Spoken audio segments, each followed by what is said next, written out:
Please stand by.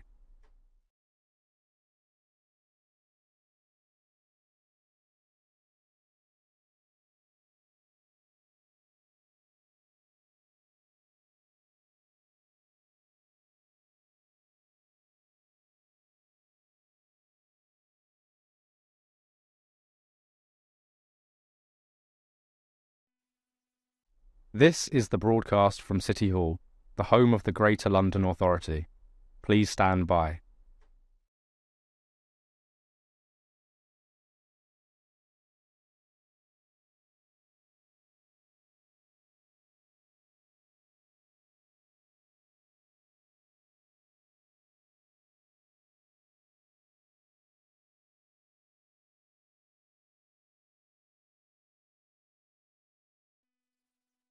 This is the broadcast from City Hall, the home of the Greater London Authority. Please stand by.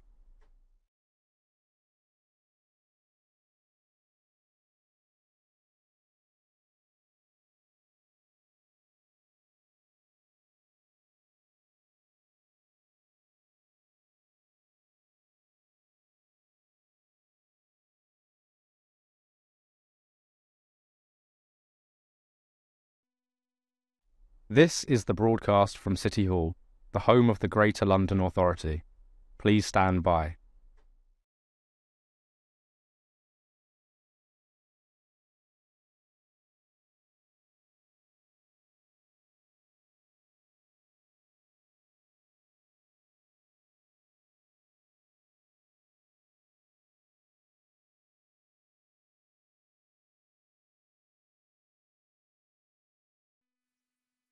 This is the broadcast from City Hall, the home of the Greater London Authority. Please stand by.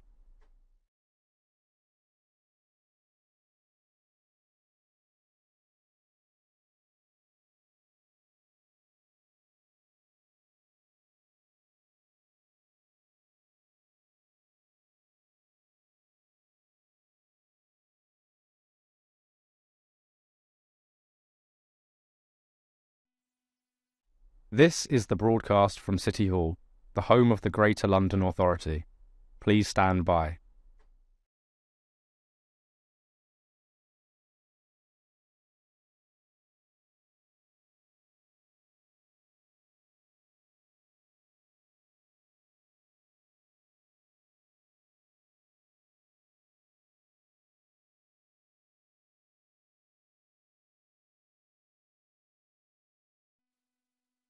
This is the broadcast from City Hall, the home of the Greater London Authority. Please stand by.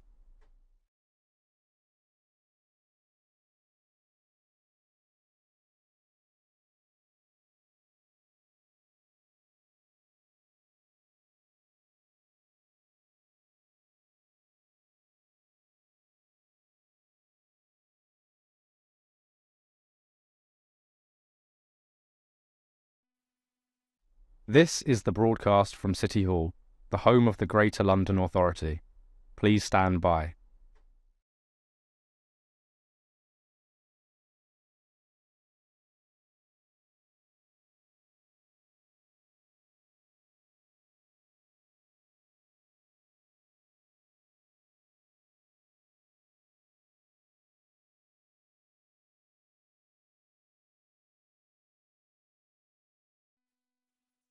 This is the broadcast from City Hall, the home of the Greater London Authority. Please stand by.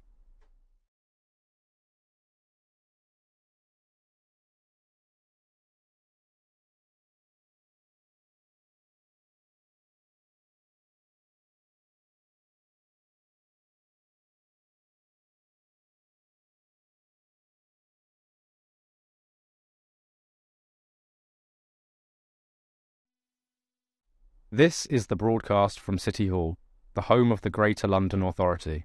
Please stand by.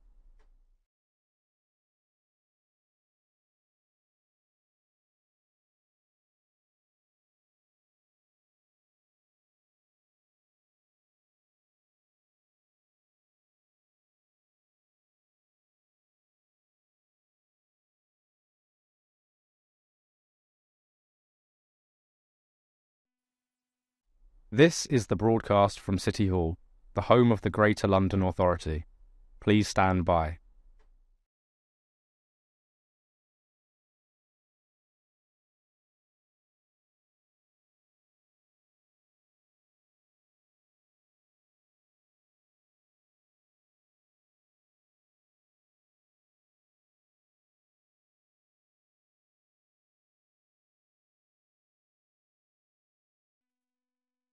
This is the broadcast from City Hall, the home of the Greater London Authority. Please stand by.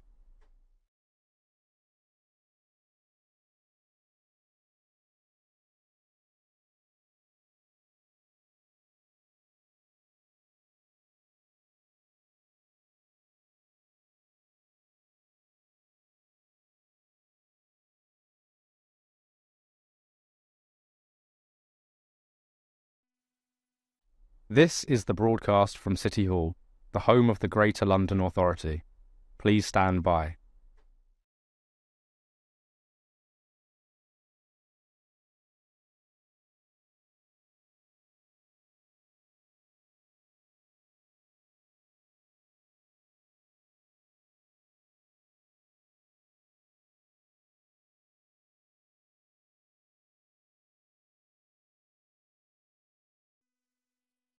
This is the broadcast from City Hall, the home of the Greater London Authority. Please stand by.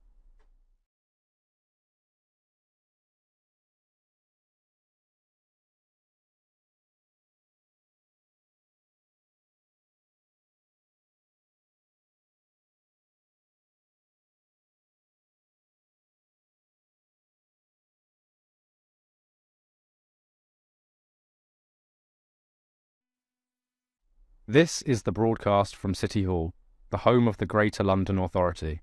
Please stand by.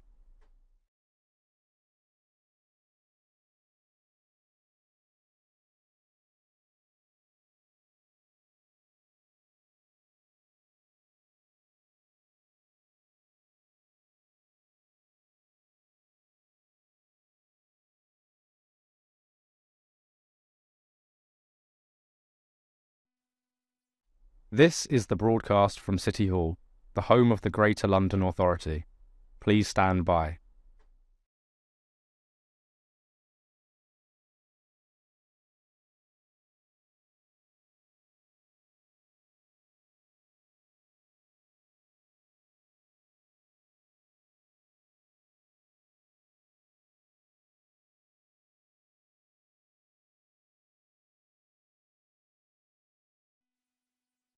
This is the broadcast from City Hall, the home of the Greater London Authority.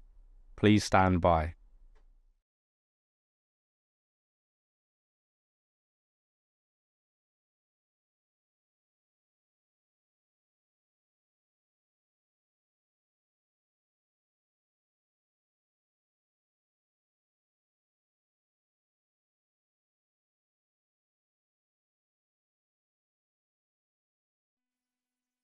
This is the broadcast from City Hall, the home of the Greater London Authority.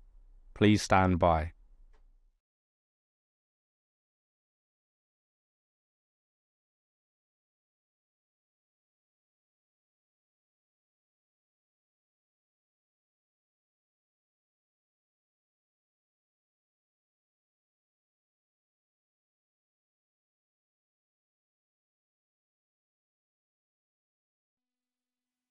This is the broadcast from City Hall, the home of the Greater London Authority. Please stand by.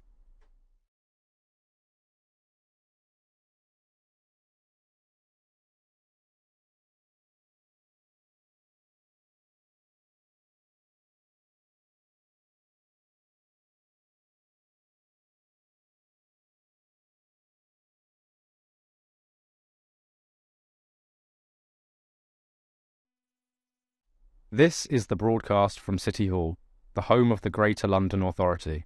Please stand by.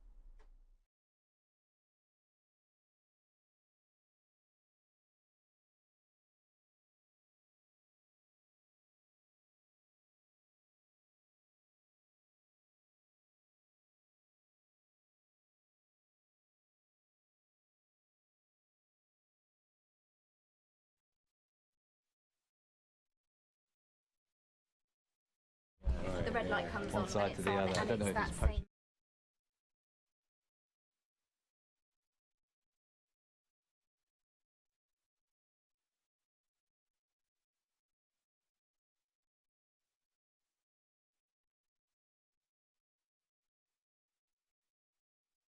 On, and then the red light goes.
Good morning. The London Assembly is the voice of London, composed of 25 members elected at the same time as the Mayor in order to hold him to account and scrutinise his policies. Can I welcome members, officers and the public here in the gallery and watching on the webcast today's London Assembly plenary meeting. This plenary meeting is of Assembly, which means that all members are invited to attend. Members are reminded that any electronic devices should not be placed in front of the microphones, which must be turned on to speak and turned off once finished. Members are also reminded to turn off any mobile hotspots for the duration of the meeting. Can I ask our clerk, Rebecca Arnold, to confirm any apologies for absence? Thank you, Chair. We have apologies for absence this morning from the Chair, Assemblymember Boff, from Assemblymember Harani and Assemblymember Moema. Thank you. Can I provide an update on some of the recent Assembly activity?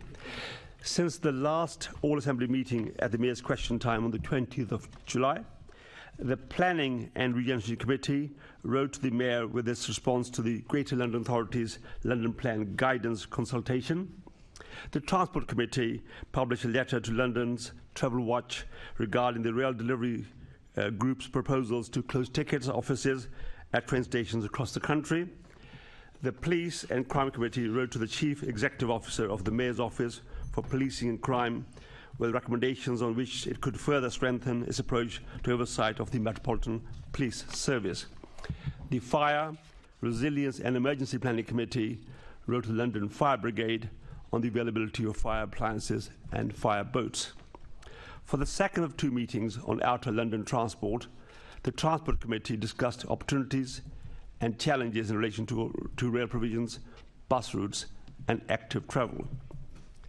The Police and Crime Committee held its monthly question and answer session with the Metropolitan Police and the Mayor's Office for Policing and Crime, examining the Commissioner's first year in post, the London Policing Board, culture change and discrimination, and as part of an investigation into the architecture and design of social housing in London, the Planning and Regeneration Committee visited two housing estates, one in Blackfriars and one in Clapham, to examine how the design of social housing has changed.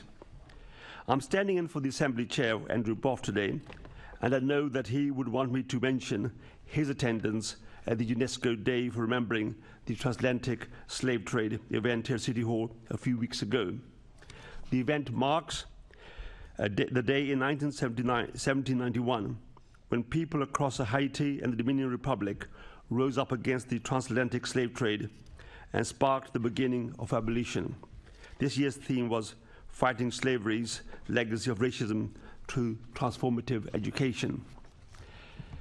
As chair, Andrew was proud to tend to demonstrate our support for this event and our commitment to continuing to educate ourselves and future generations about the lessons of the transatlantic slave trade.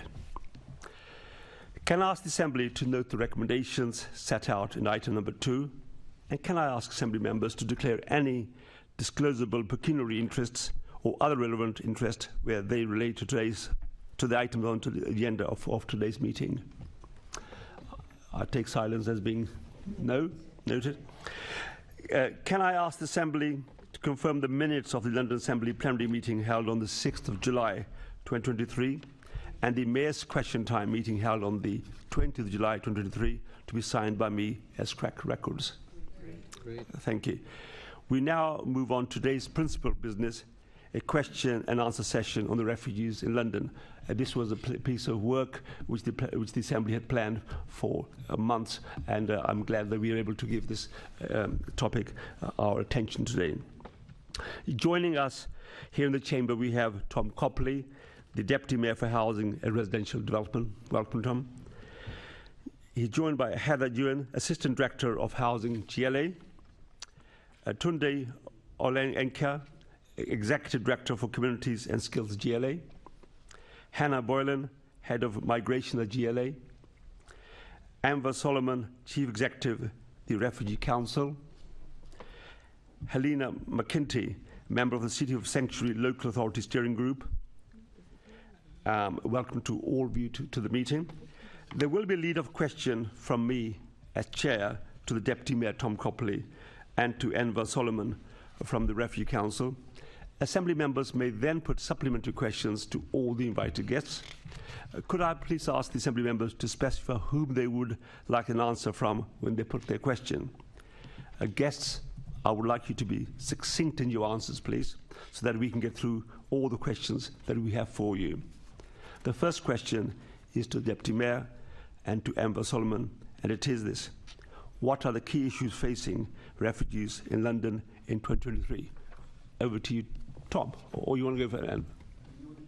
And I'll come in on. Yeah, okay. No, thanks, Tom. I'm very happy to do the big picture, and thank you very much, Deputy Chair. And I'm delighted to be here, and thanks for the invitation, and thank you for focusing on this very important issue. I think the first issue I want to highlight, and I will cover just 3 or 4 in an overview, is the current situation with people who've been granted permission to stay in the UK as refugees that are now being given just 7 days' notice to leave their accommodation. That's either dispersal accommodation or hotel accommodation. And this is causing severe hardship for refugees, as well as placing unnecessary pressure on councils who are already facing challenges finding accommodation, as you know. And we are finding, and other charities and voluntary sector organisations, that councils have actually not been told of the full details of the new arrangements, meaning that they're not ready to respond quickly. The significant number of refugees, therefore, that are likely to be facing homelessness and destitution is going to place a huge challenge and pressure on statutory and voluntary sector services. Now, for many years, the Home Office has recognised that it's impossible for someone to secure alternative accommodation, find employment, open a bank account, apply for welfare benefits, all the things that people who are trying to settle and rebuild their lives, having been granted permission by the Home Office, need to do to integrate and to contribute to our communities. And we know from our work at the Refugee Council, refugees tell us they absolutely want to contribute. They want to be law-abiding citizens contributing to our communities and making our communities their home. Now, what's been the policy to date has been that there's this 28-day move-on period that starts when a person receives what's called their biometric residency permits. Even with that policy in place, it's been extremely difficult for people to move into housing, get financial stability within 28 days. Some of you might know that under the Homelessness Reduction Act, for vulnerable people, it's actually over 50 days. The situation that we're currently facing with 7 days is just going to cause a crisis for people, but not just for those individuals, very vulnerable individuals from countries such as Afghanistan, Syria, Iran, and we know the situation in those countries, but a crisis for your councils here in London and for all services, including health services as well. I can't stress that enough. So I urge the Assembly to raise this issue, to focus on this issue, and to think about how this move-on crisis that is emerging, with evidence that we're seeing from our practice and that other charities are seeing from their practice, is unfolding as we speak.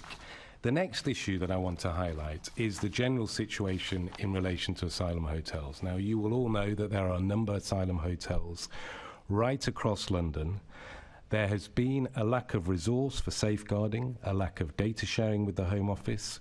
Councils, as you may well know from your own work, not necessarily knowing that very vulnerable families are being placed in hotels in their area.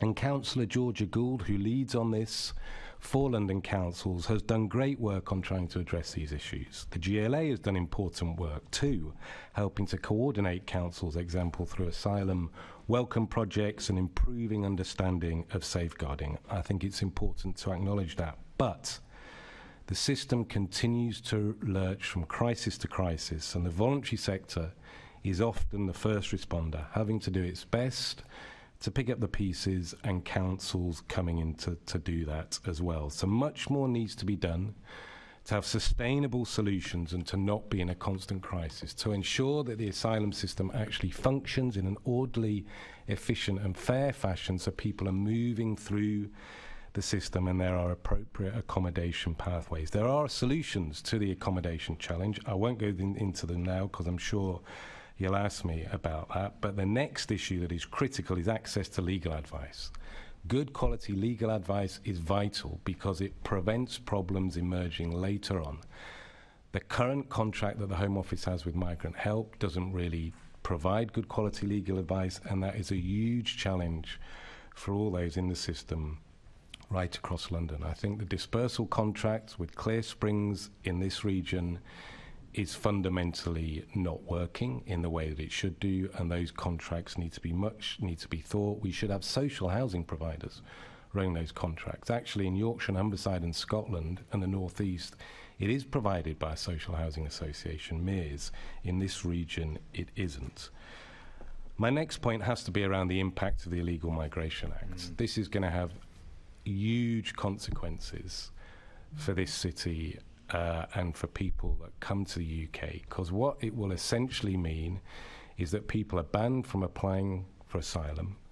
They will then be deemed illegal. They will be given a removal notice, but they will only be given a removal notice when the Home Office has a destination to remove them to. It's not possible under the legislation to give an individual a removal notice if a destination isn't named on that removal notice. Now, you won't be able to remove people to countries outside the EU or Albania even if we have a returns agreement with, say, for example, India, because those individuals won't have been through the asylum process. So the only place you'll be able to send them to is to a country that the government has a so-called third safe country agreement with. Now, obviously, we all know that Rwanda is the one the government's looking to get that agreement with. It's currently stuck in the court. But even if it does get that agreement in place, there is no way that Rwanda will be able to take the numbers that are currently coming through the system. Last year, 90,000 applications. Everyone focuses on small boats. They only accounted for just under 50% of asylum applications. There are an awful lot of people applying for asylum who are not arriving on small boats. They will be stuck in limbo under the legislation with nowhere to remove them to. Where will they be housed? Where will they go? They will disappear into the margins of the London underworld, of London communities, into the illegal economy, because there will be no incentive for them to stay in contact with the Home Office if they know they're going to be removed to a third safe country and they don't know when that is going to happen. The Home Office doesn't have detention capacity to put them there. They will have to put them in other kinds of accommodation. It will inevitably lead to the continuing use of hotels. If they use electronic monitoring, there's a risk that people will still disappear. They could make staying in contact with the authorities contingent on receiving asylum support. I don't think that will act as an incentive. So we have estimated that in the first 3 years of the legislation, based on our impact assessment, and the government hasn't provided a robust impact assessment on this, that up to 190,000 people could be in this situation, facing limbo, uncertainty, destitution, disappearing. Is going to be a huge challenge. There's two issues with the legislation: the unworkability and the principle of not allowing someone to have a fair hearing. And if you take people out of the asylum system, you make the system worse, because you can't actually take them through a system and return them having gone through an asylum system where their claim has been looked at and it might be rejected. So you're creating more problems. The best solution is to have an efficient, functioning asylum system. And just my final comment is an issue relating to unaccompanied children.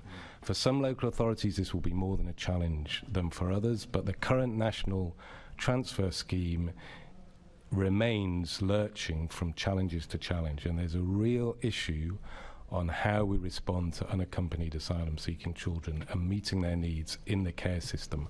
When they turn 18, under the legislation, they can remove. Directors of Children's Services have said to me that will mean when they get to 16, 17, they'll just disappear, because they're social workers, they're carers, whether they're in supported accommodation or a foster care placement, will have to tell them they will inevitably disappear.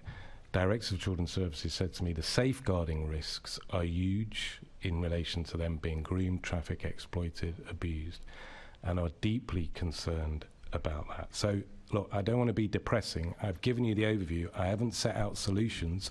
I have plenty of solutions, but I was assuming you'd come on to those afterwards. Thank you very much. Thank you for laying out that groundwork. Over to you, Tom.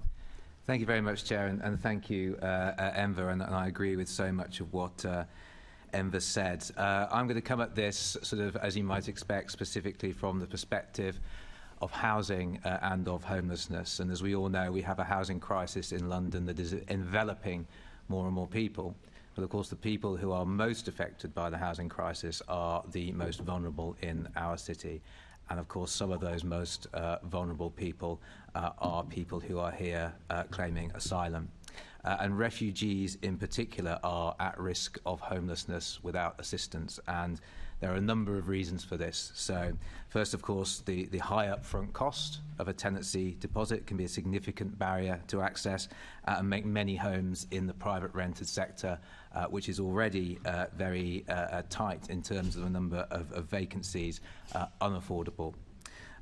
We know as well the high rental costs of many private rented sector properties are above local housing allowance rates, LHA rates, and in fact there was a piece of research conducted recently that found that in London only 2% of private rented sector properties are actually at or below LHA rates. Then, of course, refugees experience barriers accessing English provision and employment opportunities, which hinders their ability to cover shortfalls in their rent after the LHA or to be exempt from the benefit cap. And then finally, of course, discrimination. Discrimination towards people, discrimination towards refugees themselves, but also discrimination towards people on benefits entering the private rented sector, which is still an issue despite promises by the government to make it an offence to discriminate against people who are claiming benefits. We have an extreme shortage of housing at the moment, an extreme shortage of private rented sector housing, coupled with the fact that the limited pool of private rented sector housing that we have that is available is competing with another very, very great issue, which is the temporary accommodation crisis, with 1 in 23 children, 1 child in every London classroom, now living in temporary accommodation. And so the risk to asylum seekers, to refugees of homelessness is very, very great. And unfortunately, we're starting to see some of the evidence for this coming to light within our own statistics. So if you look, for example, at our rough sleeping statistics, in the last year, if you look at non-EU, non-UK, non-EU nationals who are rough sleeping in London, that represented 20% of the total. And that's up from around 11 to 13% just a few years ago. So I think we are now starting to see, this really biting, and more people who are asylum seekers, who are refugees, who are affected by this and becoming homeless. I also, Enver talked very, very clearly about some of the very, very major issues with the Illegal Migration Act, which myself and the Mayor are very, very concerned about. And in fact, I participated in a summit that was chaired by my colleague Debbie Weeks-Bernard a few months ago, an emergency summit specifically on the Illegal Migration Act. GLA modelling has found that over the next 3 years there could be as many as 50,000 people who are deemed inadmissible in London, 50,000 people. Now, it's not quite clear what support will be available to those people through the various pieces of legislation. I think one thing that we're seeing very, very clearly is that this legislation is not just cruel, but it's also unworkable. And the government itself, I don't think, has a particular, I don't think they particularly know how this is going to work in practice. But imagine 50,000 people who are essentially in limbo. They cannot be returned to their home country. They cannot be returned to their third country, to a third country. And even if this agreement with Rwanda comes off and is approved by the courts, I think the numbers we're talking about Rwanda taking are in the low hundreds. And we're talking about 50,000 people here. We don't know where those people are going to go. As Enver said, a lot of people are going to simply disappear, and we won't know where they are. They could well end up in some of these, very high-profile cases you see of, 30 people housed in a 3-bed house somewhere, or indeed, of course, they could very well end up on the streets, and that is a matter of very, very deep concern for us. In terms of solutions, there are some solutions which I think as Enver did, I'll hold off because I presume there'll be some questions around solutions. But I am, of course, very happy to talk about the Mayor's refugee housing programme, which is going to be delivering a number of homes specifically for Afghan and Ukrainian refugees. And, of course, we've got colleagues here who can talk about some of the other work that the GLA more broadly is doing to support asylum seekers and to support refugees in London. Thank you, Tom and Enver, for setting the groundwork for today. I'm going to ask now, I'll ask 4 lead members of the various groups to take questions. So I'll be asking first Lord Bailey, and then I'll be asking Caroline Russell, then Joan McCartney, and then Hina Bukhari. And thereafter, members can indicate, and we'll take them in the order which they catch my eye or the eye of our clerk. So first over to Lord Bailey.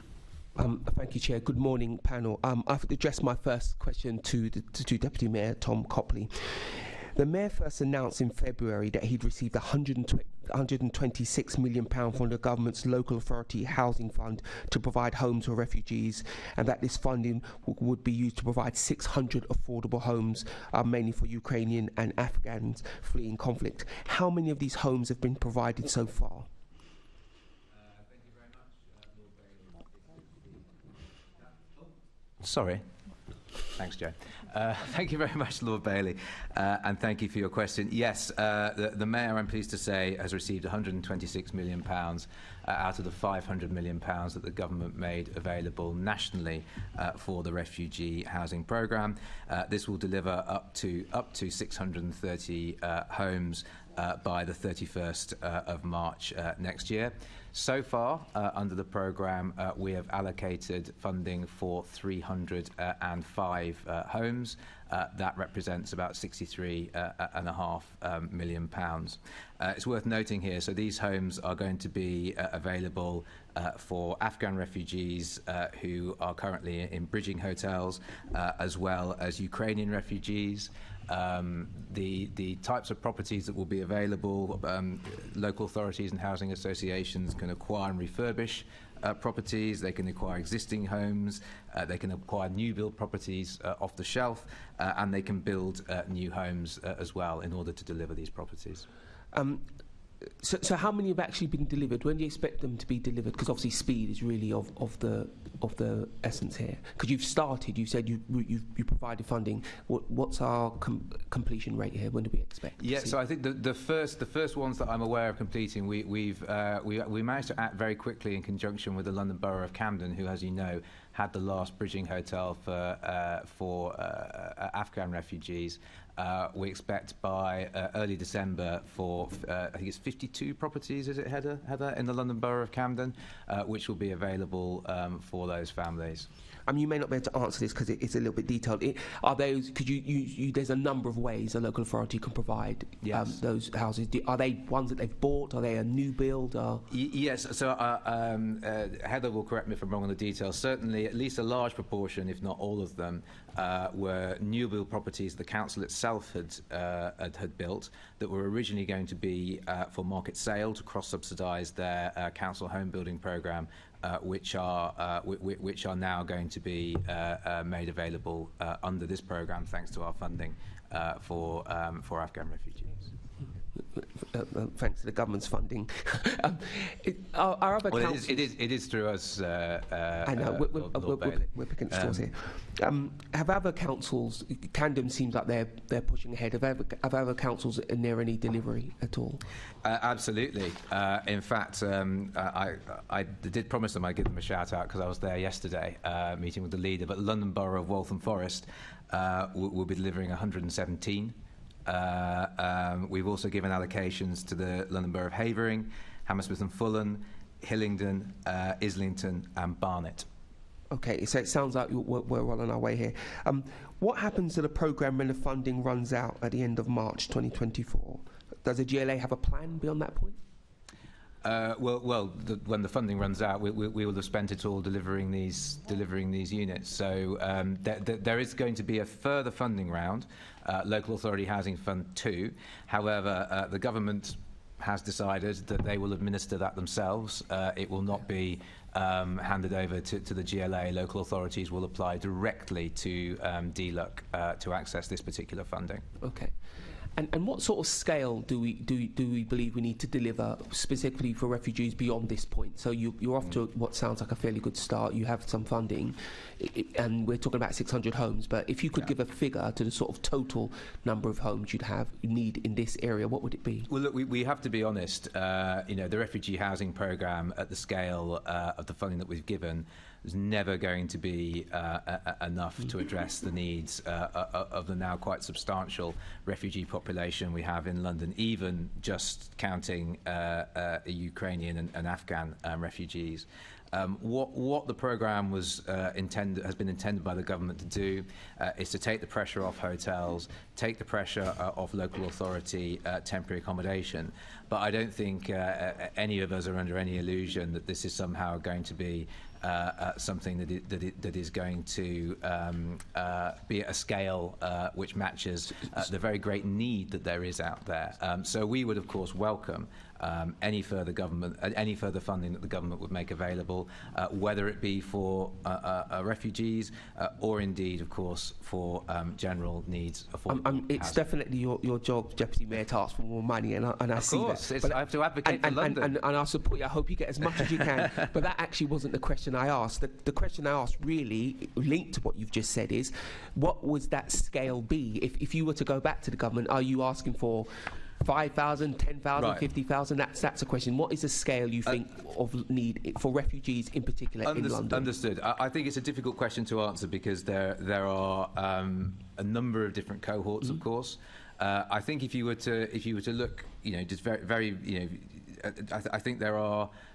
If you look at Ukrainians, for example, there are, I think, 19,000 Ukrainians in London who are housed, living with families. Of course, not all of those are asylum seekers. Many of those Ukrainian families will be intending to go back to Ukraine once the war is over. So I think it's difficult to put a sort of precise figure on exactly, I guess, what is kind of the optimum number for a sort of refugee housing programme. But I think we can all safely say that we have a general lack of affordable housing, and particularly social housing in London. any homes funded through the refugee housing programme, once the refugee family moves on, will become general needs housing anyway. So, whether it's delivered through the Affordable Homes Programme or delivered through the refugee housing programme, it's going to be growing the overall amount of much needed low-cost rented housing in London. I think what I would also welcome is perhaps the government looking at how we making funding available for other refugee cohorts, because at the moment, as I say, the funding is limited to those two cohorts. I think if you're a refugee, fleeing similar conflicts in other parts of the world, I think a question could be asked. Well, why isn't something made available for those groups as well? So I think we'd welcome a broader conversation with the government about what a more sort of comprehensive package would look like.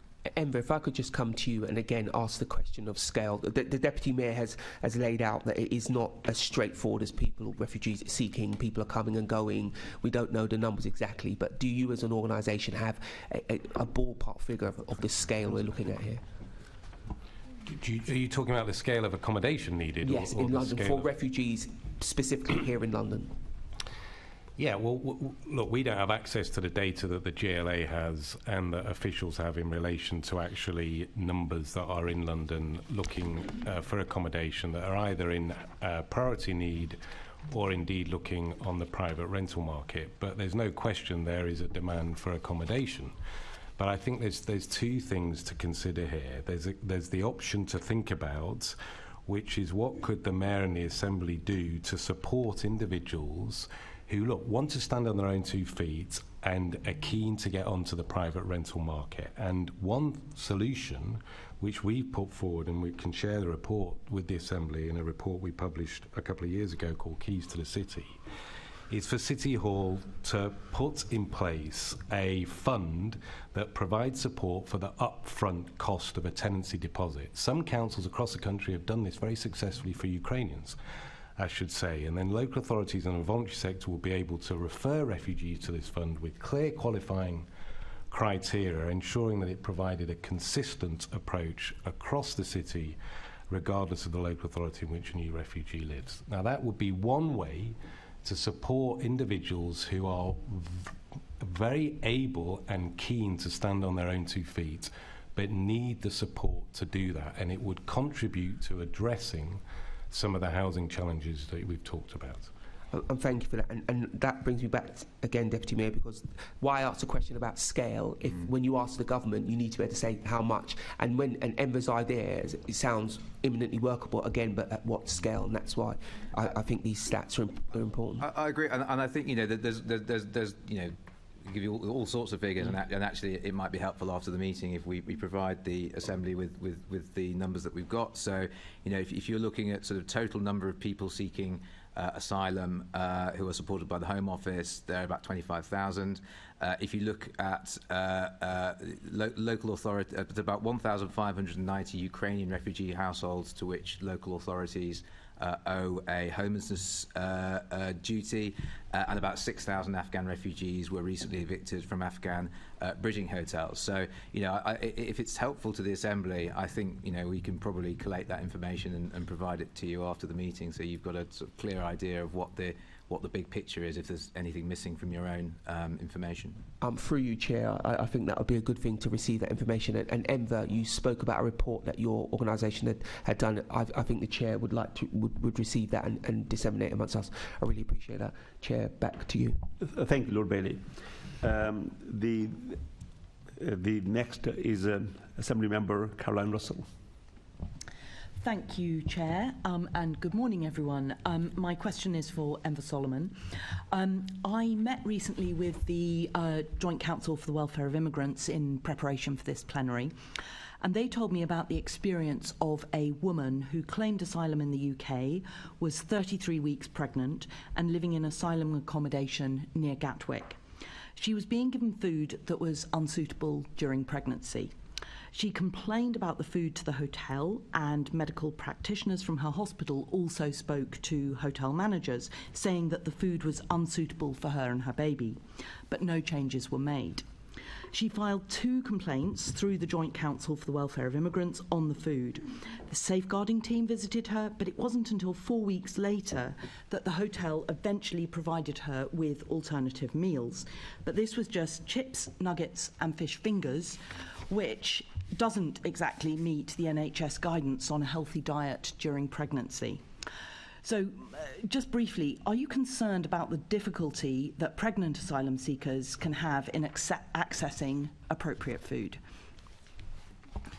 So thank you for sharing that very powerful case study, which really illustrates the challenges that women in that situation, pregnant women, are facing, and families in asylum accommodation, in hotels in London, because of poor access to the diet that they need, to the medication that they need, to the support that they require. And I'm afraid that example is not an isolated example. There are other examples that our organisation comes across, that other organisations have come across, that indeed have been reported in the media, of people with medical conditions living in asylum hotels not being able to access the support that they require.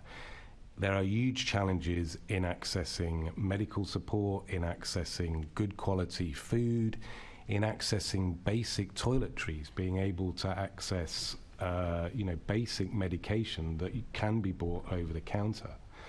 And I think this reflects how the quality of support available to those living in asylum hotels is falling well short. Now, don't get me wrong, there are some asylum hotels where people are able to access what they need, but there are far too many where they're unable to.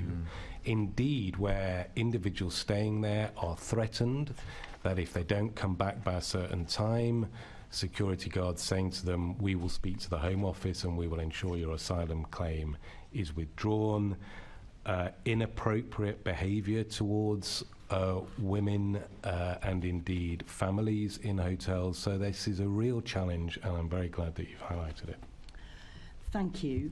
Now, I know the Refugee Council's been raising the alarm that pregnant women and their babies in the asylum system are put at risk by Home Office policies and procedures.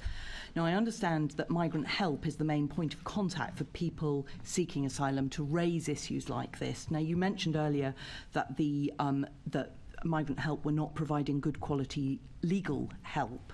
Can you, again very briefly, because I'm quite tight for time, can you just outline your view on the level of practical support that Migrant Help is providing to asylum seekers in cases like this? Well, the contract that Migrant Help has with the Home Office is not to provide kind of OISC registered higher quality legal advice. It's essentially to provide basic advice and guidance to an individual in the asylum system. But those that we work with and other organisations report that accessing that telephone helpline is really challenging. Individuals can be left on the phone, or their legal advisors, I should add, for up to 2 hours waiting to speak to someone. Migrant Help recognised that the way this contract was constructed was not to meet the actual demand that they're now having to deal with. So I would say that contract is not fit for purpose, and it really needs to be looked at and changed and radically overhauled when it's up for renewal. Thank you very much. I'm afraid I'm out of time. I've got no further questions, but thank you. Thank you. Next is Assembly Member Joan McCartney. Thank you. And my question is to Deputy Mayor Copley, and I want to focus on housing, if I can.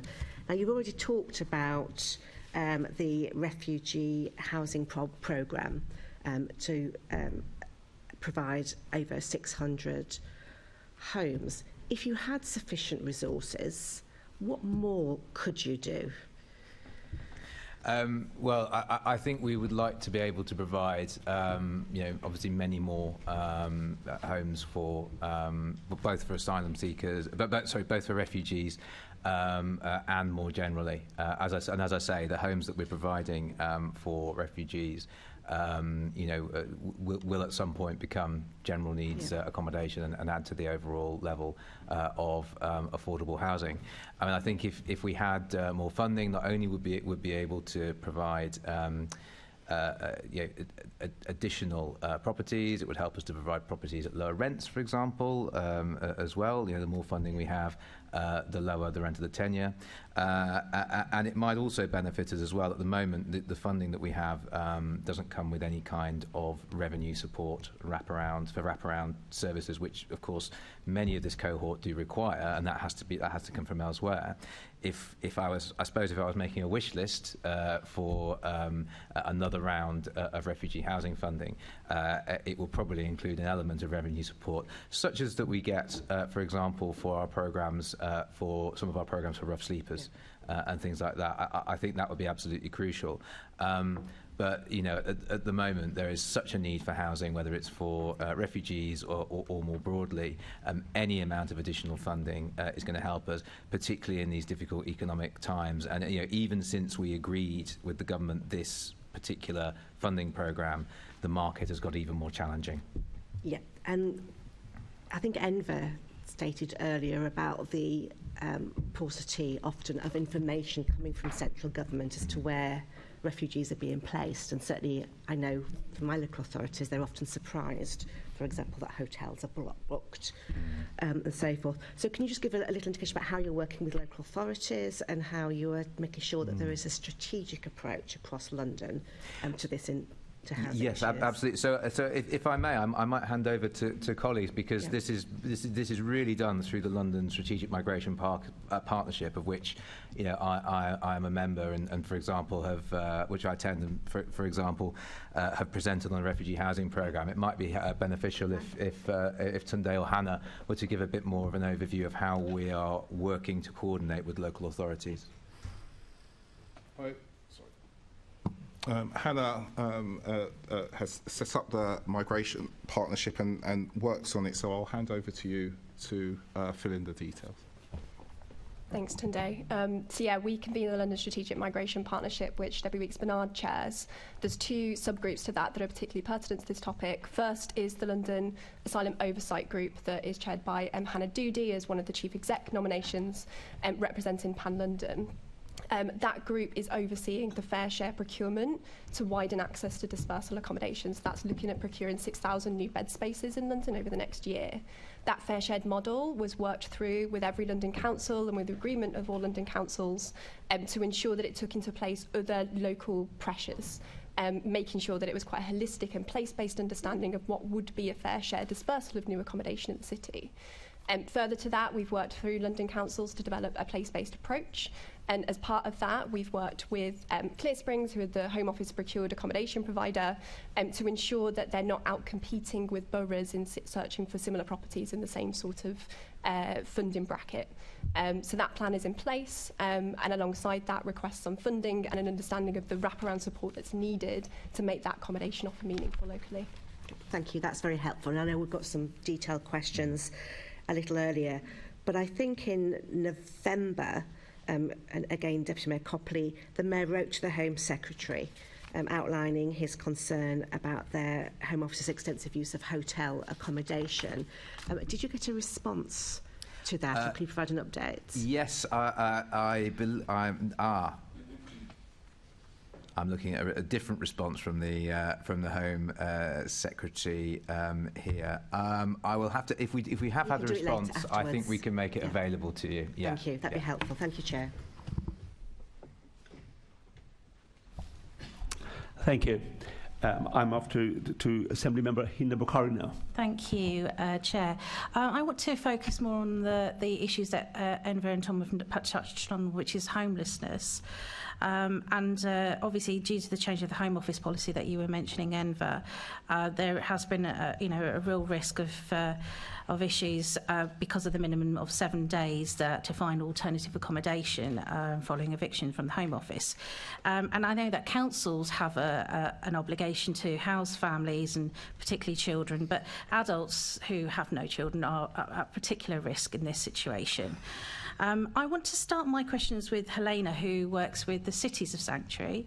And I've worked a lot with the Cities of Sanctuary recently because of the work that you're doing with councils to become borough sanctuaries. And I'm really pleased with the work that you're doing to highlight so many of these issues. But I think you could see it from a local authority's perspective and the challenges that they have, because Cities of Sanctuaries work very closely with council officers and councillors who want to achieve as much as they can to help people who are in these situations. Can you focus more on the challenges that they have when it comes to supporting people who are at risk at homelessness? Good morning, thank you for your question. So I would categorise this in two phases. We've got the initial phase where somebody has 7 days notice to leave a hotel and nobody can step in to make that a step into private rented accommodation that quickly. It takes at least 5 weeks for someone to get their universal credit. They may not have had their BRP card issued, as Enver mentioned. So it's very difficult for councils to support. There's a high need for these properties. We all know that councils are already very stretched in this area. You mentioned families, but also single people. If someone's not in priority need, there's a limited amount that councils can do.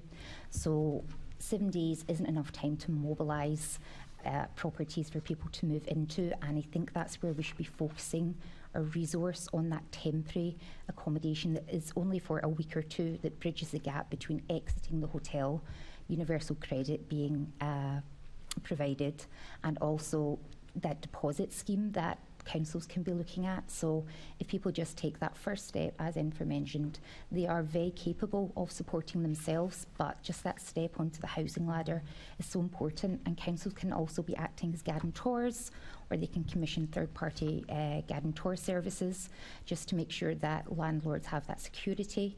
And then in the second phase of that, I think, as the Deputy Mayor mentioned, the LHA rate, it's so challenging to be securing these properties, especially in central London. So again, these deposits and guarantor schemes can help with that, and discretionary housing payments that councils can pay to top that up. So those would be just a few of the things that would maybe help the situation. Thank you. It's great to hear some ideas and solutions for this, and it's a challenge for local authorities. I know that you're working with Richmond at the moment as well, and it's not easy, even with good intentions. And I think we need support from the government and the Mayor's office equally to help councils achieve some sort of success through some of these initiatives. Now, I'd like to talk to Heather and maybe Hannah as well on this particular question. I know there are efforts that are being made by the Mayor's homelessness programmes run through the Immigration Advice for Rough Sleepers Fund. Is there any way that fund has been used to help gather some data on the number of refugees? Is there any way that could be something that could be factored in? And is there any particular nationality that you've seen that is disproportionately affected when you've looked at the data or found any data?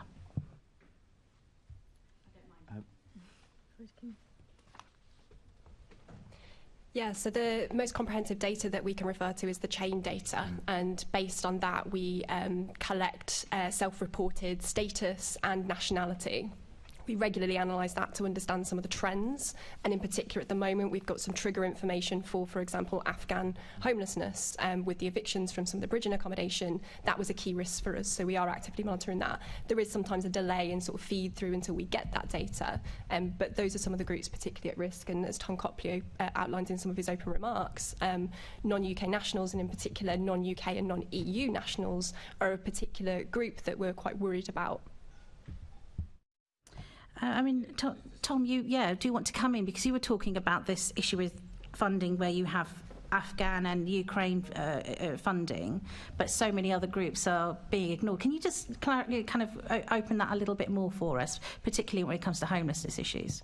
Yes, absolutely. And as I said earlier, yes, we've seen this. It's quite a clear increase in the number of non-UK nationals who are and non-EU nationals who are seen on the streets. In terms of sort of My view is, wherever you've arrived from as a refugee, you're going to be in need. I think it's fantastic that we are able to support Afghan and Ukrainian refugees specifically with this programme. But I do think it would be beneficial to think more broadly about, for the government to think more broadly about whether funding can be made available to help some of these other cohorts as well. For example, Syrians or Sudanese who have been, fleeing persecution and war. I could touch on as well. You're absolutely right to raise, of course, the particular issue of single homeless people who are not owed a homelessness prevention duty by the local authorities. So there are a number of areas the mayor is funding, so that specifically relate to refugees. So we're spending 2.1 million from the Rough Sleeping Initiative on specialist immigration advice to help people. We've got MAPS, which is a Migrant Accommodation Pathways service, which supports any non-UK nationals rough sleeping or at immediate risk of it. And we're also supporting the sector to upskill themselves as well in terms of being able to help non-UK nationals. Let's talk a little bit about that particular issue. You've got the Mayor's No Second Night Out initiative as well. And are the people working within these groups staffed in a way to help with language issues? So they could be, is that factored into it? Yes, absolutely. We provide that's factored in. As I say, we've got the specific pot of funding, which it came from the government's controlling migration fund, but we use it to upskill the homelessness and migrant sectors to better support non-UK national rough sleepers in London. We also have some specific services as well. So we're doing specific work with Roma communities and migrants who are in need of substance misuse support. Enver, I wanted also to touch on the fact that the people who are homeless living in these situations are very vulnerable to criminal gangs. What do you think the position of the government has been on dealing with this, and also the Met? How have they responded in this particular issue, making sure that vulnerable group, they are going to be targeted by criminal gangs? What do you think their response has been good enough? I think the Met and other police forces, and there's a lot of work actually being done in the Greater Manchester region, are looking at issues in relation to trafficking and criminal exploitation.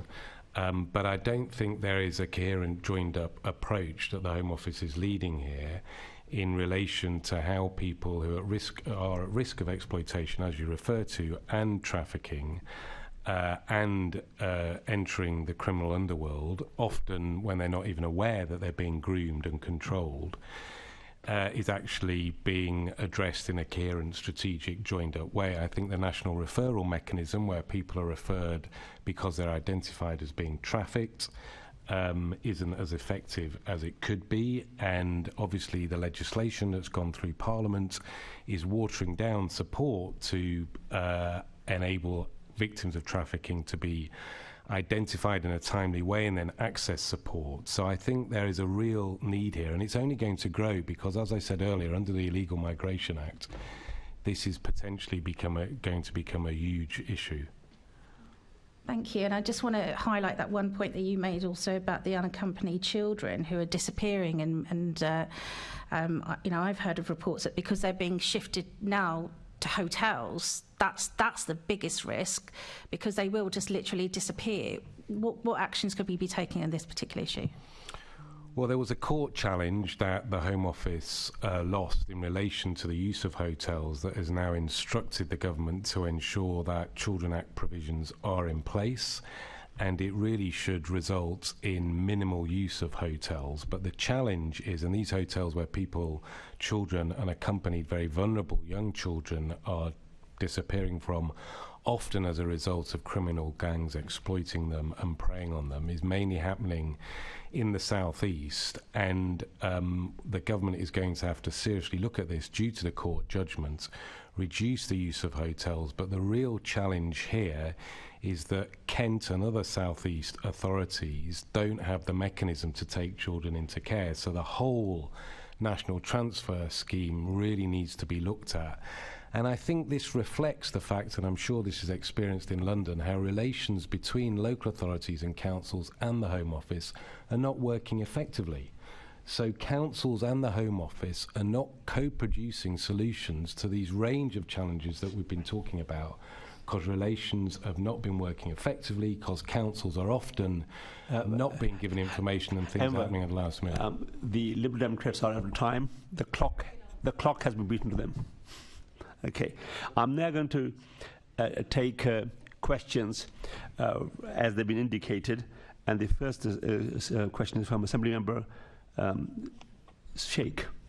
Thank you, Chair, and good morning to the panel. It's been a sort of informing but sort of somewhat depressing conversation so far this morning. I wanted to just drill down into this conversation that's been had around the use of hotel accommodations to house asylum seekers. And Enver, I'm going to come to you specifically. I had a roundtable meeting organised by Migrant Voice with a lot of asylum seekers recently, and then they also consequently released a report called No Rest, No Security. And some of the details around the conditions in the hotels are shocking. We've heard from Assemblymember Russell around the food, but also, 24 people to a bathroom, and sometimes even racist experiences with the staff of the hotel. So I wondered if you could speak a little bit to any concerns that you had in regards to the hotel accommodation conditions that we have here in London for some of the asylum seekers.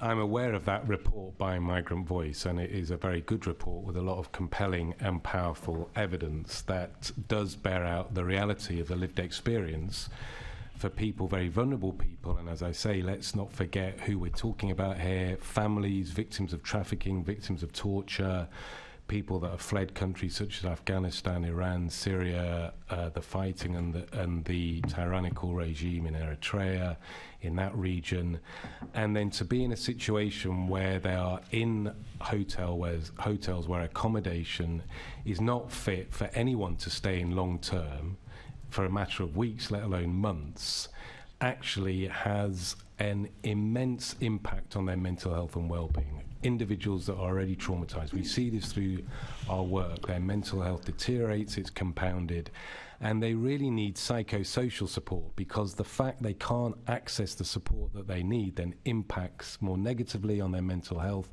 and they move into this downward spiral. And that is the reality of placing people, very vulnerable people, in inappropriate hotel accommodation. And I would stress, we don't have to be here. We're here because the backlog has been allowed to escalate because of a failure of government management, gross mismanagement of the asylum system. And if it was being managed effectively, there wouldn't be the huge backlog and we wouldn't have to be using hotels. Thank you for that, Enver, and I agree with you about the gross mismanagement from this government, and I would say that it goes beyond incompetence, and I'd say it's almost deliberate, actually. I also just wanted to briefly thank Tunde and the team for inviting Migrant Voice to become part of the London Strategic Migrant Partnership. I think it's a really fantastic coalition that brings together the expertise that we have in London to try and undo some of the damage of this government. I'll just end on this final question. I think I'll come back to yourself on this one, Enver. Another key issue that was highlighted by Migrant Voice and the asylum seekers when we were speaking to them is the ban on working and the kind of really the sort of suffocating experience that has. I think in Europe, North America and Australia, they do not have the ban on the right to work, and that makes the UK one of the most restrictive environments in the world for asylum seekers in terms of employment rates specifically.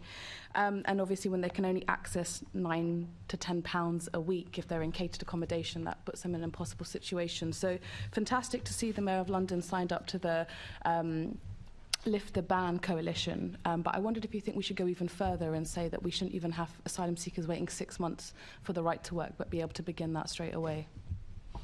Well, I think ideally you want good quality decisions made in a timely fashion so that those that have clearly a well-founded fear of persecution are allowed to stay and get on and rebuild their lives and access work. And if people are being left in the system for months on end after a particular period of time, of course they should be able to work, because otherwise what happens is people end up disappearing into the black economy, which is no good for anyone, actually.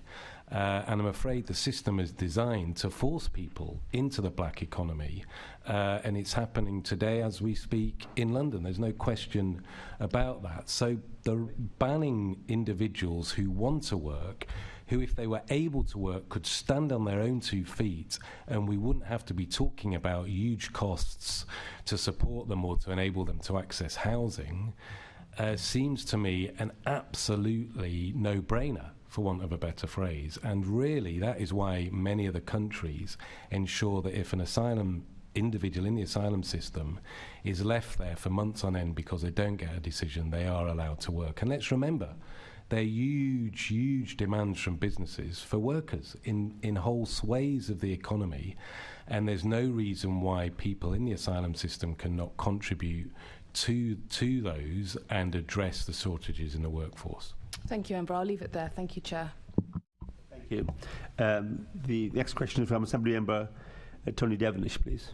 Thank you. I'll start with the Deputy Mayor. And apart from 1 or 2 bits of emotional language, I agree with virtually everything that's been said this morning. We clearly have a major issue and we need to do more to resolve it. But of course, there could be a change of government. I hope not, but there could be a change of government in only 12 or 13 months. So I'd like to ask the Deputy Mayor, because we can all set out the problem. It's easy to set out the problems, and there's been great work done by people.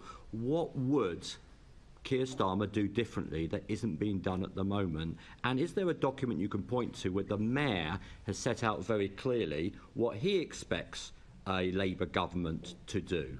Thank you.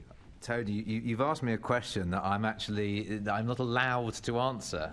As you may know, I am politically restricted, and I'm not allowed to speak on behalf of the Labour Party.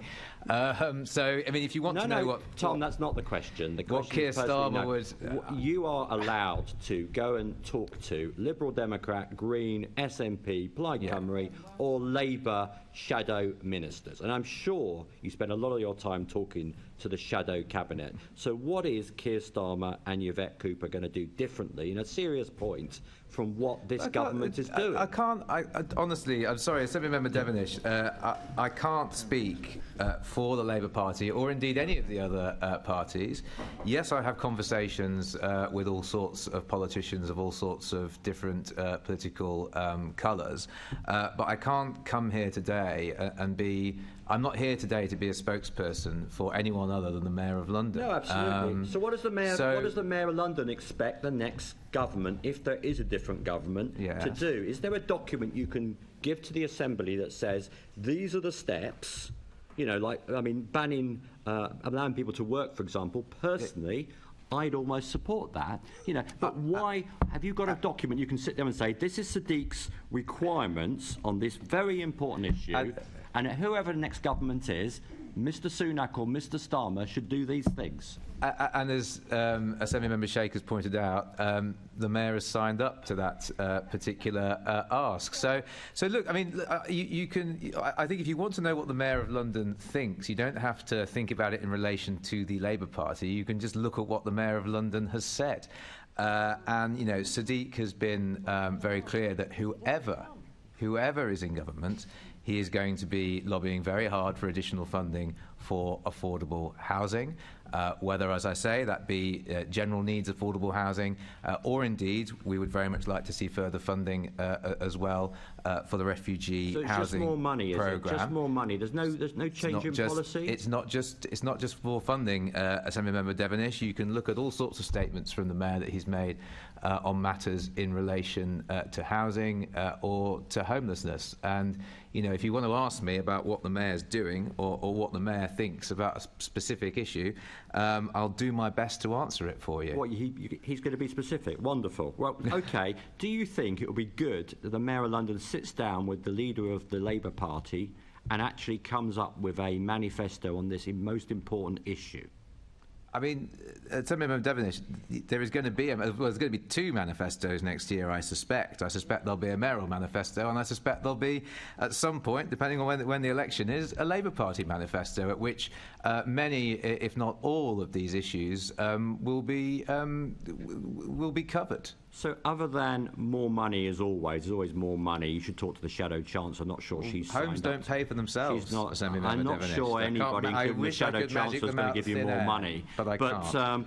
Have you got any specific policies other than the work one, which we pretty much agree on, actually, you and I, is there anything else specifically that you'd like to do? And then I'll quickly pass on to somebody, Mr. Solomon, who may actually give me an answer. I can give you a few things. So, first of all, the Mayor's been very clear that he would like exclusions in relation to welfare and benefits, such as no recourse to public funds, to be suspended in order to help with this crisis. He's been very, very clear as well that he would like to see housing benefit uprated, an end to the freezing of LHA rates, because and that's something, of course, we know doesn't just affect refugees. It is affecting a great many Londoners at the moment who are being forced into homelessness because they can't afford to live in London. And he's also been very clear he wants the government to get on and end no-fault eviction, which is one of the leading drivers of homelessness in London. So there you go. That's three things off the top of my head. Thank you, Deputy Mayor. A nice suit. Mr. Solomon, what do you actually expect to be different? I'll take a compliment. If Mr. Starmer does unfortunately become Prime Minister, I hope not in 13 months' time, what specifically, please, will be different? Thank you. Well, it's not my job, Mr. Devonish, to tell you what the Labour Party policy should be. There's certain things that I think should happen, regardless of who is in power, indeed, in London or in Westminster and Whitehall. But I think there are some very simple things that the Assembly could request the Mayor to look at. And the first thing I would suggest is that the Mayor pulls together a national, a regional strategy in London on refugee integration that looks at all the different elements of how resources that are currently being spent, and I don't just mean money, I mean resources from the voluntary sector, from a lot of volunteers right across London who are wanting to welcome refugees into their communities, can pool that resource in a coherent, joined-up way to provide an integrated London-based integration strategy to support refugees across the multiple different pathways. That's through welcoming, signposting, English language, employment support. For employment support, there are businesses. We work with Starbucks who want to work and support refugees into employment and are willing to fund and expand programs to do that. You create a regional strategy, pooling resources that isn't just about money from central government or indeed from the Mayor's fund. You could improve, you're not going to solve all the challenges by any means, but you could certainly have a more joined-up, coherent response. And pooling the resources must be done across the different funding streams. At the moment, and the Home Office needs to do this, and councils are urging the Home Office to do this, you have Ukraine funding, Afghan funding, funding for resettlement, multiple different pots, and inevitably you end up with duplication. You create one single fund, you could use the resource more effectively. And finally, I would urge the Assembly to request the Mayor to rapidly set up what I talked about earlier, which is a very simple deposit scheme, tenancy deposit scheme, so that refugees can access that who want to stand on their own 2 feet. Now, you can have clear qualifying criteria. It would make a huge difference to people by not having to put a vast amount of resource, and look at also alongside that some additional tenancy support that can be put in place, and it would enable refugees to very quickly stand on their own 2 feet. That's a very good answer, Mr. Solomon. Have you asked in writing already for the Mayor and his representatives and London councils to do any of those things? Well, I was rather taking the opportunity today to inform the Assembly, and then for hopefully to use your leverage with the Mayor to follow through on that. And I will certainly follow up with conversations with Tom and the Mayor and the other Deputy Mayor, Debbie Weeks, if they're willing to follow through on these suggestions. I'd be delighted to. And if there's one thing you think the Mayor has done successfully over the last 7 years in this area, what is it? So I think the Mayor has sought to use funding from central government where possible to put in place some support, and that is significant. But I would say that the most important thing the Mayor has done is the language he has taken and the stance he has taken, that he wants refugees to be welcomed and supported in London and for migrants more broadly to be welcome, because that makes a difference. It makes a difference to them. It makes a difference to those communities that want to support them, many communities doing it in their spare time.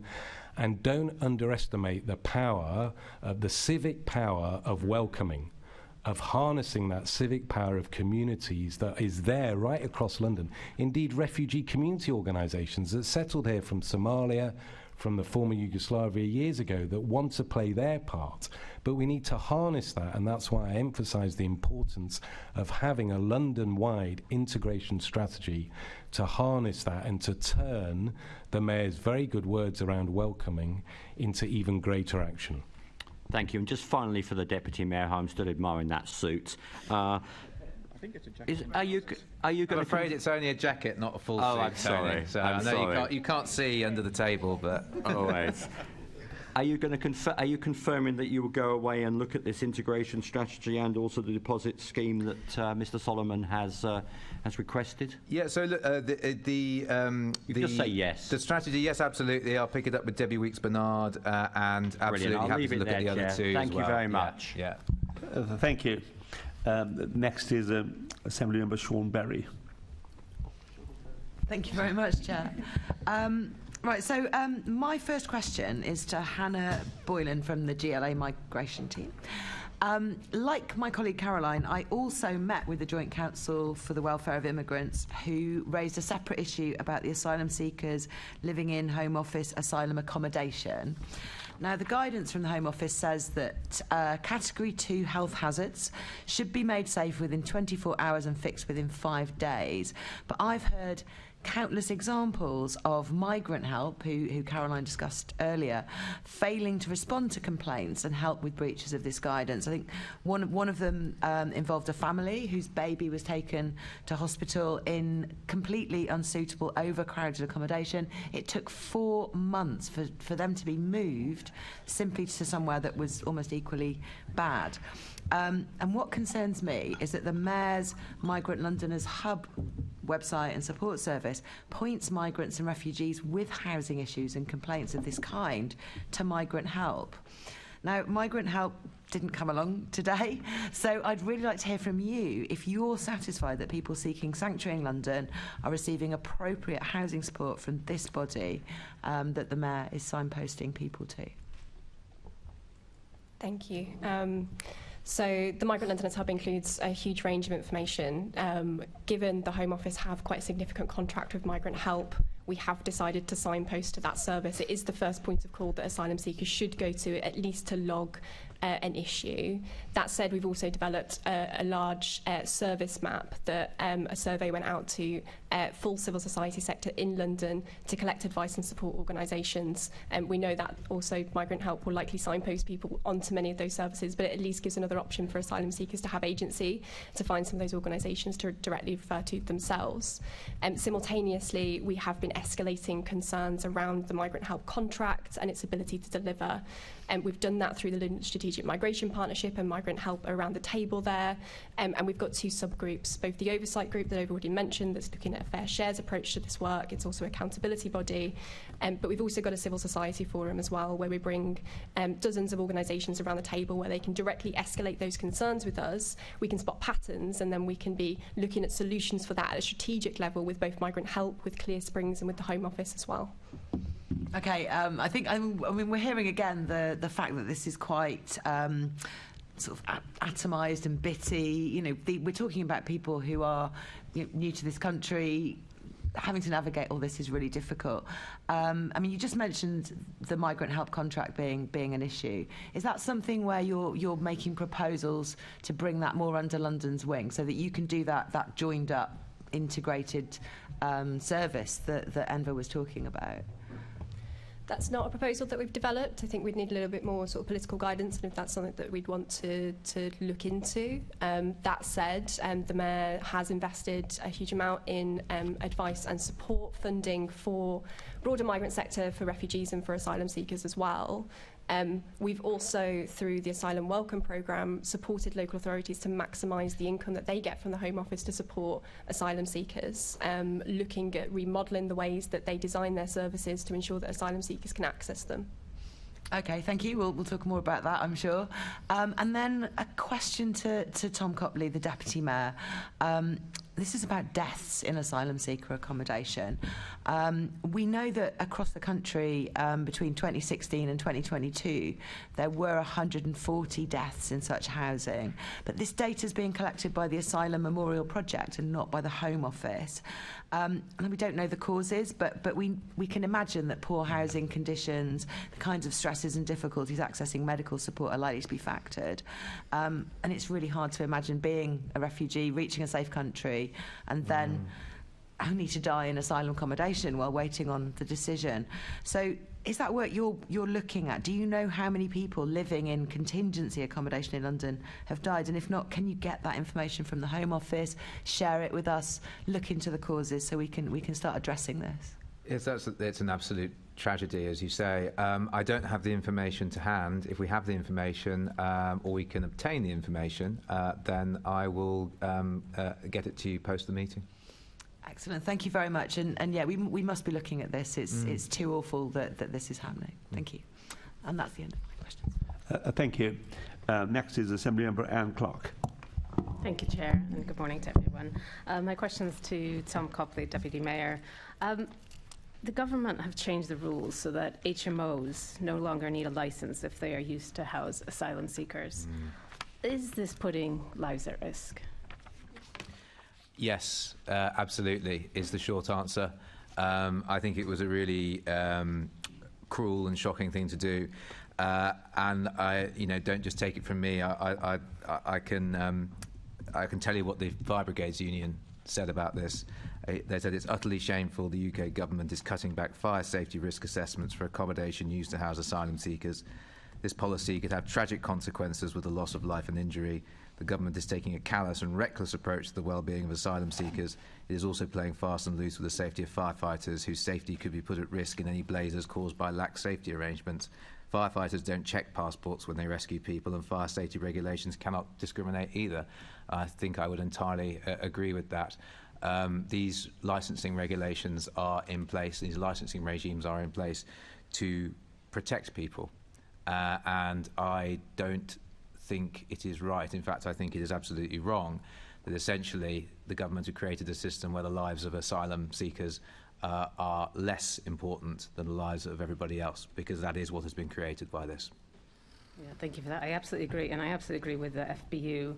And further to that, it's you're putting the people that the government have failed to welcome at risk. You're putting the lives of firefighters at risk. You're putting the lives of the neighbours at risk, and it's entirely inappropriate. But also, I mean, are you concerned this leads to a two-tier system with some people just simply in less safe homes because of the status they happen to have? It certainly does, and it sends a message to unscrupulous landlords. Now, and I specifically talk about unscrupulous landlords. I'm not talking about landlords, in general, but we know there are unscrupulous landlords that if they can get away with something, they will get away with it. And some of these landlords may have chanced it anyway and said, you know what, I'll let these properties out without a license. I'll risk the fine. I might not get caught. I'll risk the fine. Now they can do that without risking a fine, and of course it encourages others that might have said, "Oh well, okay, I will get a license begrudgingly." So now I don't have to. And although the Home Office has said that these properties will be inspected, I don't actually have any faith in that, and I think that the local authority should have the enforcement power that they have over any other HMO. Yeah, absolutely. The Assembly passed a motion on the 8th of June of this year calling for the Mayor to write to the Secretary of State requesting that the government look again at how we can ensure asylum seekers are housed in safe and secure accommodation while their claims are assessed. Has this letter been sent, do you know, and what reply, if any, has been received? So I don't know that a letter was sent specifically in response to the motion, but I can tell you that both the Mayor and the Deputy Mayor for Social Integration have written on numerous occasions to ministers regarding conditions in hotels and the general picture facing asylum seekers. I know that the Mayor wrote on the 4th of June to the Home Secretary where he called conditions in hotels overcrowded and substandard, and how an example of the current system is broken. He wrote on the 8th of June to the Home Secretary again in staunch opposition to the use of birthing vessels to accommodate people. And on the 26th of July, Debbie wrote to the Minister outlining concerns around increases in room sharing. So this as a result of this, what the government calls Operation Maximisation, where essentially more and more people will be crammed into the same number of hotels. So I think both the Mayor and Debbie Weeks-Bernard have been very active in communicating our views to the government. Yeah, thank you. Thank you very much. Thank you, Chair. Thank you. Next is Assembly Member Nick Rogers. Thank you, Chair. Good morning, panel. I have some questions around English language skills. So I imagine, Tunde, they probably sit best with yourself. So through the adult education budget, the GLA funds ESOL provision for around 40,000 people in London at a cost of approximately 40 million. Do you know how many refugees are amongst that 40,000?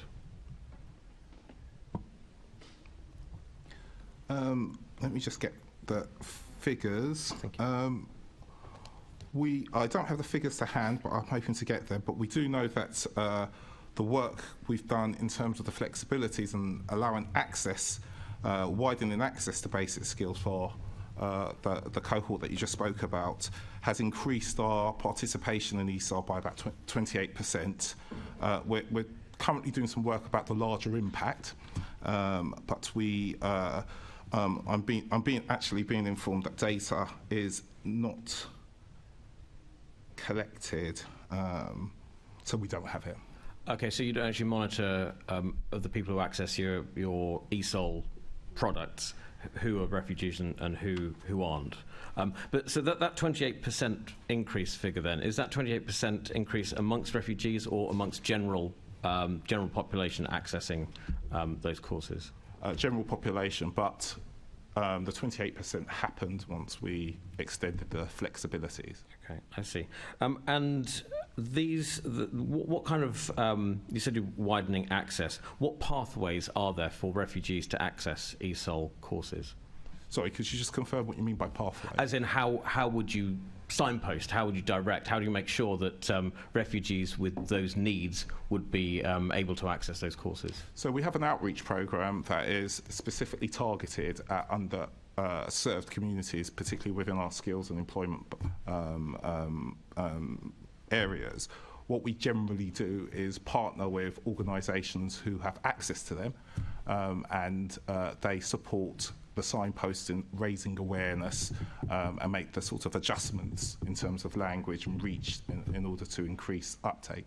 Okay, and which, in the refugee field, which organisations are you partnering with? I don't have that information, but I'm really happy to write to you afterwards. Yep, that'd be fine. Thank you very much. And in terms of the content of the ESOL courses, we've heard today about issues around housing, around the legal process, and a large part of making those processes streamlined and easy for refugees is going to be around language, so they can fully understand and participate in those processes. So are ESOL courses for refugees tailored so that they look at those kinds of things, legal issues, housing issues? In terms of actual advice giving, no. Mm-hmm. In terms of basic skills, just to integrate into London, be able to sign up for a GP or what have you, yes. There's very strict rules around advice giving, so the courses won't stray into that area. I suppose I'm not really asking about advice giving, it's more making sure that the courses are equipping refugees with the language skills so they can fully participate and understand the processes around things like housing and legal issues. So is that content part of these courses? Yes, it's a short answer. Obviously, in terms of continuous improvement, we're always looking at how we can improve that. So we have the London Learners Survey, and recently we've had 50% of learners on our AEB courses have participated in it and given us some really rich information about how we can improve those courses and support better commissioning of providers. Okay, thank you. And I guess my final question on this, maybe through the London Learner Survey, how are you measuring the impact that the ESOL provision is having on refugees? In two ways. One, in two broad categories. One category will be the sort of social impact. So there was a lot of discussion about the mental health and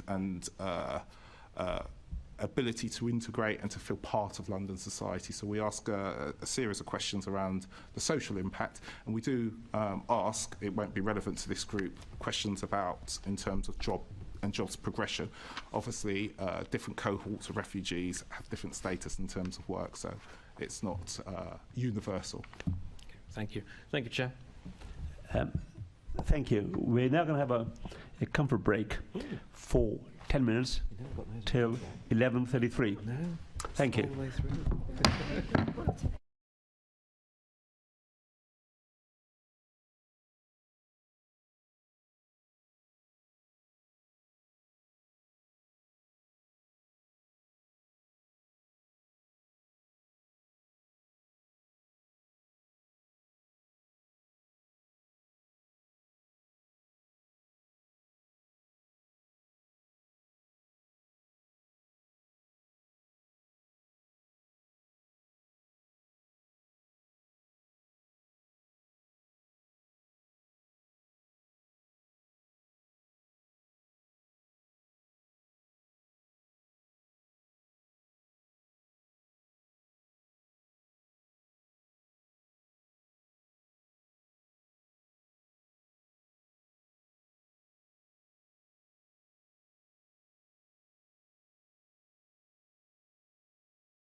Let's start again where we left. Its next member is Assembly Member Ali Baker, please. Thank you, Chair. My first question is to Tunde and Hannah. We've heard several times already today about the absolute necessity of appropriate support and advice for refugees. So I'd like to specifically ask, how is the GLA supporting the development of a coordinated and well-resourced immigration advice sector? Thank you for the question. So we're invested in a number of different ways in immigration advice. We firstly worked with a number of philanthropic funders through a programme called the Justice Together Initiative.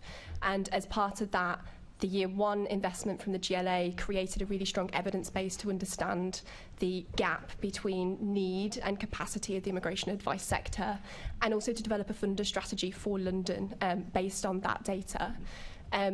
Through that programme, which includes GLA funding but is a pooled fund of other philanthropic funders, we're working towards a 10-year strategy to build level 2 casework and above, so that's like more complex advice.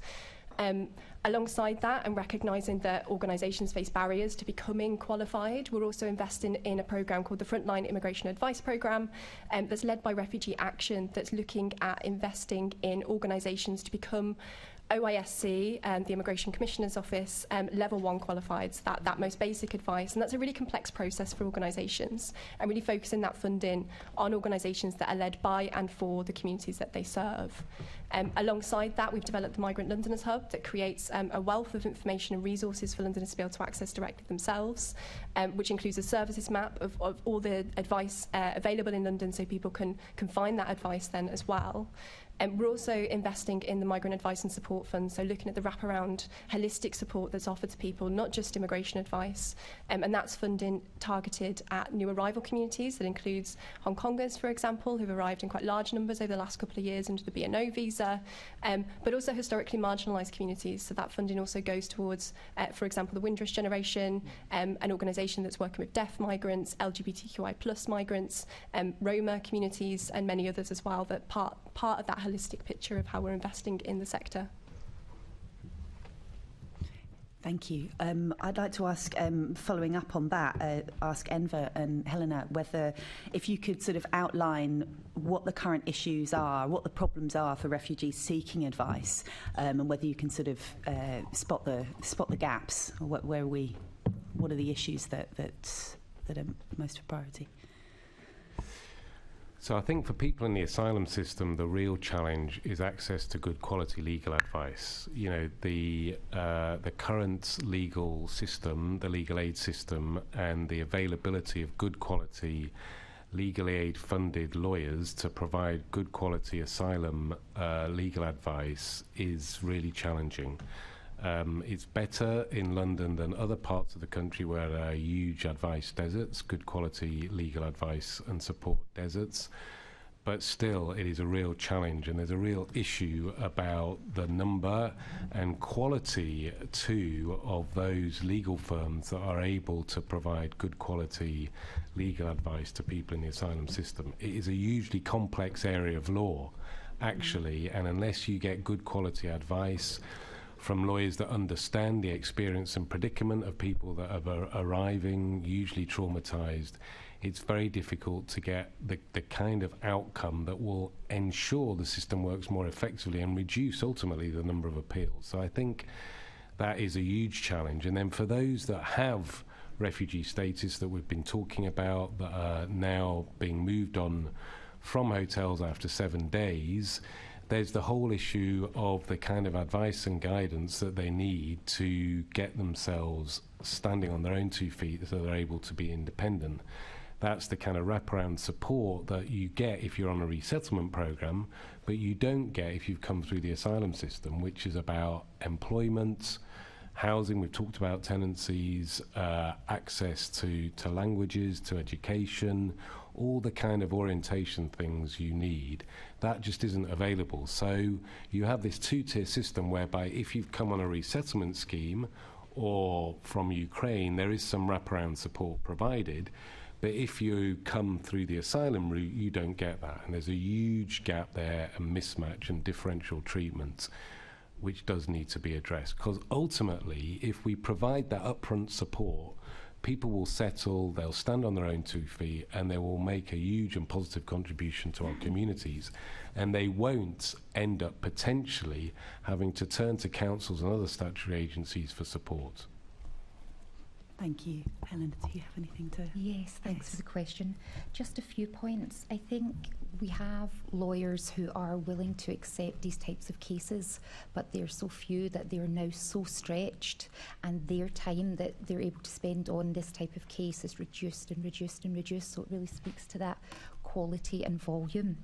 I think as well, even if someone is lucky enough to secure a good lawyer, policies being introduced rather unexpectedly, like the streamlined asylum process, where people had 20 days to respond to a questionnaire, not in their first language, and a lot of people were receiving these letters well into the 20 days, some with the 20 days expired, so without access to legal advice. And there was also stipulations around some people could help you with translation, but they could be punished if they gave any sort of legal advice, so it left the voluntary sector very unsure of their role in this.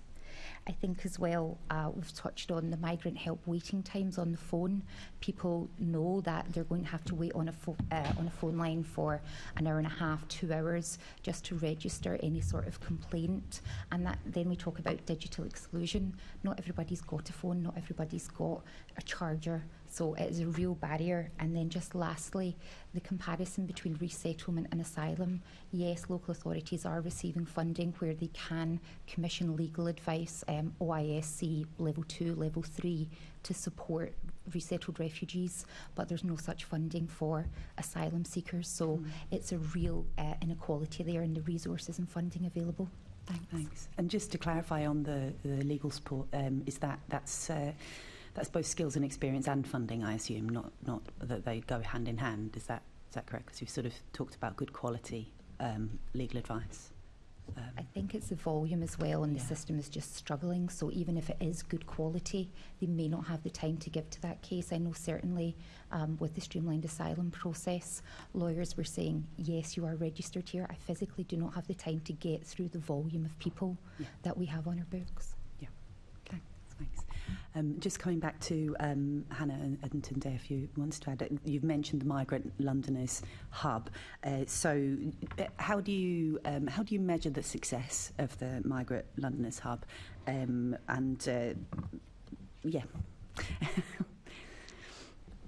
Yeah, so the Migrant Londoners Hub, the most straightforward way to measure its successes are people using it. So we monitor quite regularly the data of how many people have clicked on that. And since it was launched last summer, we've had 37,000 unique views that we think is going to increase quite significantly in future quarters as part of the mayoral campaign around London for Everyone. One of the aims of that campaign is to enable people to access advice, information on their migration status, and so directing people towards that trusted resource has been really helpful. Alongside that, we've done user testing that included migrant sector organisations and migrants themselves, including some with language barriers, to understand how they navigate the site. And we've made improvements on that basis as well, both in terms of its accessibility, including a language data tool that's now rolled out across the entire site, but also in creating content that meets the needs of organisations that they've told us there's something missing. And actually one of those was on what is good quality advice. So how do you know if you've got a good lawyer or not? What questions do you ask to question a lawyer to make sure that they're going to be the right person for you to support your case? Is there is there a way of are you measuring? So obviously clicks is one thing, whether it then gives people what they're looking for and whether they follow through to the further agencies. Is there any way of measuring that rather than just, obviously you want to get it out there, you want people to be there, but how are you going to ensure that it's giving them what people need?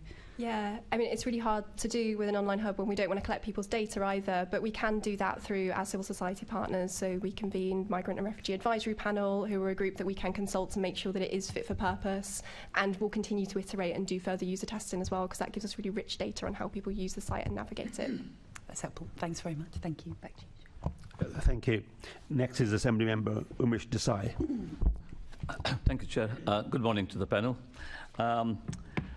my main question is to Tunde and Helena, and it's about modern slavery. So modern slavery was described by the Archbishop of Westminster, I think in 2016 or 2017, as, and I quote, the dark underbelly of London society. That still remains the case, although there's a growing and welcome recognition of the issue. So in the context of modern slavery, how is it today impacting on refugees' communities, and what is the London Strategic Migration Partnership doing to address it? If you want to start off, Tunde, and then if I can come to you, Hannah.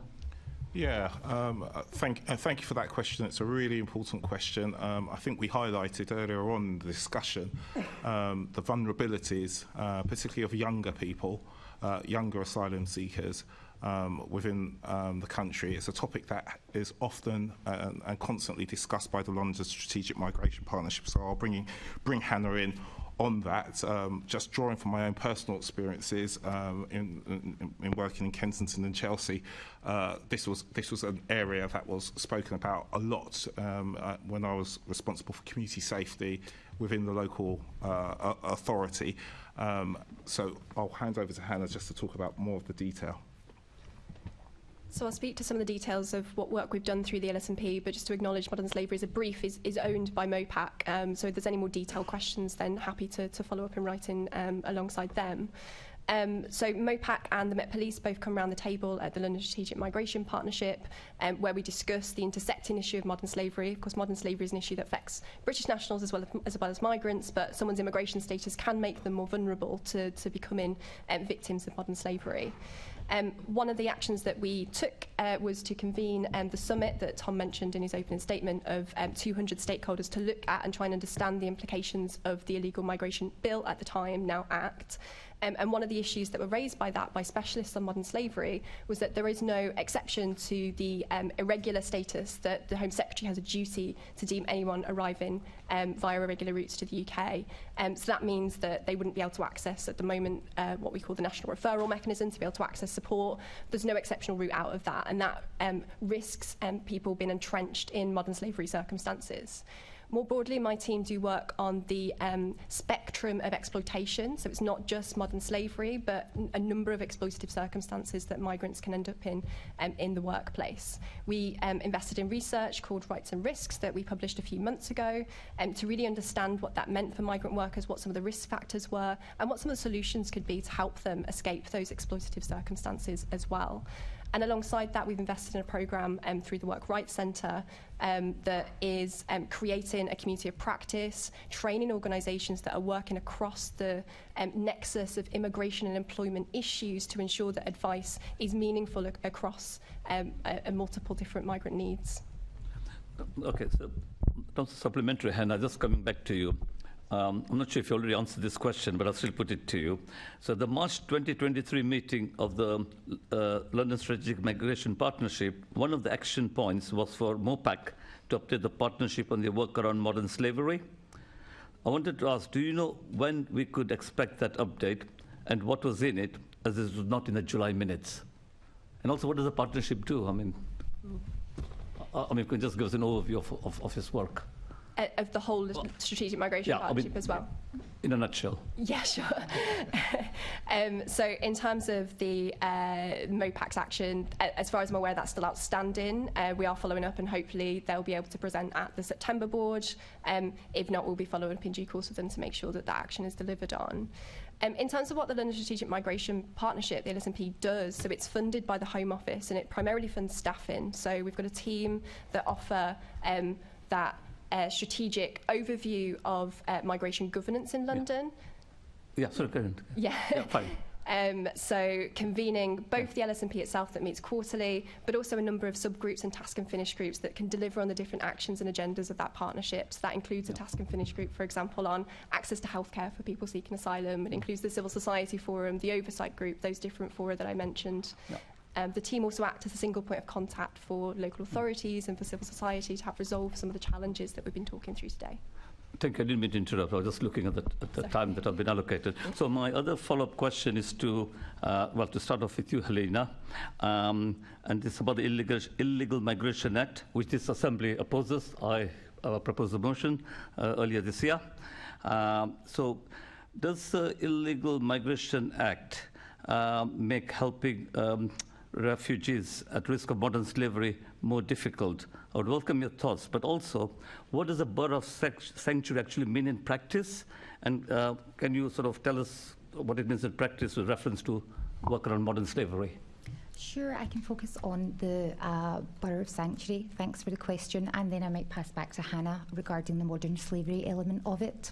So boroughs of sanctuary are partnerships between councils, statutory services and VCS organisations, and it's making sure that we are developing a framework of support services, and it's like a tapestry of different institutions. So you could have a council of sanctuary, you could have a university of sanctuary, you could have a school of sanctuary, and it's making sure that the community is coming together to go above and beyond for sanctuary seekers. So that could be asylum seekers, Ukrainian guests, resettled refugees, and lots of other groups affected by forced migration. In regards to modern slavery, I might pass over to Hannah. Yeah, and just to reiterate what I spoke through, so at the summit we convened specialists to talk through what the implications of the Act were, and that included modern slavery specialists that outlined to us that there were very, very limited exceptions where people who were victims of modern slavery or had been trafficked to the UK would be able to gain access to the asylum system or support to regularise their status, that the duty remains on the Home Secretary to make them inadmissible to that system. That removes and makes more difficult people escaping modern slavery circumstances. They need to be able to come to somebody to report that crime. However, they would risk being removed to a third country or to their home country into that system. And that removes motivation for people to do so, and often they can end up in those exploitative circumstances. The other risk that Tom Copley mentioned earlier on as well was that people can abscond from the system, and so there's a risk particularly around young people, children in care as they turn 16, 17, as Enver mentioned earlier on. They might choose to leave the system entirely out of fear that they could be removed to a country that they don't want to go to. That puts them at huge risk of exploitation and potentially modern slavery. Okay. And finally, Tom and Enver, I know you already given us your thoughts on the Illegal Migration Act, unworkable and so on. Is there anything more you wish to add? I mean, short of repealing the Act, what changes would you like to see? What are the details that make it difficult? Just some general thoughts. I mean, the thing I would add is that I think the Assembly and the Executive and the Mayor's team really need to think about how this is going to play out in London, and to just try and be on the front foot in how to respond to it, because those 50,000 inadmissible cases of individuals in London in limbo, potentially disappearing, I think there's a piece of work to be done, because it relates to the issue of risk around modern slavery too, with the Metropolitan Police that hold responsibility for tackling that, for tackling criminal exploitation, to try and just get ahead of the game, to think about what the rapid response should be with the voluntary sector once that situation plays out, because it could happen pretty rapidly, and people could be on the back foot as a result, statutory agencies. Yeah, I mean, I think that's right, and without wanting to sort of go over old ground, I mean, ultimately there's so much wrong with this Act. It's not just cruel, I think it is unworkable. It's not been, although it's been passed, it's not been enacted yet. I think the government are going to struggle with some elements of it. There's clearly going to be some legal challenges to it. I think at the bare minimum, the fact that the Act doesn't make any exceptions for victims of modern slavery or human trafficking, for example. I mean, that went too far, I think, even for Theresa May, who I think spoke very eloquently during the debate about how that was a real failing of the bill. I think at a bare minimum, that needs to be addressed. But also, I think there's so much wrong with this particular piece of legislation. It probably does need to be torn up. Thank you, Tom. Thank you, Chair. Thank you. The next is Assembly Member Best. Sorry. Yeah, Assembly Best, that's right. I think so. Thanks, Chair. Yeah, I was just trying to work out Deputy Mayor Copley's political neutrality, which seemed a lot stronger when he was talking to Assembly Member Devenish than Assembly Member Desai. I can enlighten you, Assembly Member Best. I'm not permitted to speak on behalf of a political party. That is the rule. So if you know, I can't. If someone asks me what does a Labour Party say on this, it's not for me to say. I'm here to speak on behalf of the Mayor. I hope that clarifies. I think he asked you about the shadow cabinet, so that would clarify for you also, hopefully. Thank you. I just wanted to go back to this concept that Enver, you brought up earlier, which I thought was really interesting about the refugee integration strategy. And Hannah, I wanted to come principally to you to just say, do you think that would add something significant? I mean, it sounds like it certainly would. Would that add something significant, and is that work doable?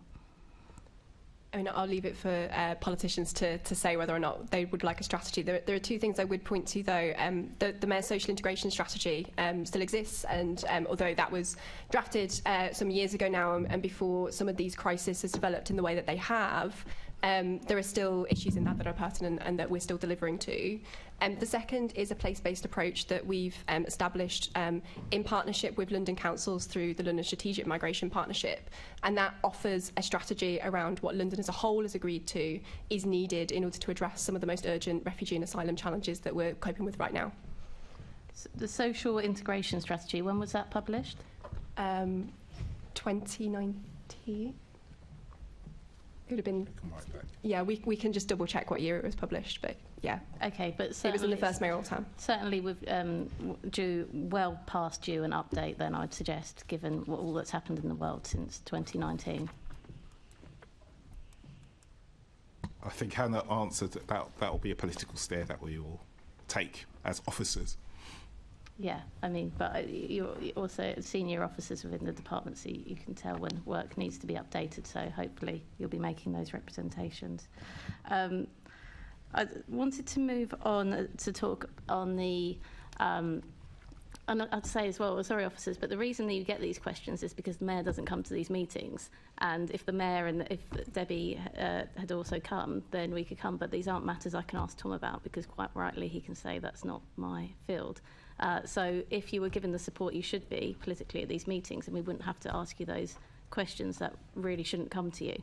I think, you know, obviously, Assembly Member Best, I'll do my best. I wasn't asking you, because you aren't the, you'll tell me that you aren't the... I can speak on housing. I know you can, but these aren't housing questions. We will certainly take any of these matters back. I will discuss with Debbie anything that's pertinent to her policy area, because there's plenty here that is.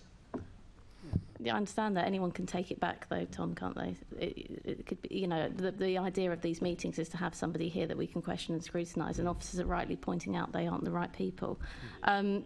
So I wanted to move more onto the economy-based arguments and onto working. I think so. If we track this back, obviously, and a member talked earlier about the strict rules in the UK, which obviously we know were made strict in 2002 by the last Labour government, and were only amended to be slightly more generous because they were directed to do so by the EU. It was then in 2010, under the coalition with the Lib Dems, that we had the shortage occupation list. And so I think my question primarily, and again, I because you are the ones here, Tunde and Hannah, I wanted to focus on that shortage occupation list. Does that represent London's need? And if it doesn't represent London's need, has the GLA or the Mayor made any representations to government about the sorts of roles that should be on that list or need to be included on that list?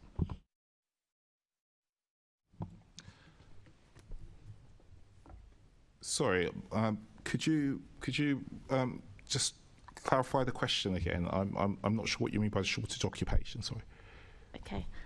So for asylum seekers to work in the UK, they can do so currently after 12 months if there's a litany of kind of conditions to meet, but those are only for roles on the shortage occupation list. Now, what occurs to me is, as the capital city of the UK, we may have additional needs, and I think we have. I mean, we've been hearing sectors calling out where they have shortages. So my question is, has the GLA or the Mayor made any representations to the Home Office or government about what roles are missing off that list and whether we should include any. Can I just come in? I'll come in very specific on housing. The Mayor, for I think at least 12 months prior to this happening, called for construction workers to be added to the shortage occupation list. I think he called for that in February last year, and it took at least 12 months, I think, for the government to actually add the construction sector onto the list. So, yes. Speaking very much from my perspective, that's one area where the Mayor has been pushing the government. Yes, and thanks for perfectly illustrating why it's important we make those calls, because we can get those wins. So the point being, those workers have now been added. So is there any other section where we're making representations, or we have further shortages in London that need to be addressed? So in answering that in a more broader sense, the Mayor has called for devolved powers over the shortage occupation list for London, so that we can, as you've just described, in London, make calls based on the unique needs of London and its economy. And what has been, was that, I guess, via letter? What's been the response to that call? I assume it's by a letter, and as far as I know, it wasn't a representation that led to a decision. Okay, and in the meantime, is there any roles that you think that we should be asking for, or perhaps I'm thinking within the nighttime economy as well, as certain industrial areas? Again, not particularly my area of expertise. This will be a sort of Jules and the economic team.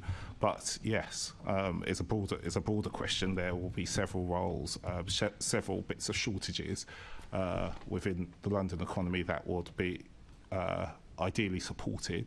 But again, that will be a decision based on the political steer that we get.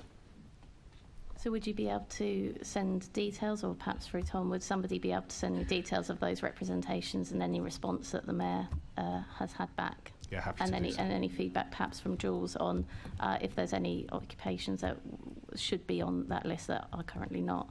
Happy to do so, yes. Perfect, thank you. The other questions that I really wanted to ask today, but looking at the panel and again looking at the fact that the Mayor's not here, I don't know who's best to answer them, because I want to talk about hate crime. And what we should be doing to better protect refugees from hate crime. But I'm looking at the panel, Chair, and I don't know if it's fair to ask anyone about that. Somebody can tell me if they believe it is.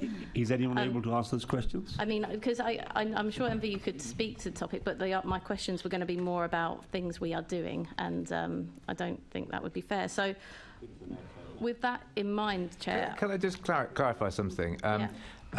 I was invited a few months ago to come to this committee because it was on the basis it was a housing plenary, and I was very happy to accept. And it was much later in the day that I think only a few weeks ago that I was told it would be the subject would be refugees, which of course has a housing angle, but falls more broadly into Debbie's area.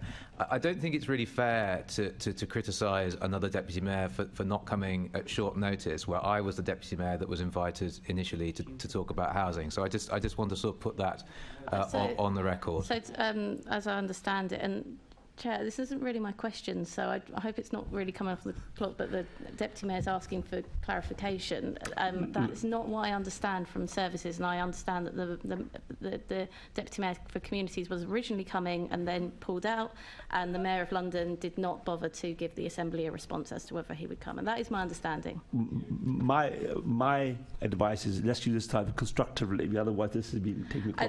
I don't know what the arrangements were. I'm only standing in for the Chair. I'm only standing in for the Chair myself. I don't know what the arrangements were for this meeting or what the problems were. I understand that, Chair. But my point more widely is that I do really want to talk about hate crime and how that affects refugees. And I'm looking at the panel, and I don't know whether but directly I don't think I can do that. But I think it bears saying that the Assembly wanted to talk about that, because that is such a large area of this subject that we are not going to talk about today. I think that's been noted. It is a very important topic, Assembly Member, and I think it might be something that would be worth picking up through MOPAC. Have you finished your question? I think those comments have been noted, as I say, and they'll be on the transcript of the meeting. Okay, next is Assembly Member Ahmed, please. Thank you, Chair. Good morning, panel. Enver, you spoke earlier about ESOL provision. As you know, ESOL provision was cut through government austerity by almost 60% before the devolution of the adult education budget. What impact has this had, and should the government dedicate additional funding to the adult education budget to rectify the shortfall? I would certainly agree with that and concur with that. ESOL is a real challenge for refugees and once they are trying to integrate, and the variability in the quality of provision and access is a real issue. And for those that we work with, they often highlight that as one of the key challenges that they face. And the inconsistency is not just actually a London-wide issue, but is a national issue, actually. And I think this plays into the whole point I've been raising about having a joined-up approach to refugee integration, where you're looking at the different pathways and how you can harness resources most effectively. But the cut to the budget, as you acknowledge, around ESOL provision is no doubt having a significant knock-on effect to what refugees are able to access. Thank you. My next question is to Tunde. Tunde, we heard in a recent Economy Committee meeting that one of the biggest barriers to trying to access both work and training is childcare. And we know that the GLA developed a successful pilot called ESOL Plus Childcare.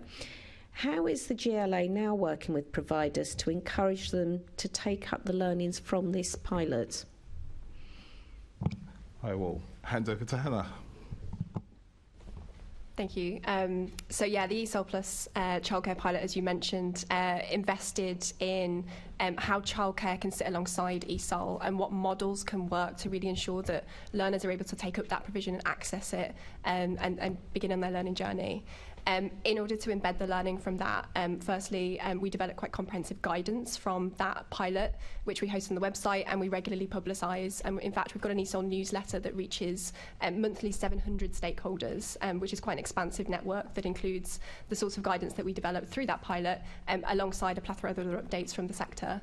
In addition to that, we, through the flexibilities that Tunde has mentioned, have opened up opportunities for providers to be able to think about how they're using their funding to include childcare alongside the provision of ESOL and adult skills, which has enabled a widening of access to childcare provision in terms of the wraparound support for learners. Thank you. And a slight plug, Chair, if I may, for the Economy Committee. Our report into childcare and the findings of our recent investigation into childcare in London is due out next month, so I'm sure you're all sitting there dying to see it. Helena, ESOL provision is highly variable from local authority to local authority, and people, as you know, are waiting very long periods of time to be able to access that support. How has the London Strategic Migration Partnership been working to improve ESOL provision in London, despite these drastic government cuts? Thank you for your question. As Hannah mentioned, the inclusion of childcare really helps people to attend those classes. It's been quite a barrier for people who haven't been able to access that funding previously to get along to attend those classes. What I would also say is transport is a bit of a challenge, and it would be very good to have a little bit more focus on people being offered funding as part of their ESOL classes to be able to attend. We know that there's not always facilities close by, but what I would say is the impact that childcare has had through the SNP has really improved attendance, especially for women. Thanks. Thank you. That's very helpful. Thank you very much, Chair. Thank you. I'm now going to momentarily come out of the... I will still be the chair, but I want to ask a question in my own right. It's to Hannah. Look, failure to access to healthcare isn't only detrimental for the individual, but it also has public health challenges for Londoners. And we've heard access to healthcare come up a number of times in the proceedings this morning. Have you been, or has the GLA been doing any work on on helping refugees and asylum seekers access the NHS system, and what has that work been? Thank you.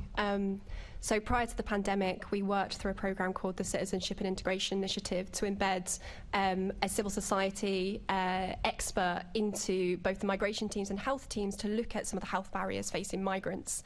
They started a couple of days before lockdown, and so immediately their work was transitioned not just to look at broader access to things like GP registration, but most immediately into some of the acute needs that were exhibited in hotels. As we've already spoken about, tens of thousands of people are now in hotel accommodation, and that situation was created quite rapidly during the early stages of COVID. And so through that secondee, collaborating with health partners across the NHS and public health, we introduced something called a find and treat service into the hotels that was comparable to what was offered for rough sleepers at the time. And that meant that there was rapid access to testing, and once asylum seekers were eligible, to the vaccine as well. And from that has been created a real legacy of collaboration. And one of the task and finish groups that reports into the London Strategic Migration Partnership has a focus on asylum access to healthcare and broader learning for migrant access to the healthcare system as well. And that partnership is chaired by Kevin Fenton. And there's a number of programmes of work that has come out of that. So the specific actions that have been taken on things like data sharing. Do local GP surgeries and NHS partners know when a new hotel is stood up in a local region, for example? Are they getting the right data through on what the demographic needs are and some of the risk factors for that population? They've also led work around community of practice, so understanding what some of the barriers are to registering for a GP. A lot of people get turned away at the front desk of a GP surgery. They're asked for sorts of evidence that they don't need to provide, and everyone has an entitlement to register for a GP. So working through why that is and tackling some of those challenges head on. So that group convenes quarterly, reports into the Strategic Migration Partnership, and we're regularly monitoring that work. One of the actions they've taken as a partnership is to create a lived experience board, so understanding migrant patients, particularly asylum seekers that are going through the system, and what changes can be made to address some of the barriers they're experiencing. And to you, Enver, the Home Office's hostile policy is a deterrent to refugees accessing healthcare system. Has any assessment been made of the impact on public health of this policy? It's an interesting and important question, and I'm not aware that it has. I don't know if public health authorities across London have looked at this, or indeed across England. But I think there's definitely evidence from practice on the ground that we see, that other voluntary organisations see, and indeed some statutory agencies see, that the hostile environment does have a damaging impact on people's mental and physical well-being. I spoke earlier about the deterioration of people's mental health, the trauma that they face that can result in suicidal ideation, in self-harm, and there's no doubt that that creates a burden on public health agencies in London and indeed in other parts of the country. And I think this is something that requires some actually consistent mapping and investigation into, to really understand how, as a consequence, due to the hostile environment, additional burdens are being imposed on public health agencies and indeed on the wider NHS. And just come back to Helena, do you think there's a role for City Hall to convene a roundtable meeting of agencies working with refugees and asylum seekers to understand the issues they face in accessing healthcare and how they can be helped through a strategic plan? Do you think there's a case for us to do that? I mean, absolutely. I would say through the Task and Finish group, we've already established that that is what we're intending to achieve. Obviously, it's convened by NHS and public health partners. They're the owners of that brief, but with input from the GLA, from councils, from civil society as well, to really shape that agenda to be a collaborative one. I was trying to say maybe the GLA should be. I come from a background of the NHS and I know how it operates. Maybe it's a case for the GLA to be the driving seat of that process, is the question I was putting. But I'll leave it for you to take away, okay? I'm happy just to briefly come in on that. So we do have the health board. We have a programme of different topics that we delve into. That's certainly something I can take away and put to them. Great, thank you very much. Thank you. I'm now going to ask Assembly Member Leonie Cooper, please. Thank you very much, Chair. I'd like to start with a question to Deputy Mayor Tom Copley, if I may. Hi, Tom. Last year, the Mayor said, as the Chair of the C40 Cities Group, one of my priorities is taking urgent action to address the causes and devastating human cost of forced migration created by the climate emergency. I wondered if you could outline what actions overall the Mayor has taken in London since then. Yes, so we do anticipate that climate change will become an additional driver of migration. That might be directly as a result of, sort of flooding, wildfires, drought and things like that, or indirectly as it exacerbates existing conflicts. So in terms of what the GLA has done, the GLA has created a humanitarian resource sub-team with responsibility to manage the GLA response to climate migration. GLA officers are working with the C40, the International Organisation for Migration and other stakeholders to build links with diaspora communities, to understand the impact of climate change on their migration and to share good practice between cities and communities on climate mitigation. And we're also aware of areas with historic ties to the UK, such as Bangladesh and Pakistan, where climate impacts may already be a factor in migration, and then others such as the Maldives, which are most at risk if sea levels continue to rise. So our officers will work with those communities and those resilience networks to anticipate future issues and the response that's going to be required from London. Thank you. I wonder if I could now turn to Enver and possibly also to Helena. Some of the key global recommendations that have been developed by the C40's City Climate Leadership Group include investing in city governments to implement projects that focus on the inclusion of migrant and displaced people.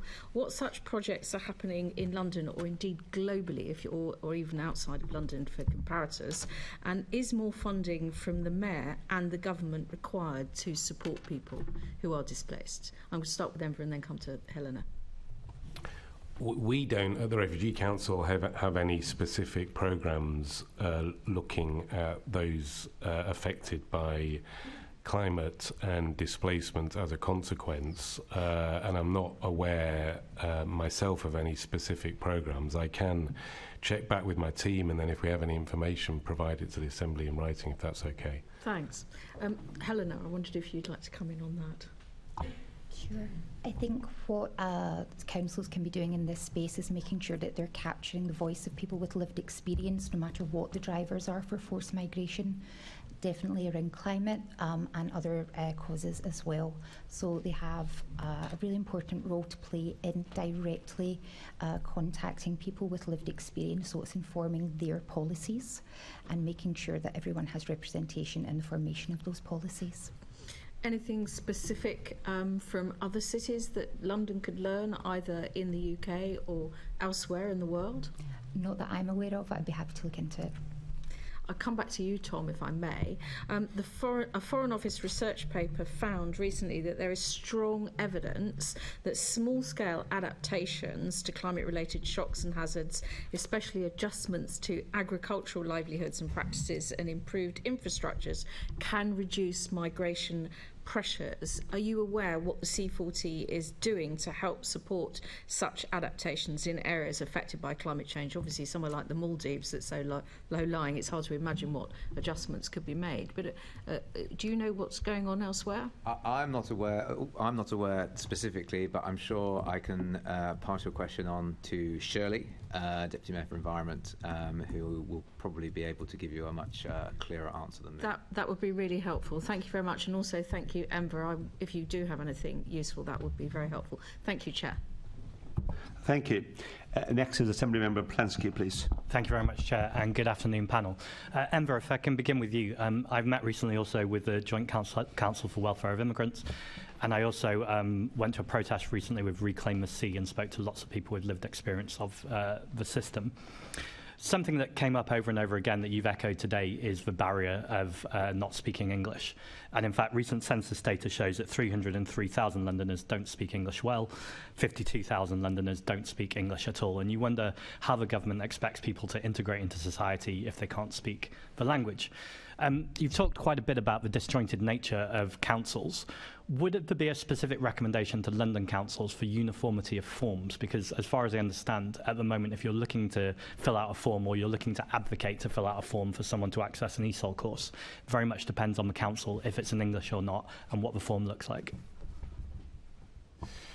Yeah, it's a really good question that's identifying, one of the practical barriers, and I think where there's an opportunity for London councils through the London Councils organisation that oversees the operation of London councils to look at trying to get some consistency there, it would be a sensible thing to do.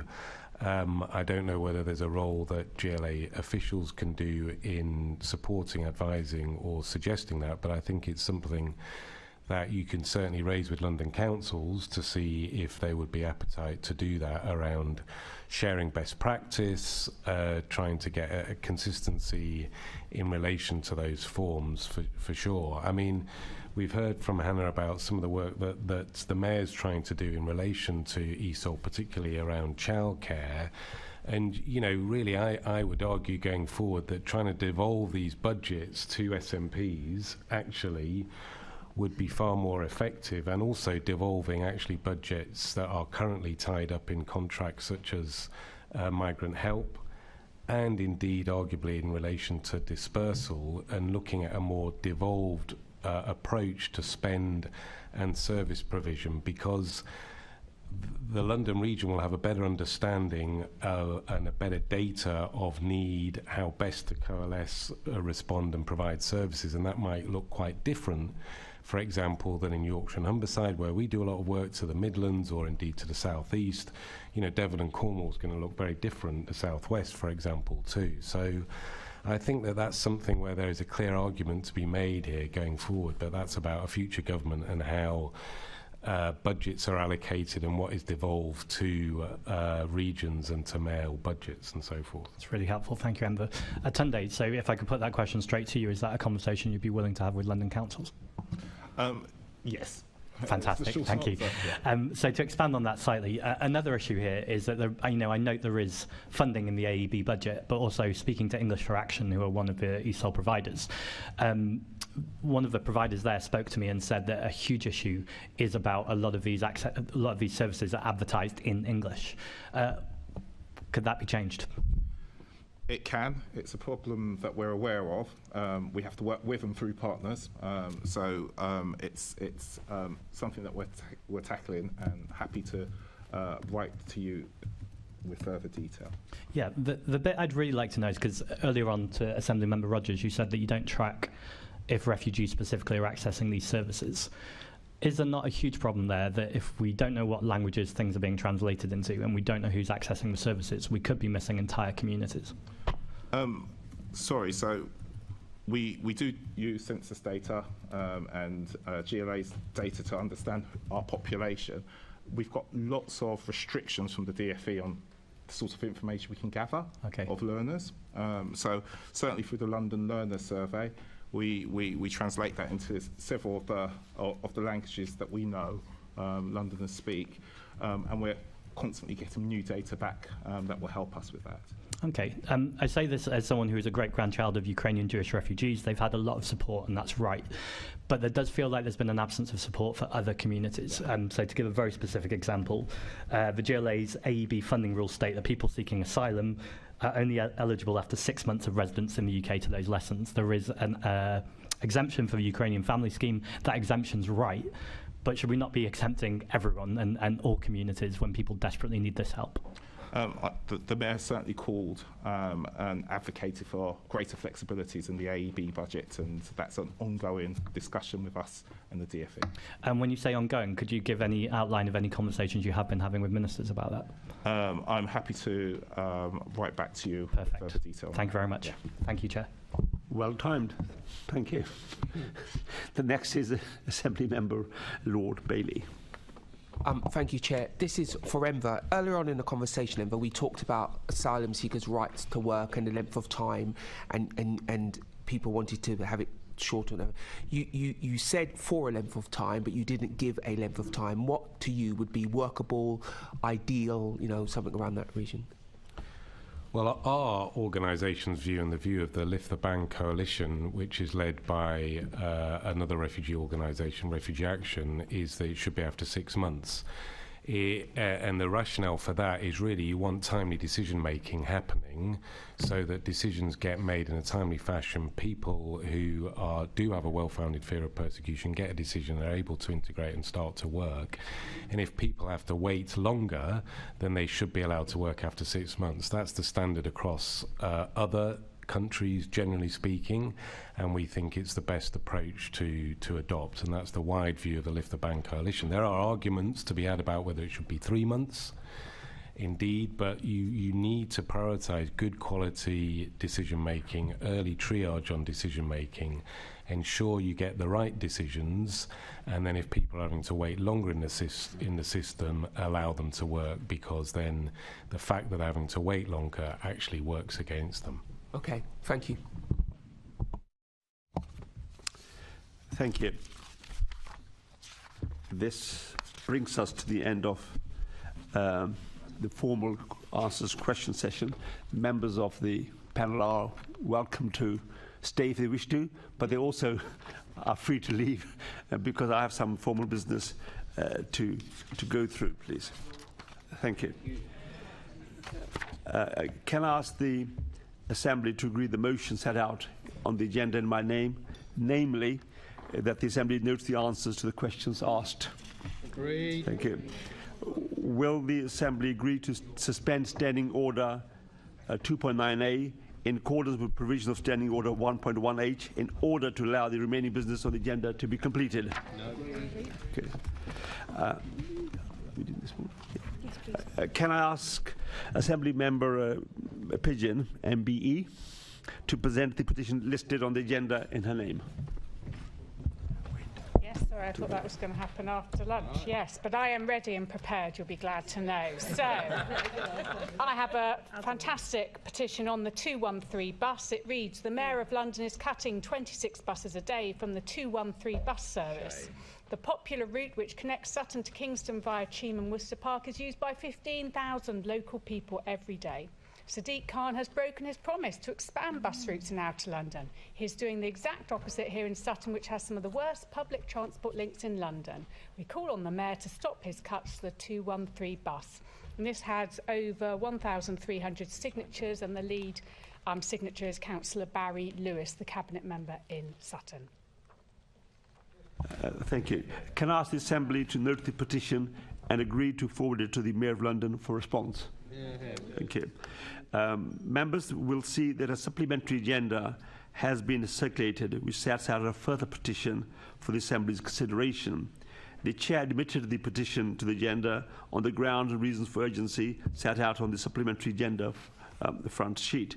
Can I ask Assembly Member Best to present the petition listed on the supplementary agenda in her name? Thank you, Chair. I'm also completely prepared for this and didn't think this was going to be after lunch. The petition before you is to have speed cameras on the A10 between the Southbury Road and Great Cambridge roundabout. This is work done by local councillor James Hockney. The first petition that he took on this issue managed to secure speed cameras along part of the road, and now those speed cameras are required along the rest of the road. There are currently over 2,000 signatures of the petition. The A10 is one of the roads in London which has some of the greatest speeding across the capital, and unfortunately there has been fatalities as well as a number of incidents along this road. It also acts as a major place for car meets. The police had to recently break up 100+ cars that were on this road and looking to speed and cause danger for residents, as well as noise issues as well that causes a lot of stress. So I'd like to commend the work of Councillor James Hockney and the Enfield Conservative team, who have worked extremely hard on this issue and have managed to make some concessions, and I hope that once we put this petition through we can get the whole road covered by average speed check cameras. Thank you. Thank you. Can I ask the Assembly to note the petition and to agree to forward it to the Mayor of London for a response? Agreed. Thank you. Can we note the responses received to the petition presented at the 8th June and 6th July 2023 London Assembly plenary meetings? I would like to propose that the Assembly now adjourns for 1 hour and return at 1:30 p.m. before continuing with the remaining business on the agenda. Are members in agreement? Agreed.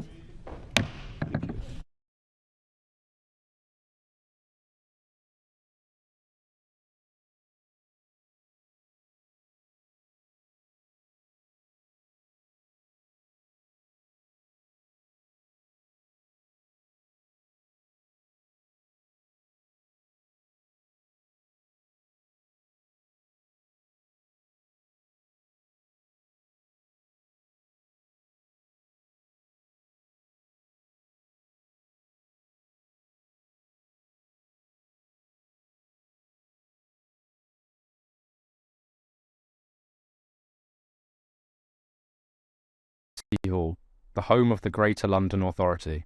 Please stand by.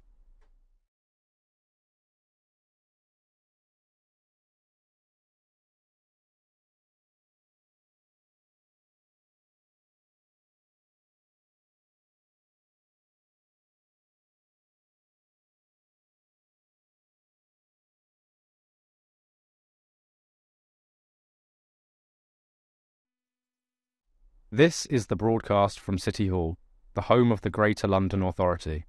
Please stand by.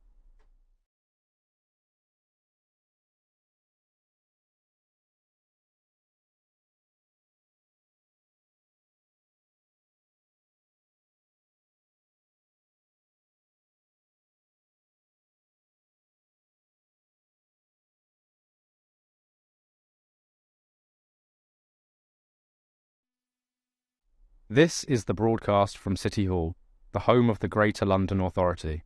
Please stand by.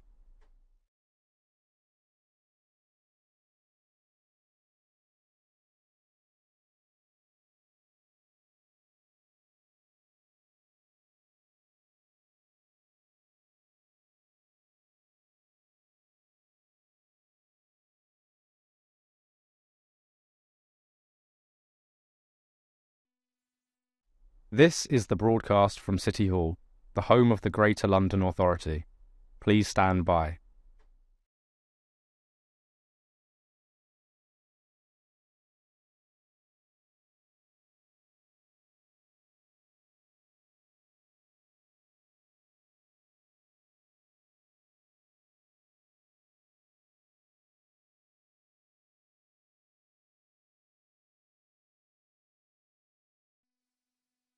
This is the broadcast from City Hall, the home of the Greater London Authority. Please stand by.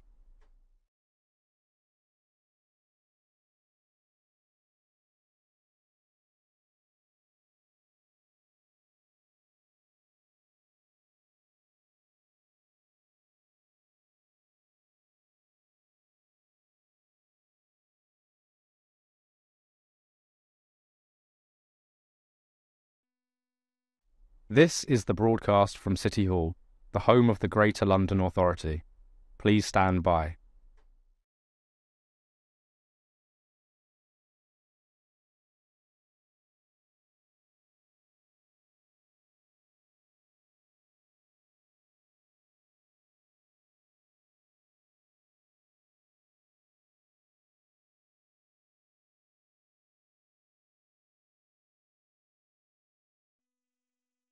This is the broadcast from City Hall, the home of the Greater London Authority. Please stand by.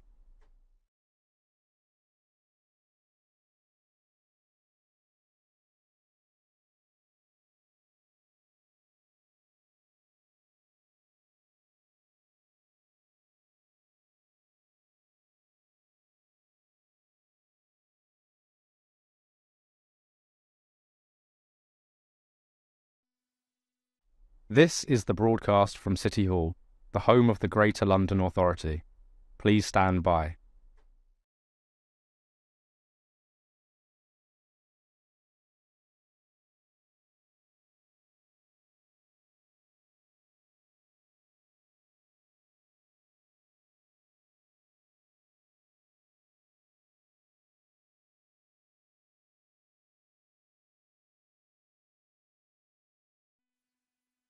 This is the broadcast from City Hall, the home of the Greater London Authority. Please stand by.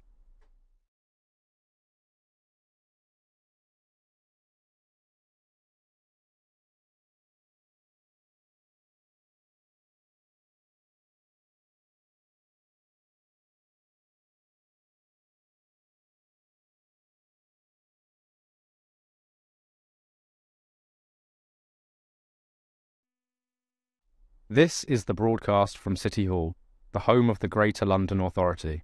Please stand by.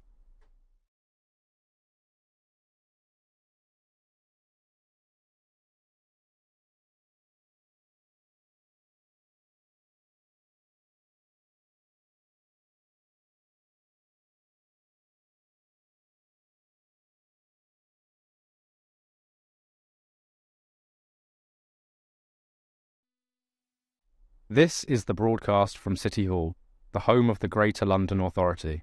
Please stand by.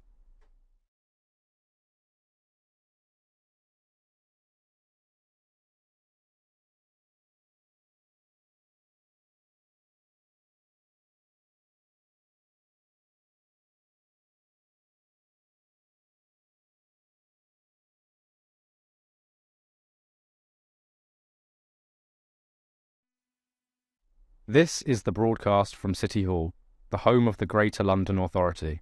Please stand by.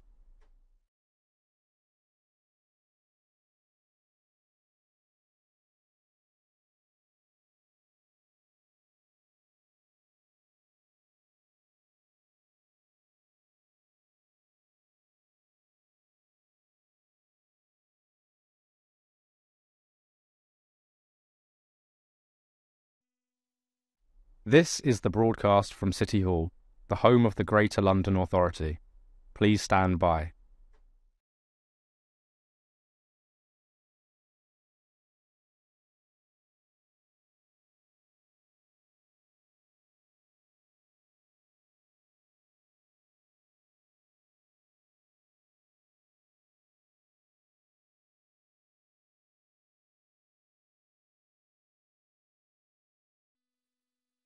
This is the broadcast from City Hall, the home of the Greater London Authority.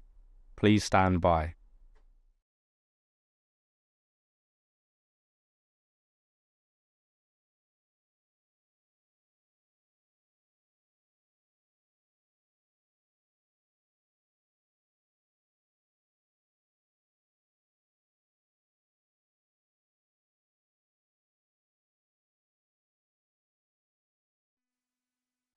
This is the broadcast from City Hall, the home of the Greater London Authority.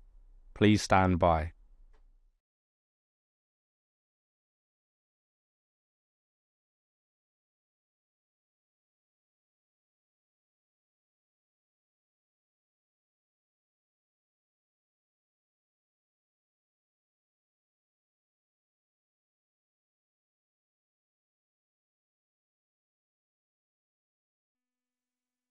This is the broadcast from City Hall, the home of the Greater London Authority.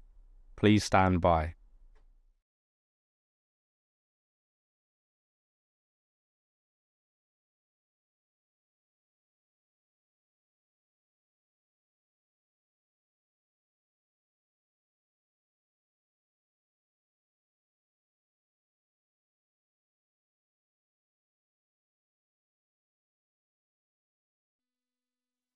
This is the broadcast from City Hall, the home of the Greater London Authority. Please stand by.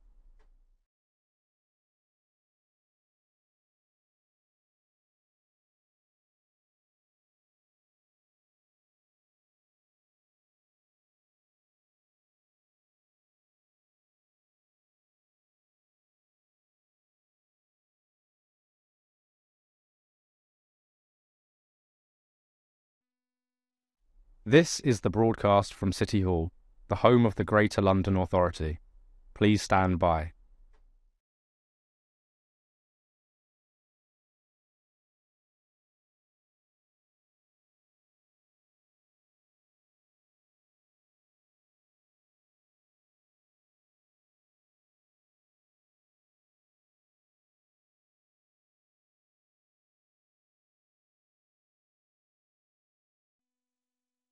This is the broadcast from City Hall, the home of the Greater London Authority. Please stand by.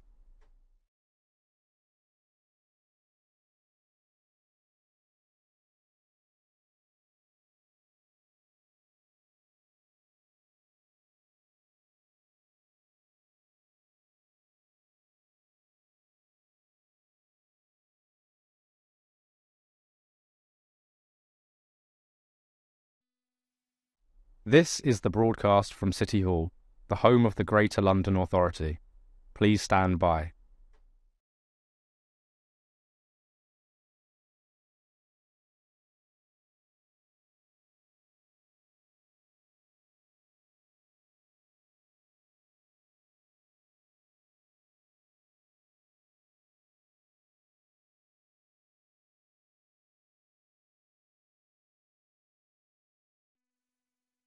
This is the broadcast from City Hall, the home of the Greater London Authority. Please stand by.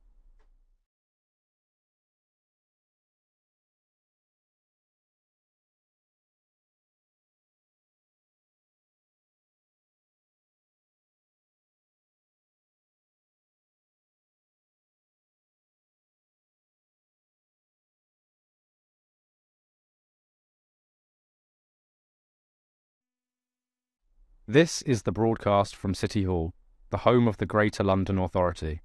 Please stand by.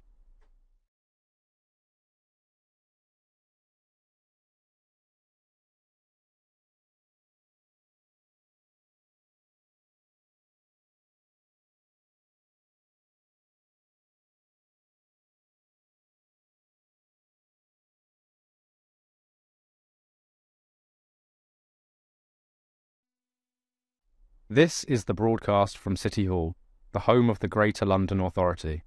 Please stand by.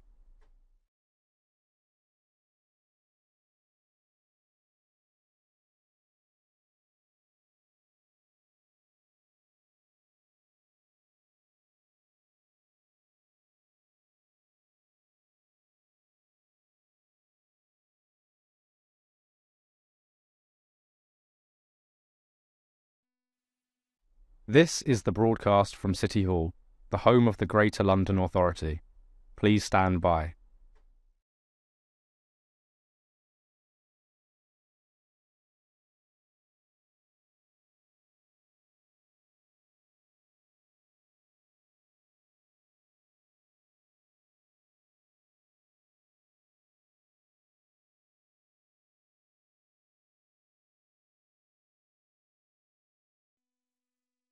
This is the broadcast from City Hall, the home of the Greater London Authority.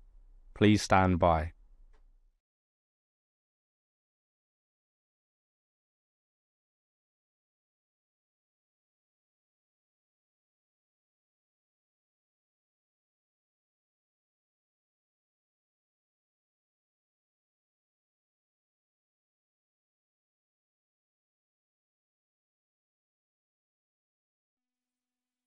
This is the broadcast from City Hall, the home of the Greater London Authority. Please stand by.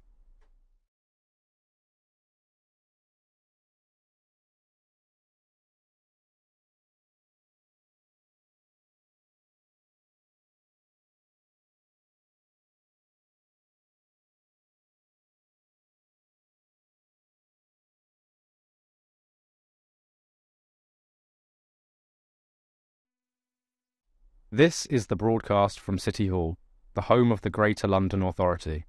Please stand by.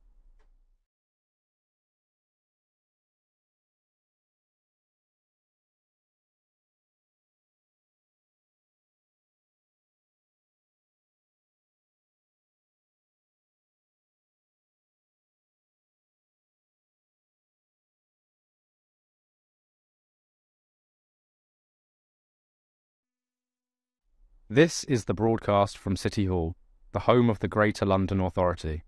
Please stand by.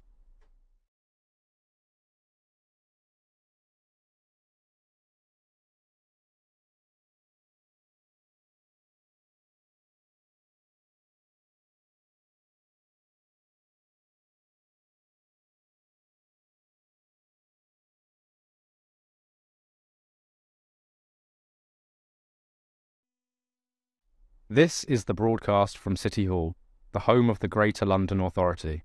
Please stand by.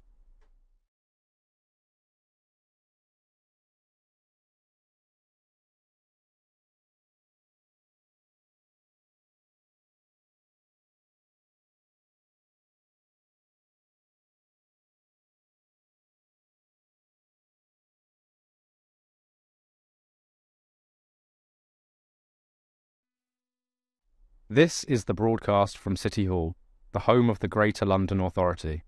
Please stand by.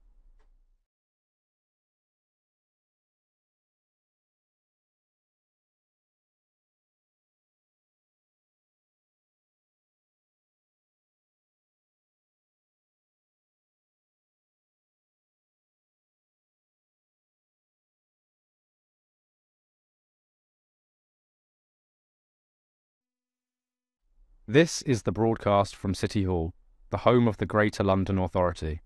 Please stand by.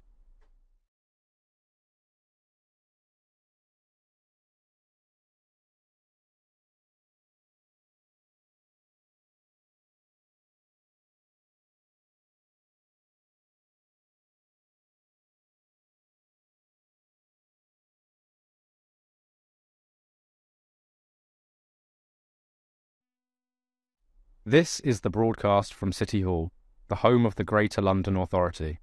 Please stand by.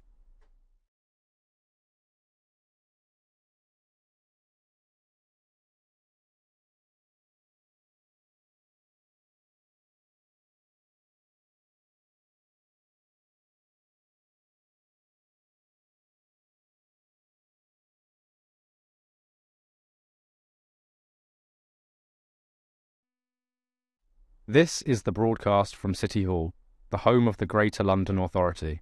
Please stand by.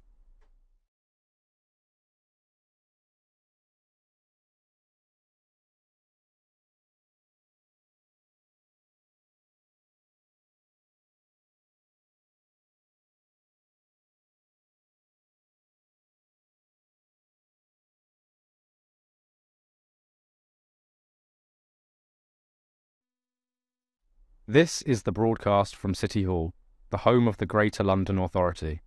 Please stand by.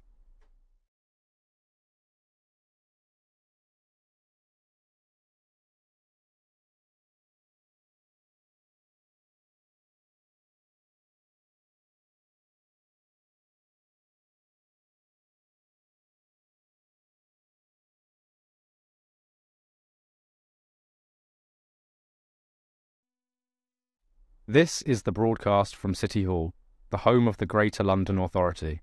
Please stand by.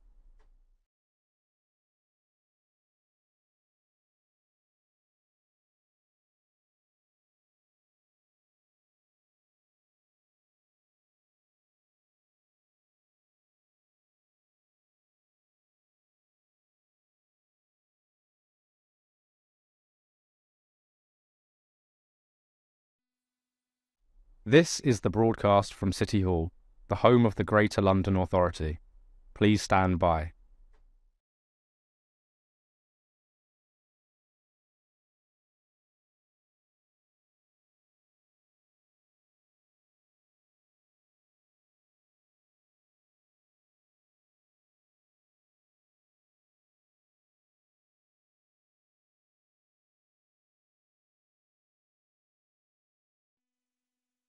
This is the broadcast from City Hall, the home of the Greater London Authority.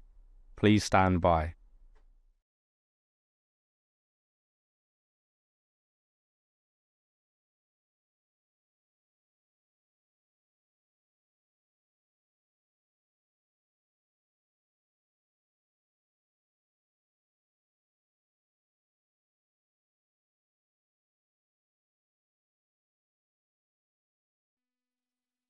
This is the broadcast from City Hall, the home of the Greater London Authority. Please stand by.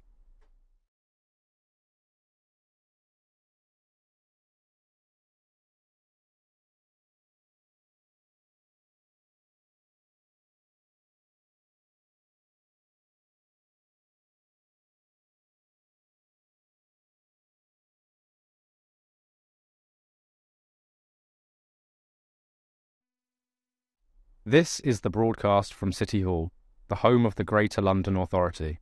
Please stand by.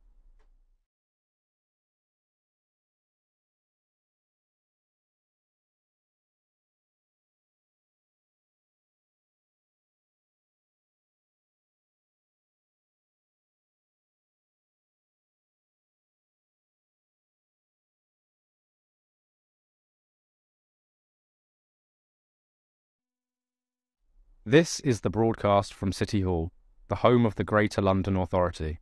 Please stand by.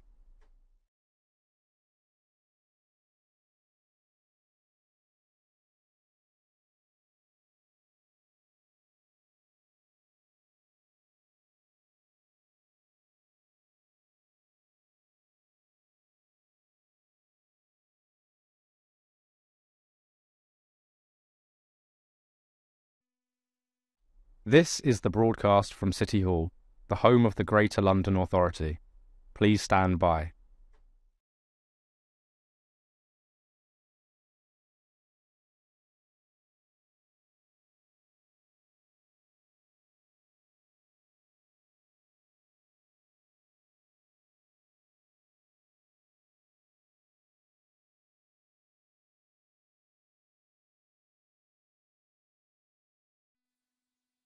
This is the broadcast from City Hall, the home of the Greater London Authority. Please stand by.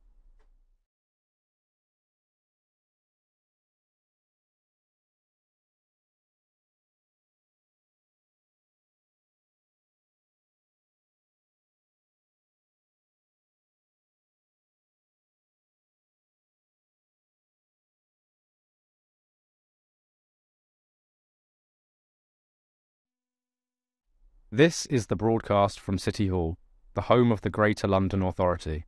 Please stand by.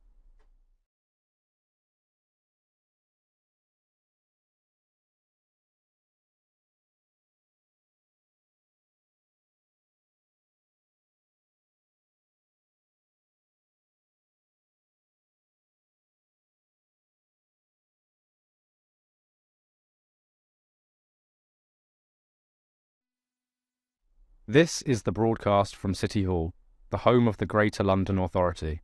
Please stand by.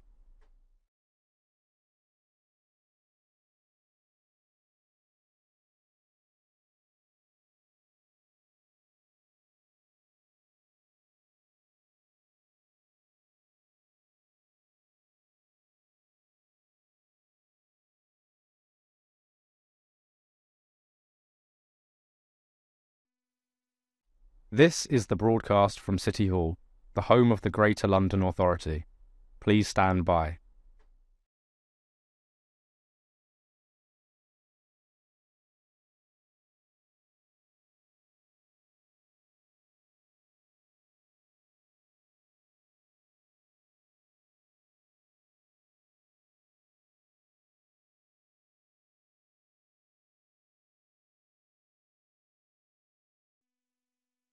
This is the broadcast from City Hall, the home of the Greater London Authority. Please stand by.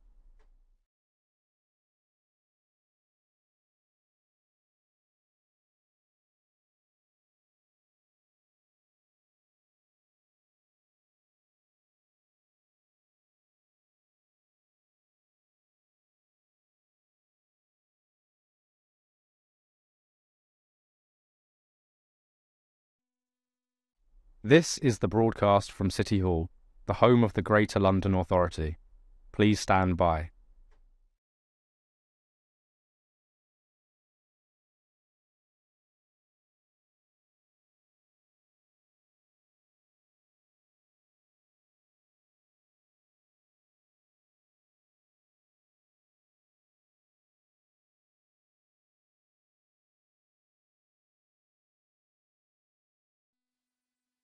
This is the broadcast from City Hall, the home of the Greater London Authority. Please stand by.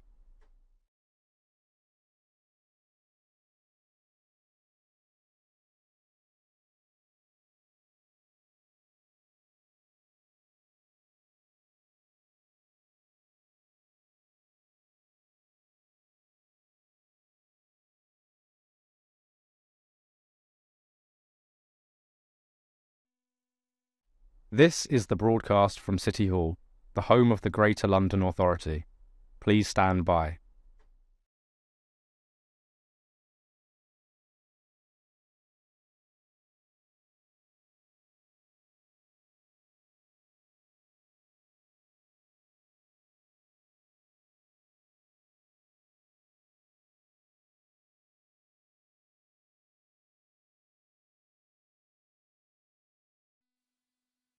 This is the broadcast from City Hall, the home of the Greater London Authority. Please stand by.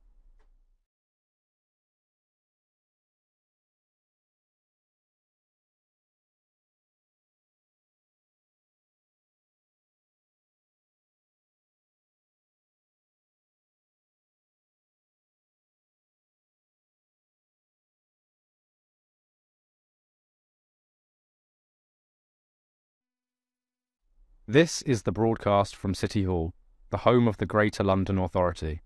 Please stand by.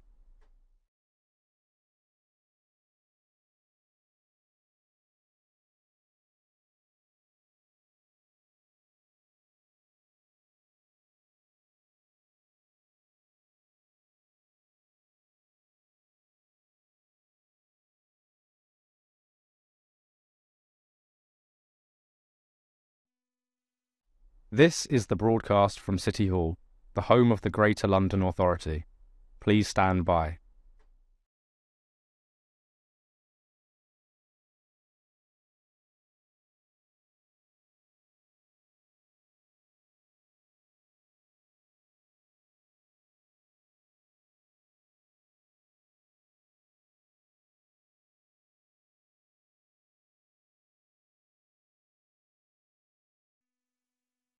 This is the broadcast from City Hall, the home of the Greater London Authority.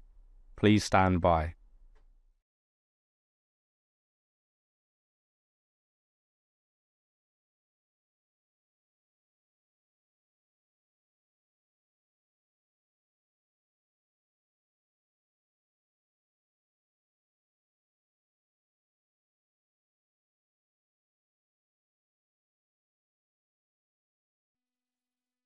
This is the broadcast from City Hall, the home of the Greater London Authority. Please stand by.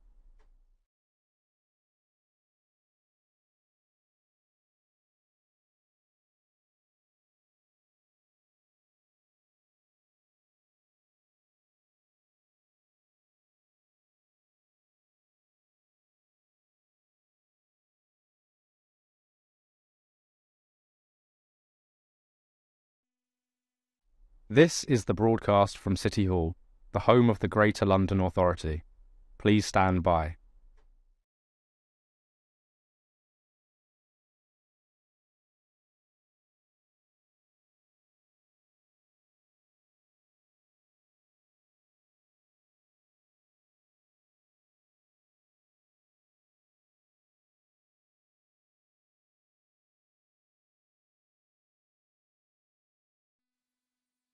This is the broadcast from City Hall, the home of the Greater London Authority. Please stand by.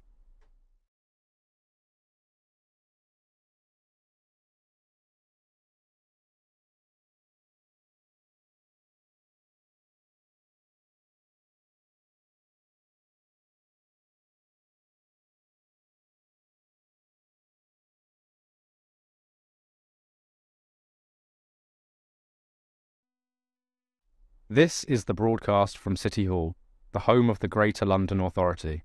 Please stand by.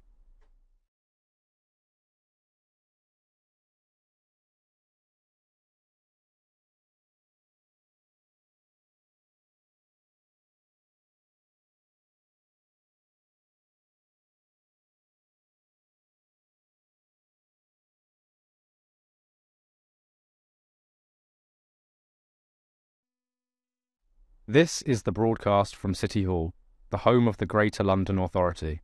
Please stand by.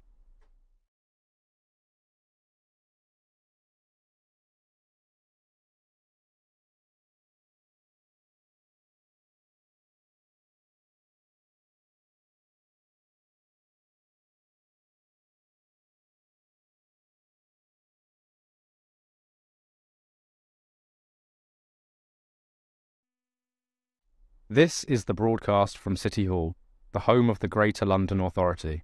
Please stand by.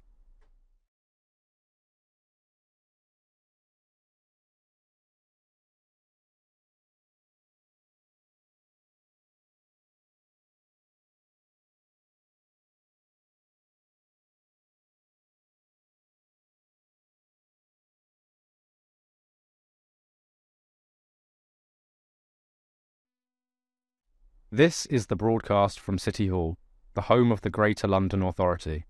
Please stand by.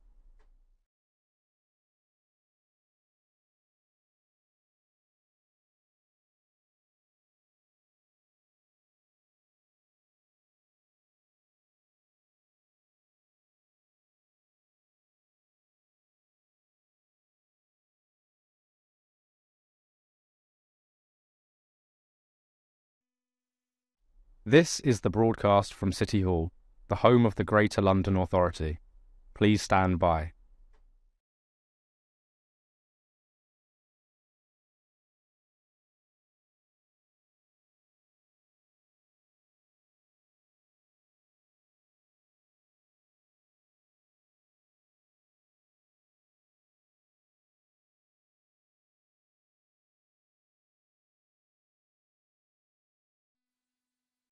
This is the broadcast from City Hall, the home of the Greater London Authority. Please stand by.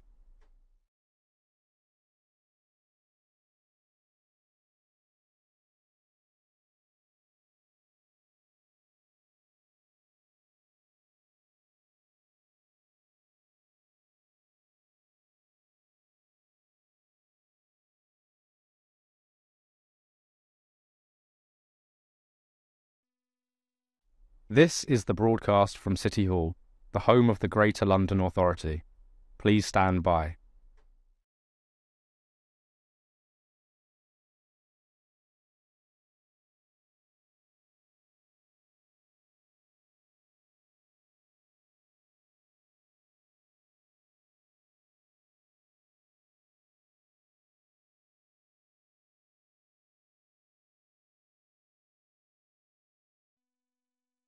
This is the broadcast from City Hall, the home of the Greater London Authority. Please stand by.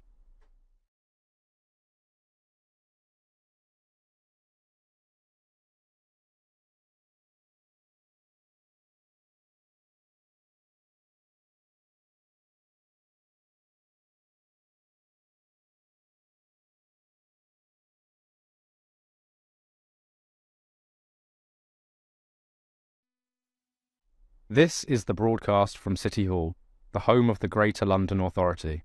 Please stand by.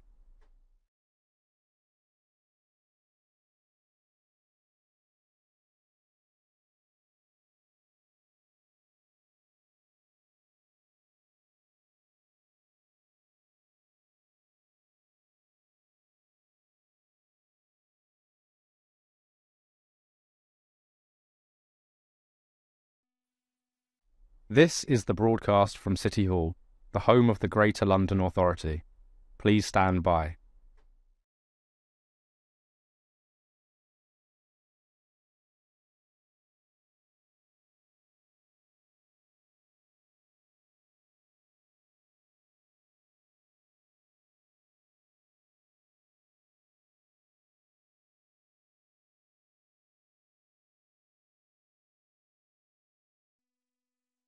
This is the broadcast from City Hall, the home of the Greater London Authority. Please stand by.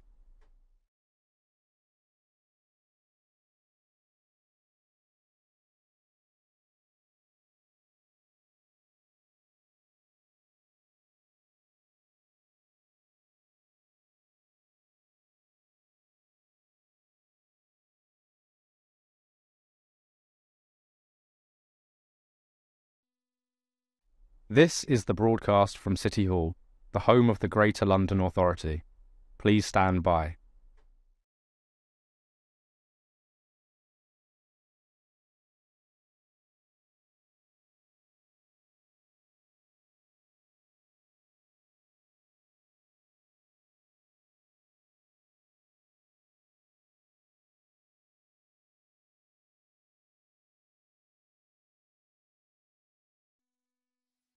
This is the broadcast from City Hall, the home of the Greater London Authority. Please stand by.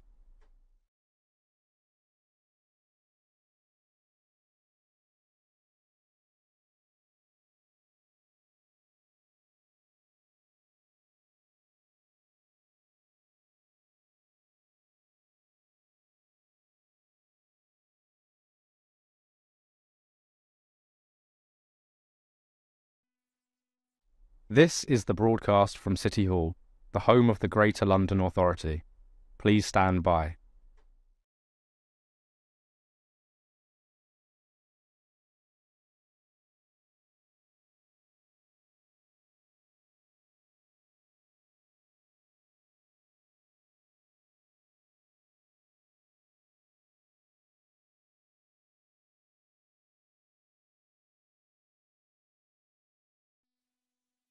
This is the broadcast from City Hall, the home of the Greater London Authority. Please stand by.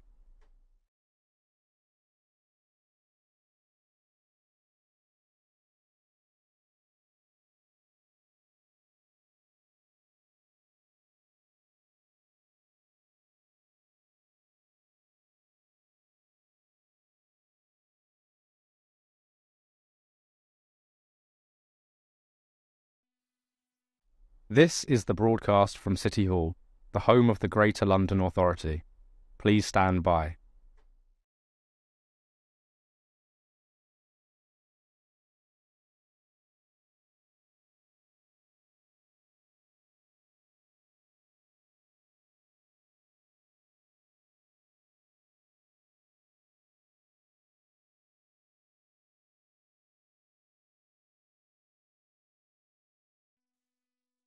This is the broadcast from City Hall, the home of the Greater London Authority.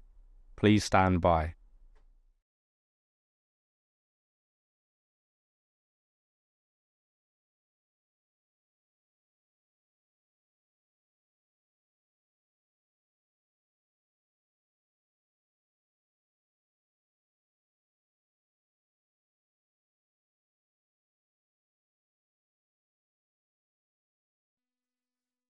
This is the broadcast from City Hall, the home of the Greater London Authority.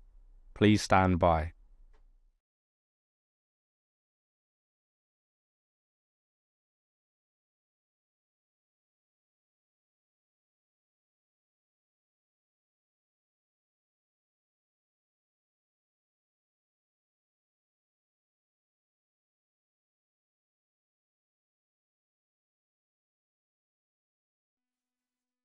This is the broadcast from City Hall, the home of the Greater London Authority. Please stand by.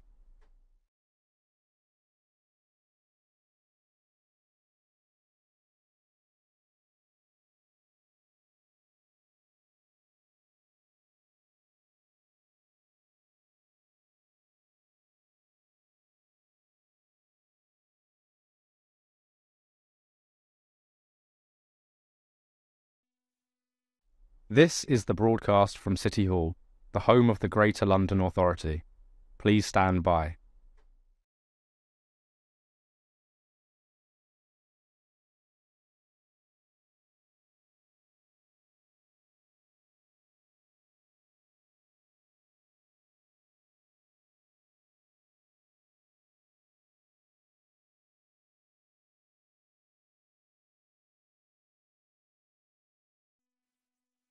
This is the broadcast from City Hall, the home of the Greater London Authority. Please stand by.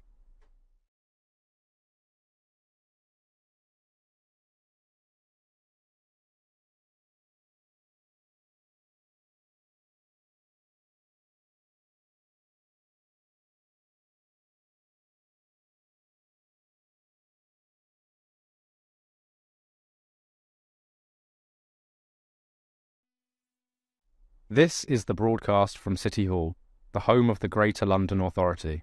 Please stand by.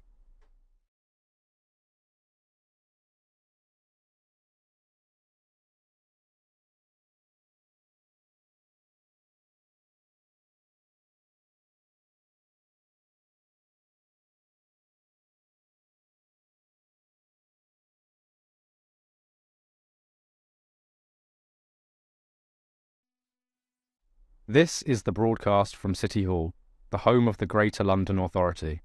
Please stand by.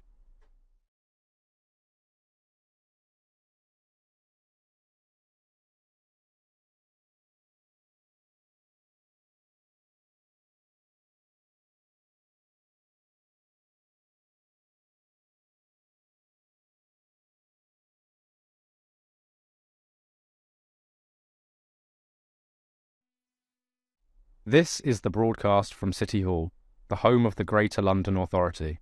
Please stand by.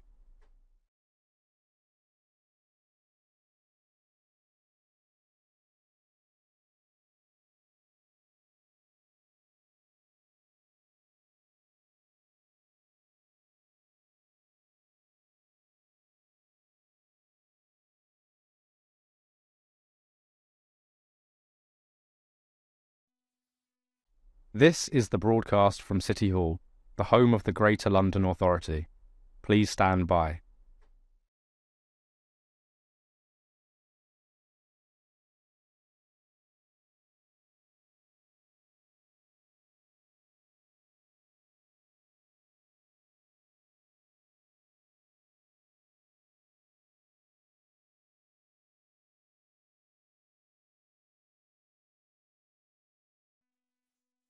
This is the broadcast from City Hall, the home of the Greater London Authority. Please stand by.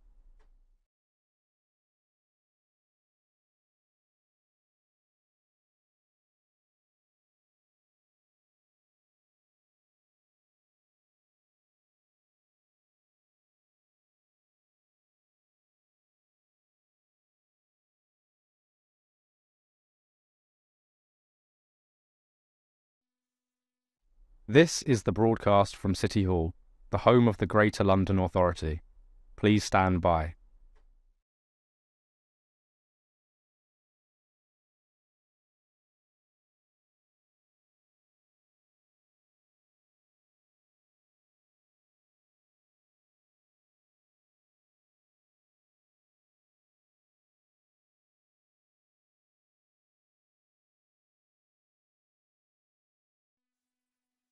This is the broadcast from City Hall, the home of the Greater London Authority.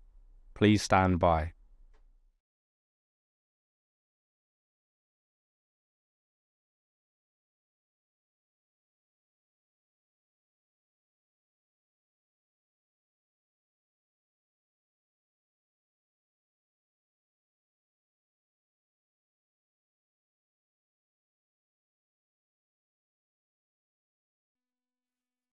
This is the broadcast from City Hall, the home of the Greater London Authority.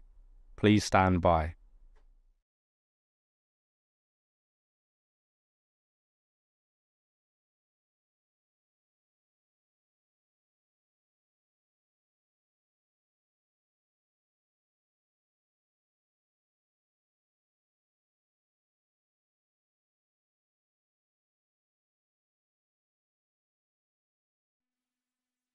This is the broadcast from City Hall, the home of the Greater London Authority. Please stand by.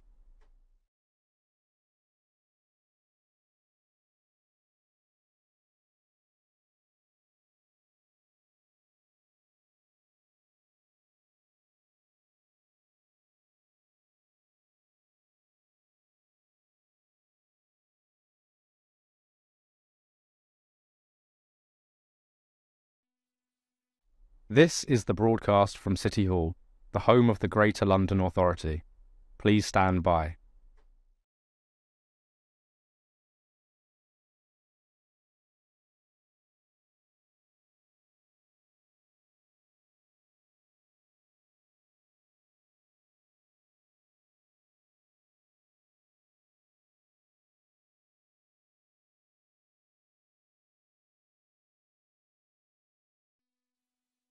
This is the broadcast from City Hall, the home of the Greater London Authority. Please stand by.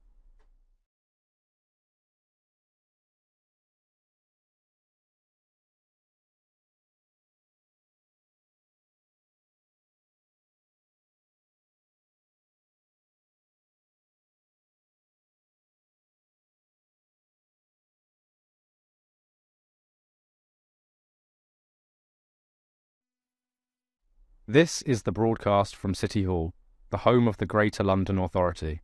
Please stand by.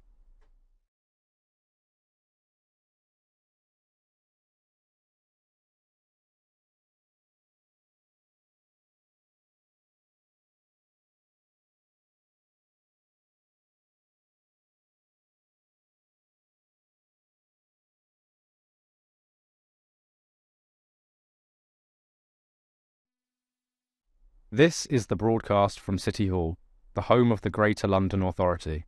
Please stand by.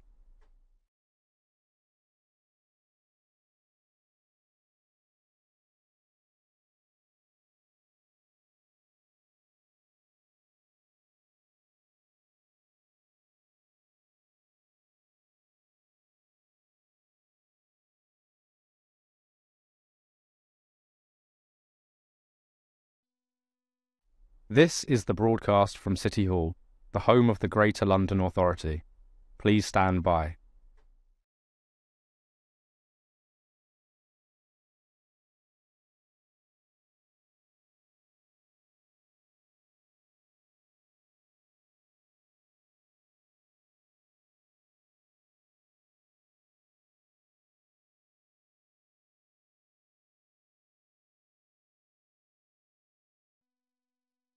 This is the broadcast from City Hall, the home of the Greater London Authority. Please stand by.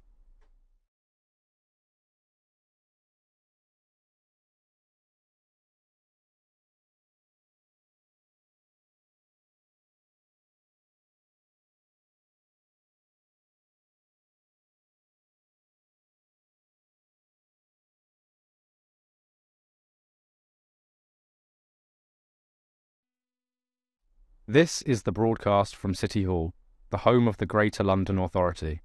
Please stand by.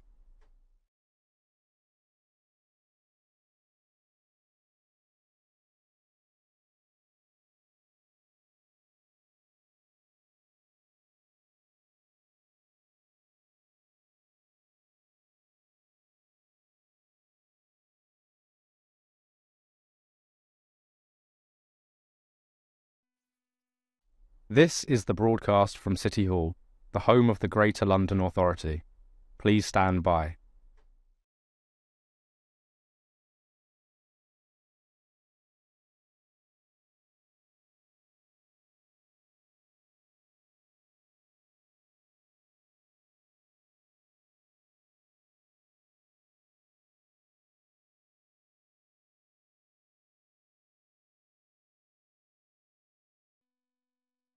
This is the broadcast from City Hall, the home of the Greater London Authority.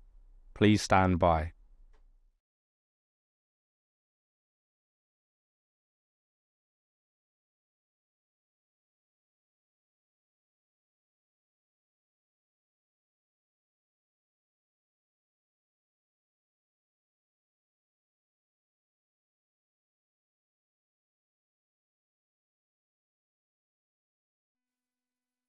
This is the broadcast from City Hall, the home of the Greater London Authority. Please stand by.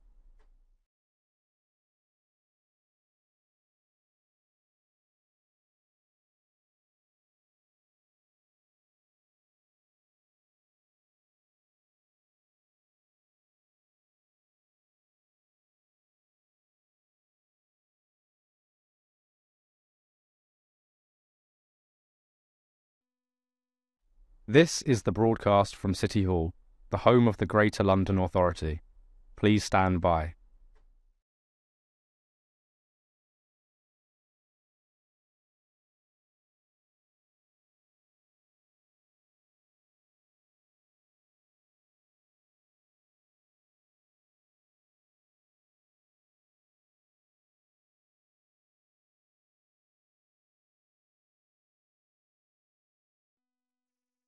This is the broadcast from City Hall, the home of the Greater London Authority. Please stand by.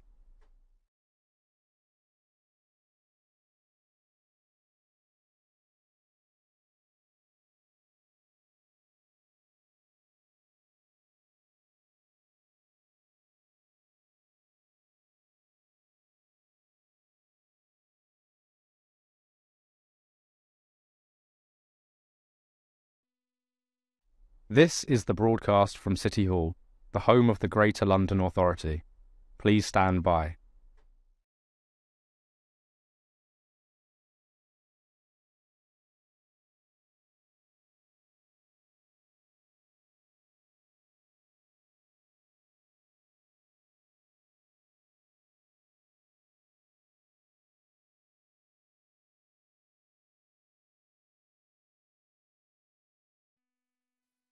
This is the broadcast from City Hall, the home of the Greater London Authority. Please stand by.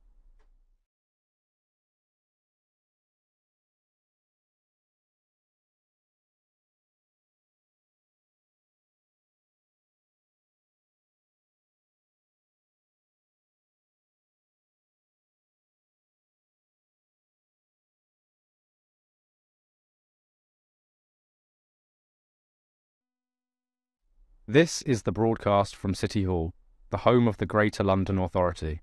Please stand by.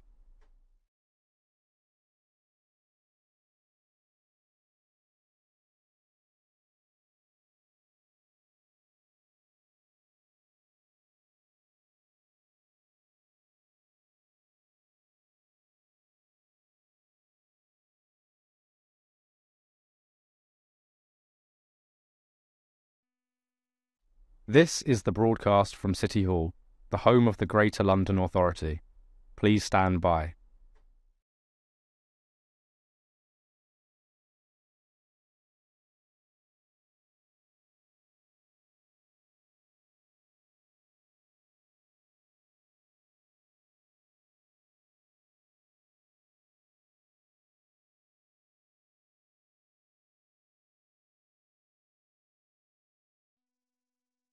This is the broadcast from City Hall, the home of the Greater London Authority. Please stand by.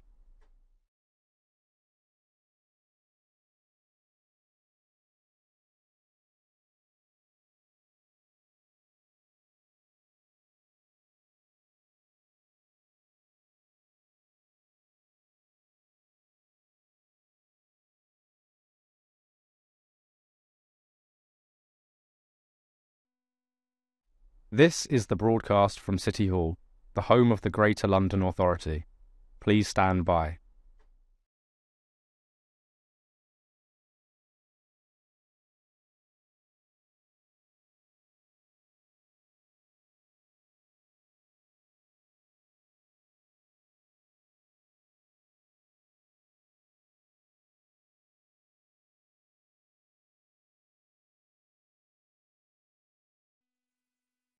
This is the broadcast from City Hall, the home of the Greater London Authority.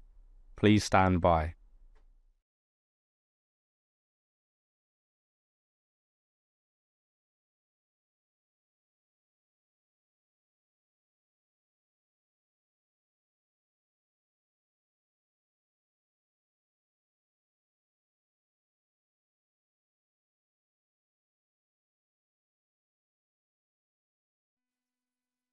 This is the broadcast from City Hall, the home of the Greater London Authority.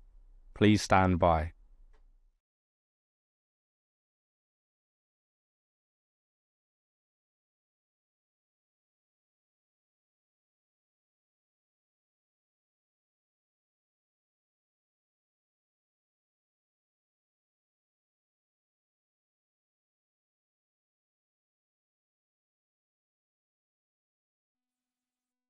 This is the broadcast from City Hall, the home of the Greater London Authority. Please stand by.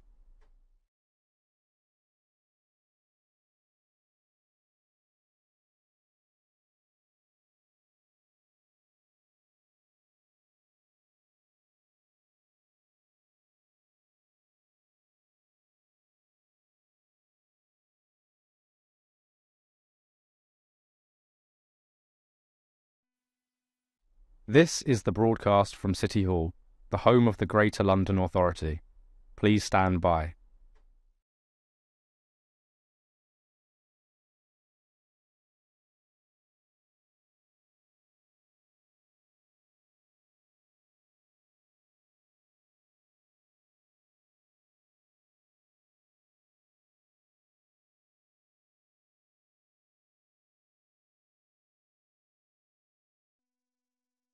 This is the broadcast from City Hall, the home of the Greater London Authority. Please stand by.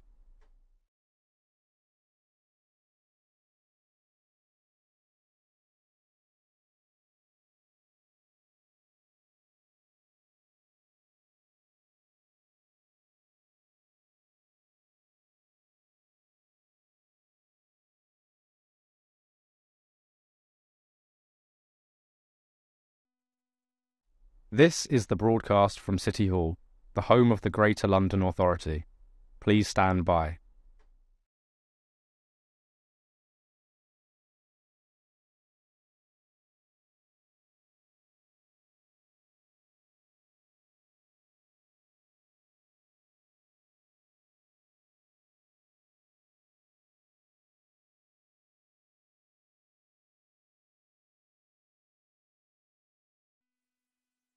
This is the broadcast from City Hall, the home of the Greater London Authority. Please stand by.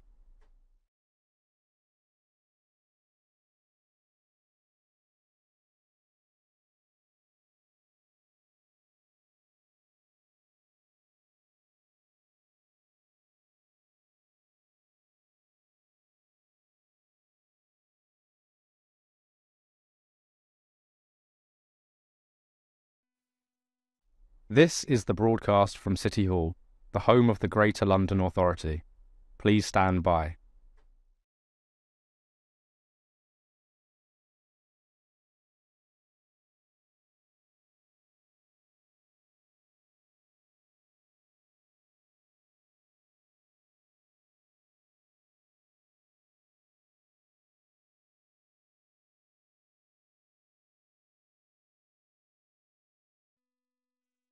This is the broadcast from City Hall, the home of the Greater London Authority. Please stand by.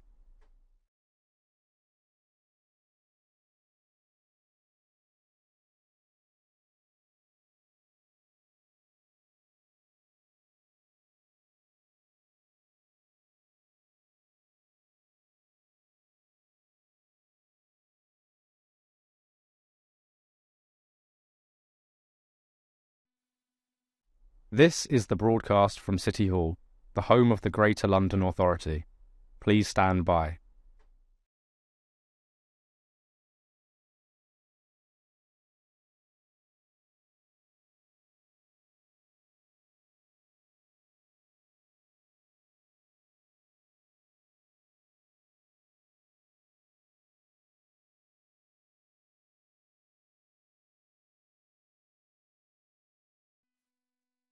This is the broadcast from City Hall, the home of the Greater London Authority.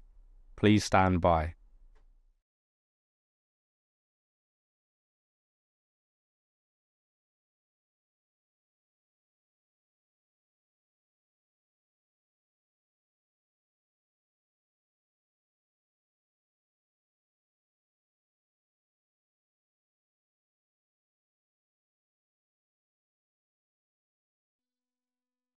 This is the broadcast from City Hall, the home of the Greater London Authority. Please stand by.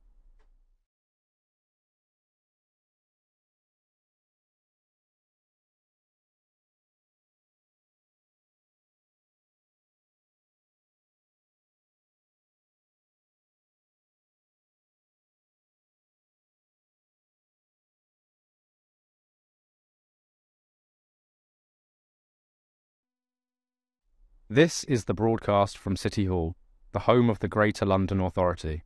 Please stand by.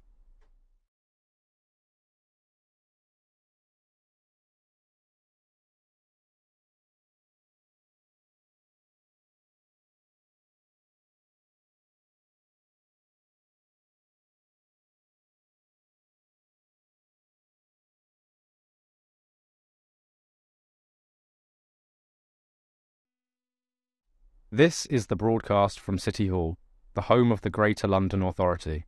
Please stand by.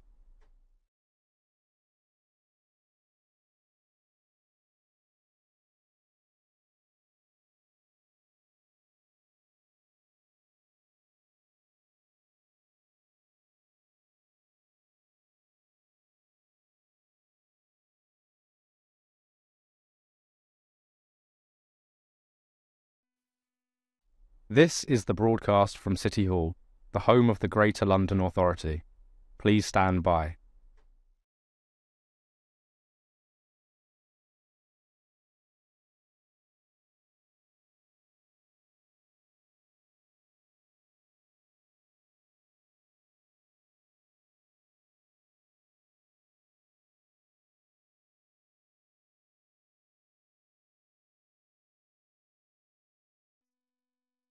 This is the broadcast from City Hall, the home of the Greater London Authority. Please stand by.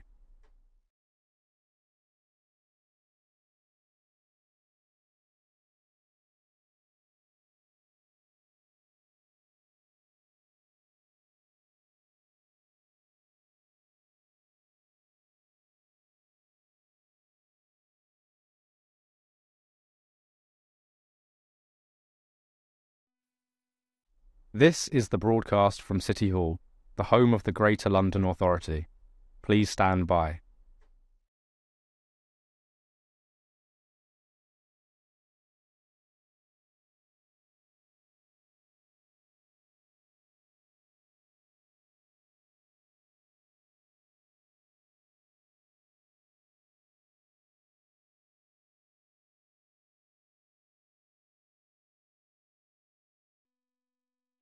This is the broadcast from City Hall, the home of the Greater London Authority.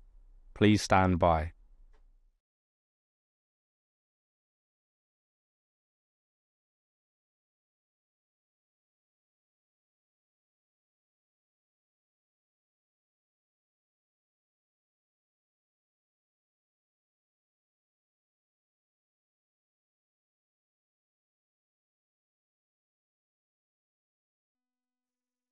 This is the broadcast from City Hall, the home of the Greater London Authority.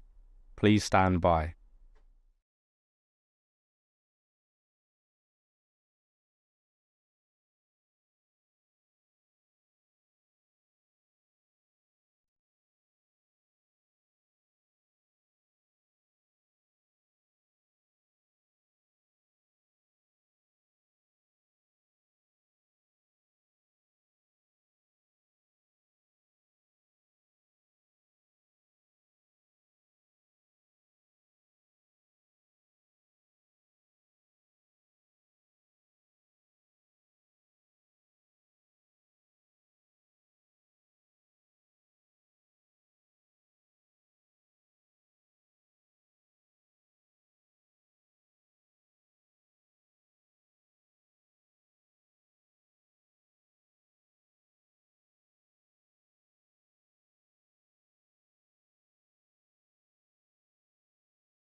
Good afternoon. In accordance with Standing Order 4.2a and following discussion with Assembly Party groups, I have agreed to vary the time limits for speeches for the remainder of this meeting so that the mover of a motion or amendment may speak up to 3 minutes, the seconder of a motion or amendment may speak up to 2 minutes, and any other speeches may last up to 2 minutes. So we're going to consider the motions. And the first motion we're going to look at is the motion in the name of Assembly Member Berry on the 20-mile-per-hour speed limit across London. Over to you. Thank you very much, Chair. I'm really pleased to be bringing this motion today. Making sure more streets have safe speeds is something I know we all care about. And 20 miles an hour has now become the speed limit for almost all of inner London. Just over half of all roads in London now have a 20-mile-an-hour speed limit. But that varies a lot between boroughs. Where we have boroughs in outer London, quite often there are very few 20-mile-an-hour speed limits, but there are boroughs where 100% of the roads have 20-mile-an-hour speed limits now. So this is intended to get the Mayor working more closely with boroughs to set a target, first of all, within his transport strategy for 20 miles an hour to become available on more streets, and then also to amend his action plan, the Vision Zero action plan, to better define the work that will be done with boroughs. If you look at Action 2 currently in the Vision Zero action plan, it's all about improving compliance with existing speed limits, not increasing the area covered by 20 miles an hour speed limits. So we've written this motion. It is genuinely quite a mild motion to do with process, to do with the ability of us to hold the Mayor to account on an important action that's slightly missing, to make sure there is a target for overall roads, not just for TfL roads within the transport strategy, and it will enable us to do more work of scrutiny, more work holding the Mayor to account on his achievements towards this. You'll have probably noticed if you open your local paper or you walk on the public transport network that there are adverts up, where the Mayor and TfL are putting up adverts saying how important it is that we do have more 20 miles an hour speed limits, how they are doing work. But in the absence of a defined target and a defined action in the action plan that increases the spread of 20 miles an hour speed limits, I think those adverts are not not setting out effectively what is being done by the Mayor or enabling us to hold him to account. So I hope that you'll all pass this relatively sensible policy-based motion that just improves our ability to track this important safety measure. Safer speeds, they make it easier to cross the road, they make it quieter to live beside a road, they make it safer to walk and cycle. This is all in accord with things that we all support, and I hope you'll back this motion today. Thank you.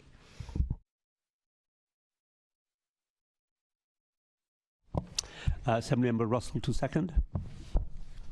Thank you, Chair. Now, the reason why Greens are so concerned about speed on roads is that it is a source of much of the road danger in London. I've met too many people, too many families, too many Londoners who've had the consequences of speed on our roads lead to people they love being injured or killed. We could be living in a city where it's easy and safe to get around on foot and by bike. We could have quieter streets. We could have people alive and with us who are not. And what shapes that is the speed of traffic on our streets. Almost all of inner London has now understood this, but you reach the boundary with outer London and all too often the speeds rise. Assemblymember Best's petition just earlier called for more speed enforcement. Parents hold their children close walking to school. At night, it sounds like the road outside your home is a racetrack. And if you're crossing a fast 30 mph road in an urban area, you have to hope that the driver in a car that's closing in on you is paying attention. That is why slower speeds matter. There's a human cost to inaction, and the Mayor should set a new target for speed limit reductions on all suitable roads. Then we, as an Assembly, can hold him to account. Thank you.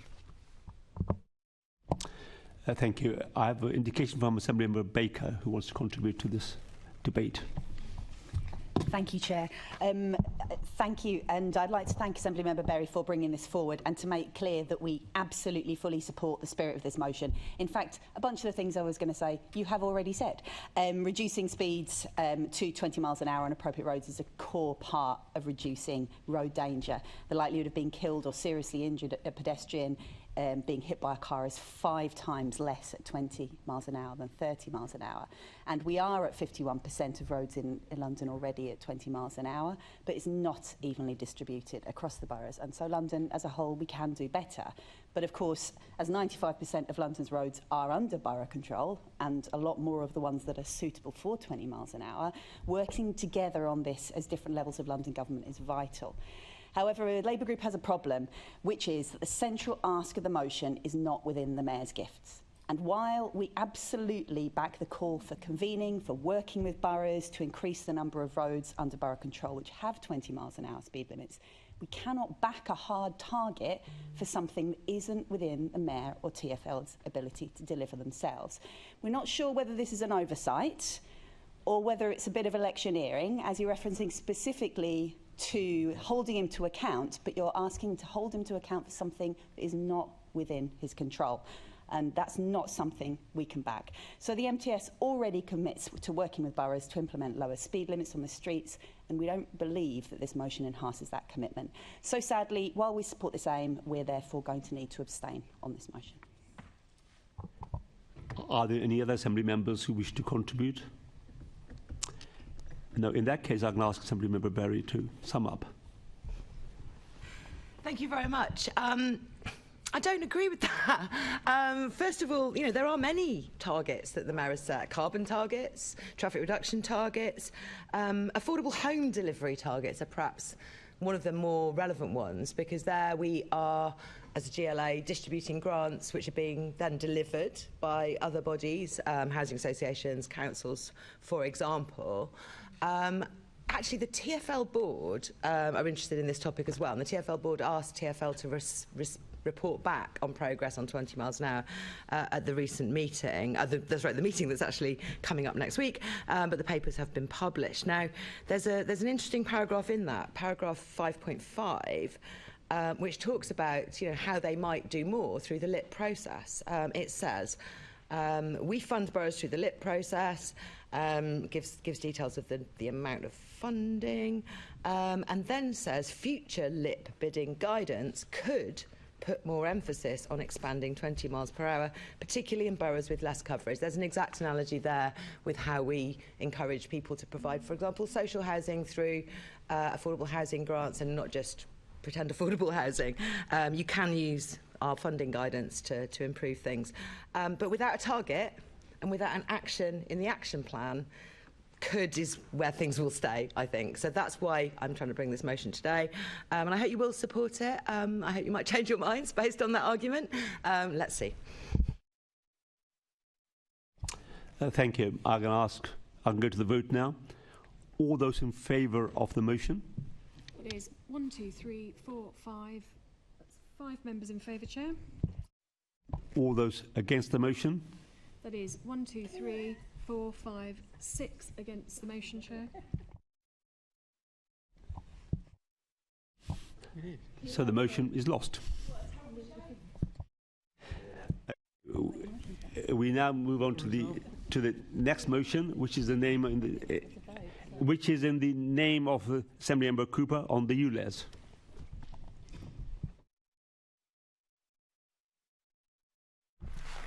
Thank you, Chair. Obviously getting carried away there in preparation for this motion. I think, as everyone has noticed, the ULEZ expanded on the 29th of August. This is an absolute game changer in terms of cleaning up London's polluted air, with over 5 million more Londoners who will breathe cleaner air as a result. Not clean, but cleaner. We in the Labour group do welcome the expansion, which, as the Mayor said repeatedly, has been a tough decision to make. Toxic air is killing over 4,000 Londoners a year, and without taking any action. And of course the WHO has now said there is no safe level of air pollution.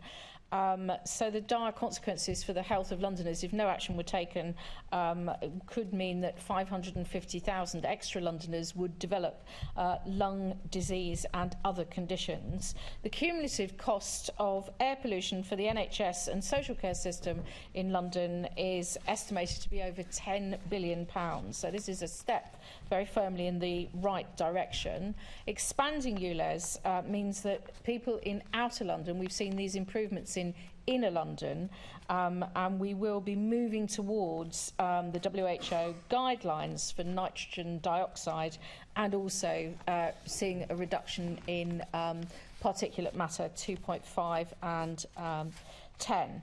And this is the latest action that the Mayor has taken to help clean up the air. It follows the T-charge, it follows the Central London ULEZ, it follows the expansion to Inner London, and we've already seen that compliance rates are high. So we welcomed the decision by the High Court to turn down the application by a number of councils for a judicial review. And actually it's a real shame that those councils didn't spend the £1 million that they spent on going to court on doing what has been done in both Merton and Wandsworth in my constituency, who have committed £1 million in each borough to top up the Mayor's scrappage scheme, and that's been targeted, for example, in Merton towards care workers.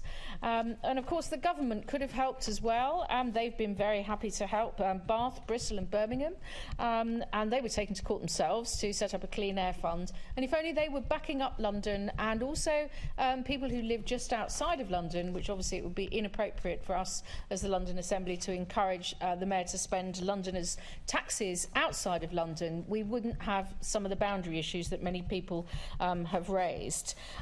So I think it's really important that this Assembly reminds ourselves that the boroughs that have the highest number of air pollution related deaths are all in outer London now. This is Bromley, Croydon and Havering. The Mayor has taken this leadership and we welcome it, and I hope you will all support this motion which I'm moving and Assembly Member Berry will be seconding. Thank you. Great, thank you. Assembly Member Berry to second. Thank you very much, Chair. So yes, the London ultra-low emission zone is now covering the whole of the city, and the sky hasn't fallen. In fact, on a day like today, when the weather conditions are making the air pollution worse, the air will actually be that much cleaner, given we're pumping less of the emissions into the dome that's covering us. We've spent years arguing that there needs to be a fair boundary for the zone that keeps the air clean for all Londoners. Clean air is a human right. We should not be denying that right to any of our citizens. And during the consultation period, we lobbied for greater exemptions for disabled people, that the scrappage scheme should be doubled in size, and that new public transport investment was needed in outer London. But in our view, the Mayor should have made the ultra-low emission zone London-wide from day one. My colleague Caroline Russell spoke with Londoners in outer London and reported back in detail in 2017. It was clear they wanted the ULEZ to cover them as well. There is a big urgency for this. The children's lungs are being stunted by the dirty air. Report after report from scientists, from this Assembly and from data from the Mayor's Environment team has made this incredibly clear. I won't be supporting the Lib Dem amendment. I appreciate the spirit of it as before, but I don't think it's clear enough on how it would help and whom. I think if there is a need to support those who've already changed their vehicles, that probably ought to be focused on those most in need of support in a similar way to the way we expanded the scheme in the first place. I'd like to see that laid out more clearly, maybe at budget time. But I am very, very glad to second this Labour motion without undue quibbles, and I'm glad that we now have an ultra-low emission zone that is protecting more of our citizens. Great, thank you. I have one amendment which is already tabled, and that amendment is in the name of Assembly Member Pigeon. Thank you very much indeed, and thank you, Assembly Members Cooper and Berry, for bringing forward this motion today. And whilst there's a lot in here that our group agrees with, such as the lack of support from central government, which we've talked about for a long time, or the urgent need to get the most polluting vehicles off our roads, we feel this motion has aspects that miss out some of the key ULEZ issues, and therefore we brought forward our amendment today, which we hope will find support in this chamber. Because since the Mayor opened his scrappage scheme at the end of January 2023, he's had to widen the criteria for this scheme twice now because they were far too narrow for Londoners, many of whom were, and indeed still are, really struggling with the cost of living crisis and did not qualify for the scheme. The Mayor only opened up the scrappage scheme to all Londoners on the 21st of August, merely 1 week before ULEZ came into effect. Now, back in January and February, as you all know, we brought forward an amendment to the budget to open up the scrappage scheme to all Londoners. And we had a lot of support in this chamber. In fact, in January, it was passed. Let's not forget that. And it should have been accepted then by the Mayor of London. But sadly, it was not. And this is simply too little too late. Additionally, the Mayor is not allowing Londoners to claim retrospectively. And this, I think, is quite unbelievable. It's about fairness. This cannot be right, that you bring in a policy and those who did the right thing, scrabble together the funds to clean up their vehicle, are suddenly left with this bill where people who left it late get some additional support. In the last few weeks alone, I've received casework, and I'm sure we have all received casework from Londoners who are struggling to make ends meet, but they accepted they needed to change their vehicles and invested in a newer vehicle, often at a higher cost. And they are now out of pocket and lose out on support they otherwise would have done if they had left it till the last minute. This is unfair. It sends the wrong signal, and I'm really surprised by this Mayor, given he talks constantly about fairness in this scheme. So we're bringing forward this amendment to call on the Mayor to enable residents to make retrospective claims to the scrappage scheme, and I hope all members will support our amendment today to help those Londoners who are hard-pressed at this time. Thank you. Thank you. And Assemblymember Bukhari, you want to second this? I formally second. Thank you. Thank you. Okay, I will now open this up to other members who want to speak, and I have an indication from Assemblymember Prince that he wishes to come in. Thank you, Mr. Mayor. Oh, sorry. Thank you, Chairman. Thank you, Chairman. What happened there? Can we have the clip, please? Yeah, I thought we'd see him today, but clearly we haven't for different reasons. No fairness. I mean, the Liberal Democrats are absolutely right for a change. There is no fairness in this disgraceful tax. This is, let's make no mistake about it, this is just a means of raising money for the Mayor because he's failed to run TfL at all well. I've got charities that I work with who are now in debt because of this heinous tax. They are now having to reduce services they give to homeless people because of this heinous tax. We have fewer volunteers at our food banks now because of this heinous tax. This is the reality of this tax. It's going to raise a few £100 million for the Mayor, but it's actually going to cost Londoners dearly. And it is an absolute disgrace. There is no evidence. The Jacobs report shows that the effect this will have in outer London is negligible. And we know now, don't we, that the Imperial College research has been completely discredited. So show me the evidence of where this will help Londoners. And I find it really rich about, this is polluting people. I think you'll find actually on record more people have died from passive smoking than from not having clean air. And I just find there's a level of hypocrisy of those people who tout this and do not really believe it. They just want to raise money, and it's against those who are least able to afford it. I mean, I do welcome, in some ways, the Liberal Democrat amendment, because it is outrageous that the change came just weeks before, weeks before the tax was due to come in, and people have already exchanged their cars. This should be retrospective at the very least. Thank you. Thank you. Any other Assembly member best? Thank you. I think my colleagues outlined a number of reasons why this motion is rubbish, but I'm just going to address one further point, and that is I'd really, really like Assembly members to stop arguing to get us a worse deal and talking about the Clean Air Fund, which has gone to other cities. There is a very good reason why the GLA has not been able to access this fund, and that is because we have a separate scheme with Her Majesty's government, which is that we receive £92 million. Now, the Clean Air Fund, that's about a third of what the Clean Air Fund is. We would never get something as good as that settlement if we were to go through the route of the Clean Air Fund. So why do you keep on arguing for us to go into the pot, have to apply for the Clean Air Fund and not have our separate arrangement where we get much more money on top of the £5.7 billion settlement that TfL has had? So can you stop arguing for us to get a worse deal? Can you recognise that we have actually had the best deal in this country when it comes to tackling air quality in London? And can you actually work on things that work and stop talk and actually maybe go and read that document and make sure you're aware of what the funding agreement is for the GLA instead of arguing for us to have a worse deal than we already have?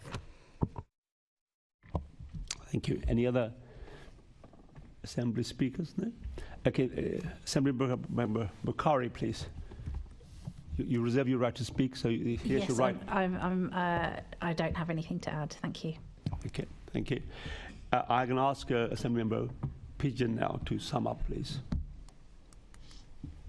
I'm not sure there's been really any debate on my amendment, so it'd be interesting to see how people vote. Thank you. Okay. Assemblymember Cooper.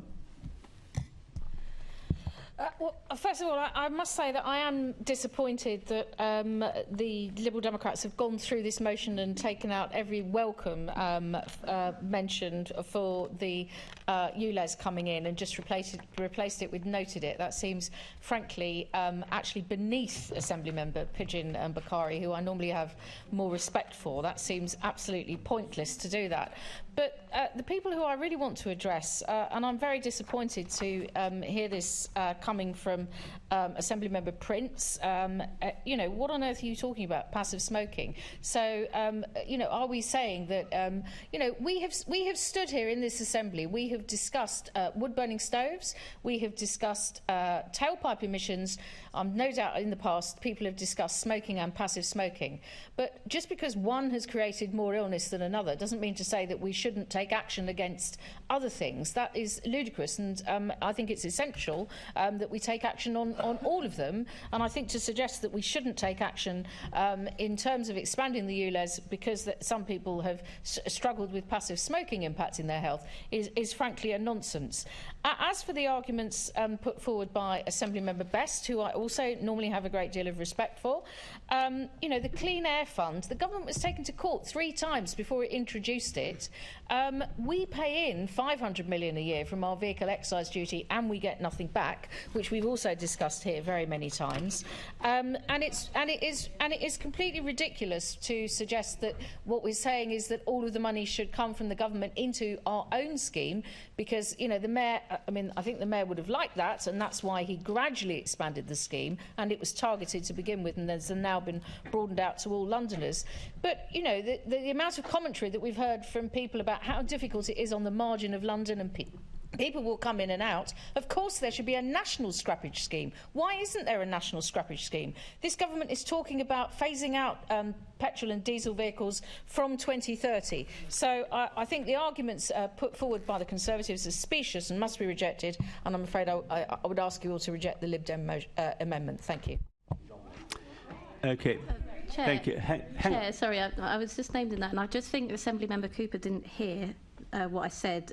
So she said that we put in £500 million of vehicle excise duty, and I think perhaps she didn't hear that I said that we got a £5.7 billion settlement and we get £92 million for air quality separately. Okay. Can we just move on now to the vote, please?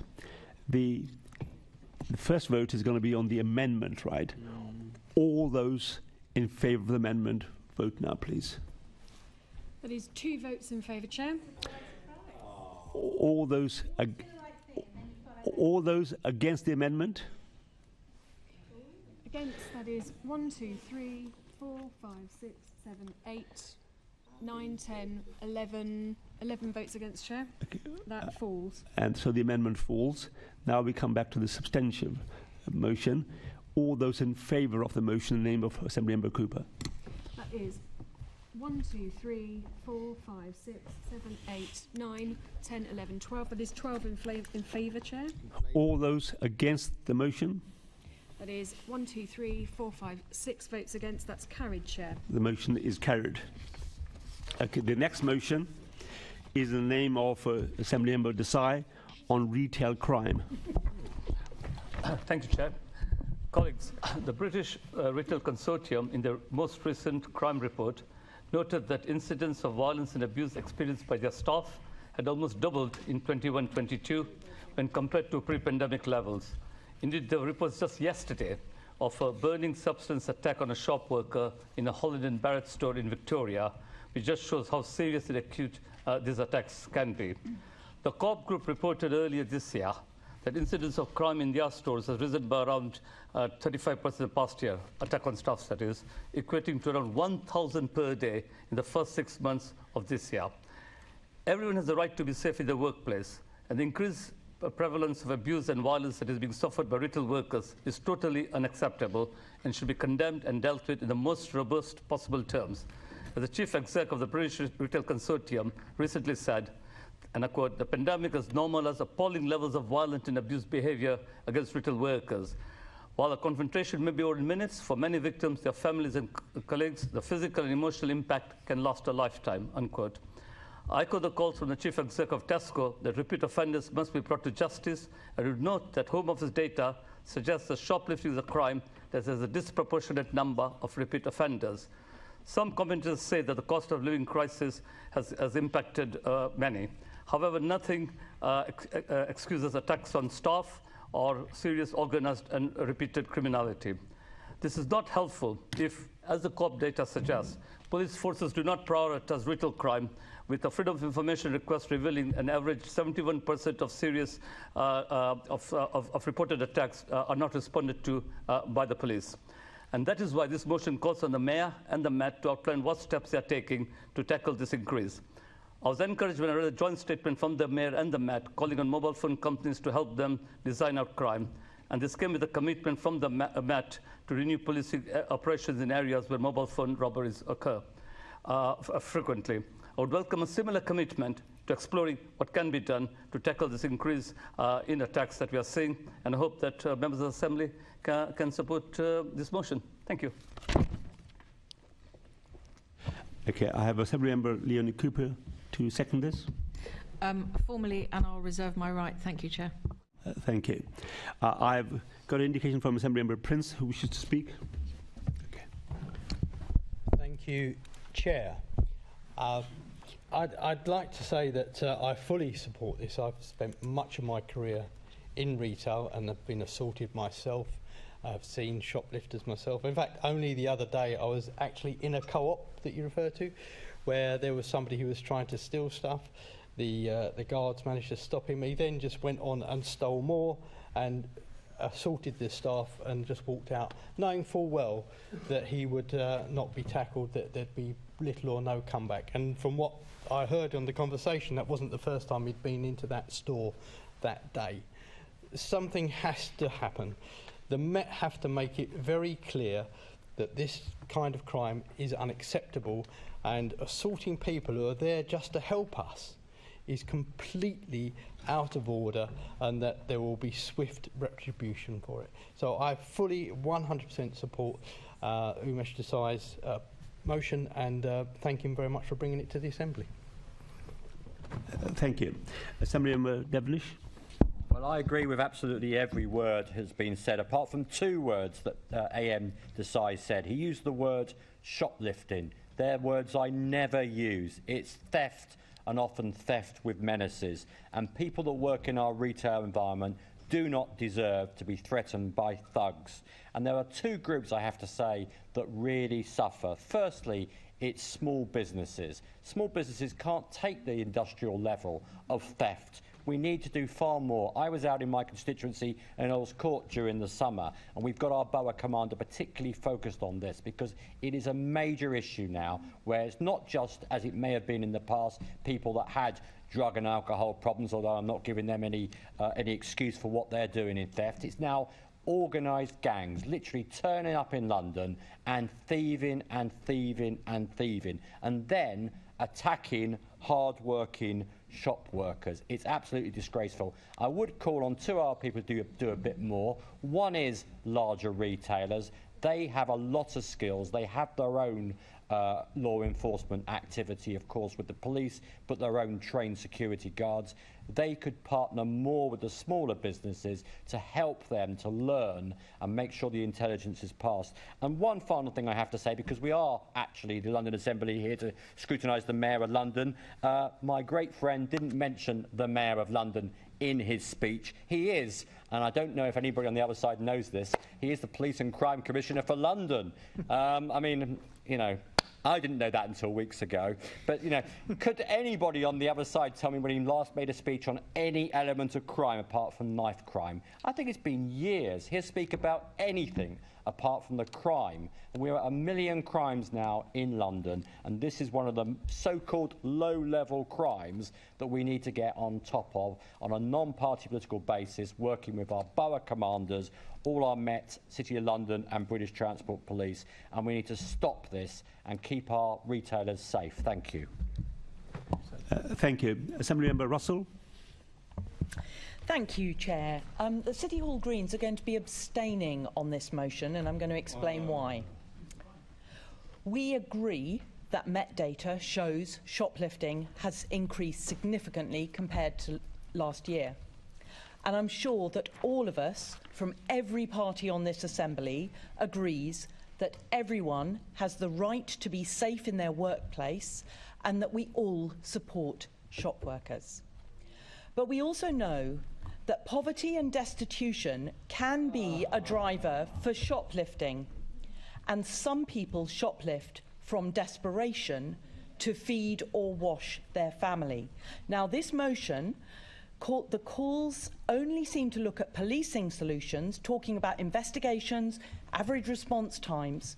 And as I said recently, in the context of calls to force judges to jail repeat shoplifters, someone who is persistently living in poverty may be persistently driven to shoplift, and using only criminal sanctions won't help them or any dependent children. And that's why the Green Group is abstaining on this motion.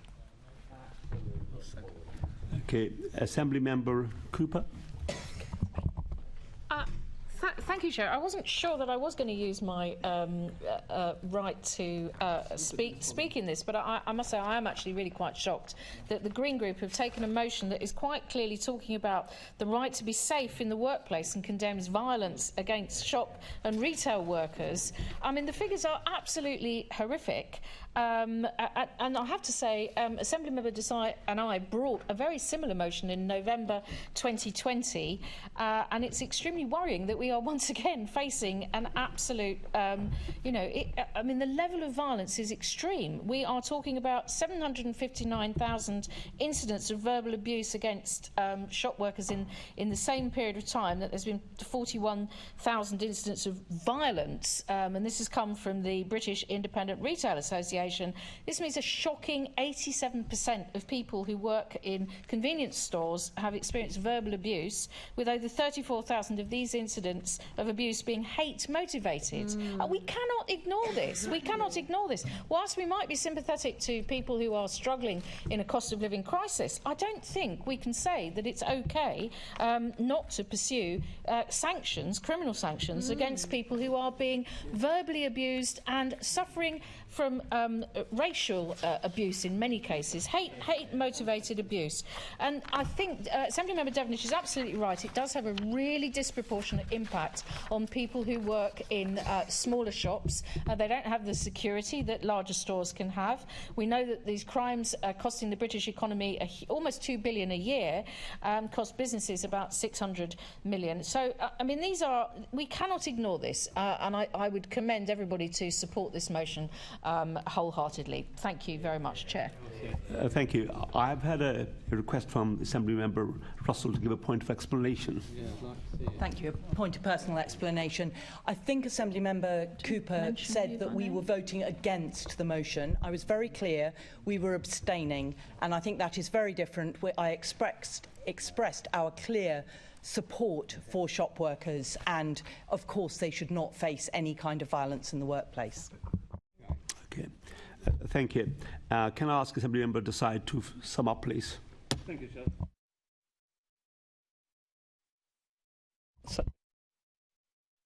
Prince for his comments. You did support our motion back in November 2020, drawing on your own personal experiences, and so thank you. Regarding what Assembly Member Devonish said, yes, accept legally it is theft, so you're absolutely sort of right. And gangs, yeah, what we have are sort of organized gangs in London as well, sort of, you know, with planned planned operations, very frightening from what I've seen on television. I did refer to the Mayor in my speech. I called upon him and the Met to outline what steps they are taking to tackle this increase in retail crime, and I think the Mayor did respond. Well, if I know the Mayor responded to a motion back in November 2020, so I'm sure that he'll respond positively to this motion. And I think he has obviously condemned attacks on shop workers many times in the past.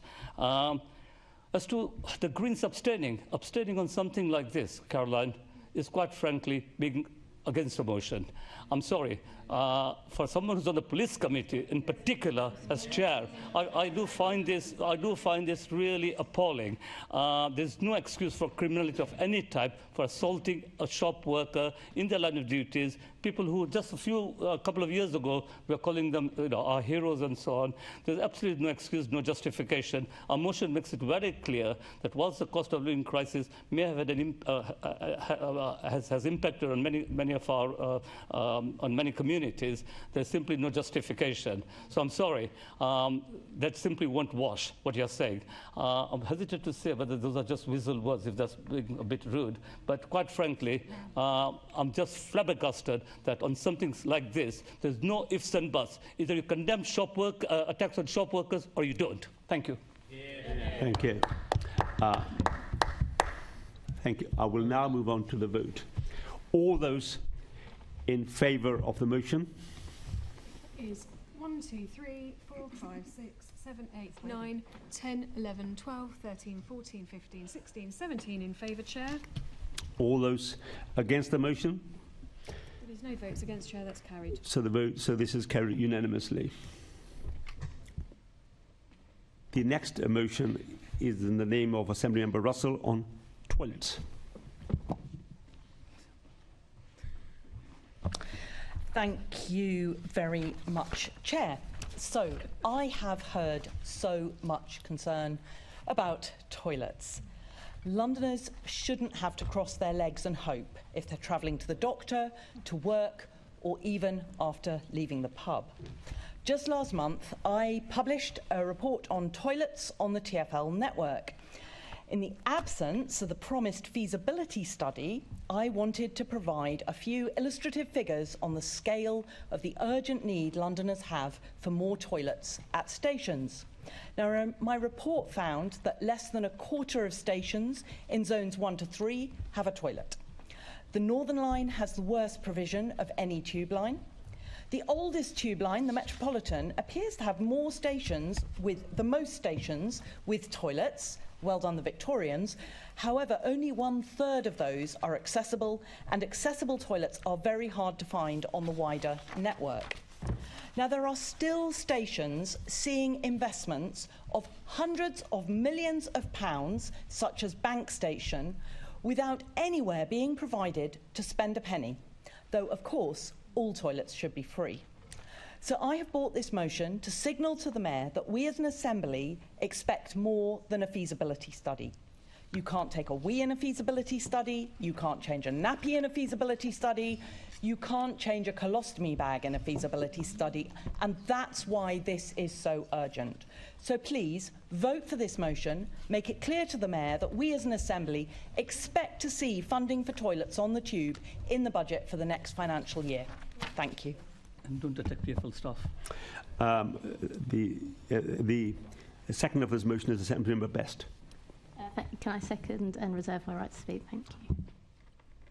Are there any other Assembly members who want to contribute?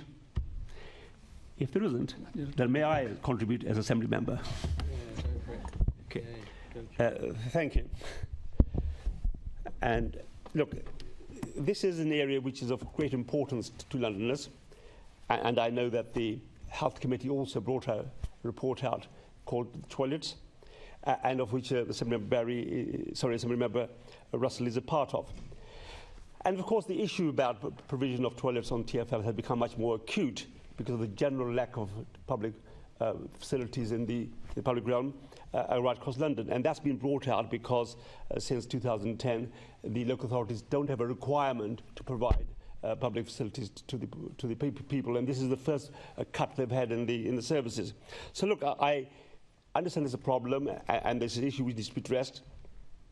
And of course, I know that this mayor is committed to helping. Back in his manifesto in 2021, he said he will look at the issue of toilets and how we can do better provision. He has already commissioned a feasibility study, but I think we do need to get a measure of what needs to be done, what can be done, and how to best deliver it. And so I welcome the feasibility study, and whilst the feasibility study is a first step, I am also committed. I know that the mayor is committed to putting money into this because he's put this in the October business planning case. But I certainly don't think that we can hold the mayor accountable for all lack of provision across London, and nor should we try to mask the true picture in public. So I think that whilst we support this motion, I think it was totally unnecessary because the mayor is already doing what is already expected of him and what he can do. And I think this is a motion which is at best just to get airtime when the mayor is already delivering on policies. Thank you.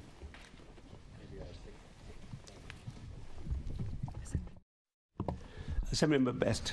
Thanks, Chair. Yeah, I didn't have too much to say before that. This motion actually, for that very reason, sticks explicitly to TfL stations and to TfL positions, which Assembly members will be aware is one of the biggest hats that the mayor wears, and he is the chair of TfL. The ball is in his court, and this is his area to address. So the motion talks to that point and sticks firmly on that point. Apparently the mayor is doing all he can, but over 90% of TfL stations in Islington, Tower Hamlets and Kensington, Chelsea have no toilets. So I think that suggestion clearly doesn't wash. And the reason for bringing forward this motion actually at the time was a discussion that myself and Assembly Member Russell had when we were still waiting for the feasibility study, which was due in June, and 3 months later we were still waiting. And so clearly it needed some airtime. And since having this motion printed, we've actually received this feasibility study, and I choose to believe that that's because we put some pressure on and kept this in the public arena. The next thing I would say as well is if everybody supports this wholeheartedly today, I would like to see that same level of support when this comes to budget next May, and that is the final ask of this, for the mayor to do it. But if the mayor doesn't do it, then this assembly should stand firm on toilets and do that. So there was too much imagery, sorry. And we should be prepared to vote, as we had the opportunity to do this year, and we should vote next year. And I hope everyone that votes today remembers that sentiment, because if you can't do that in May in the next budget, then your support today means nothing. So I was also just close by saying I certainly agree with Assembly Member Russell's points that toilets should always be free. I do, however, think that you should pay for things in shops. Thank you. Okay. Summing up by Assembly Member Russell, please. Oh, sorry. Did you want to speak? Well, I did put my hand up, which I thought you'd see. I thought you were in conversation with, I actually your colleague. just want to ask for clarification from you at the end of your speech. Your group is going to support the motion today. Well, I think let's wait for that when we put it to the vote. Well, you did. So you said something at the end of your speech that I was going to react to, but I may not then. Okay. Well, you don't need a point of clarification. Let them vote when they vote. Okay. I mean, I'm not going to say weasel words, but, you know, if we can't work out what you mean. Assembly Member Russell, please. Thank you. I don't think I think we should all get on and get voting so that we can see what happens here. But, you know, this is a really urgent issue for so many Londoners. It's something the mayor can do, that he could make a real difference to so many people's ability to get out of their homes and get around London to visit friends, you know, loneliness for older people is an absolutely massive issue, but it's also an issue for younger people with conditions like Crohn's and colitis. There are so many reasons why a public transport network, in order to be truly accessible, needs to have access to toilets for people who are travelling. So I'll leave it in your hands, everybody, but I really hope you vote for the motion. Thank you. All those in favour of the motion? Apologies, Chair. Before we take the vote, could I just flag to members that there's an alteration to the motion in front of you. It's a very, very small amendment, but just to be clear, the Assembly is voting on the altered version. Which one? It's a very small change. Okay. This was about because the feasibility study has come. Yes. Okay, Yeah. It's a very small change, but just to be clear, that's what's being voted on. Okay. All those in favour of the motion? That is that unanimous, Chair? That's unanimous. Great. Wasn't it worth the suspension?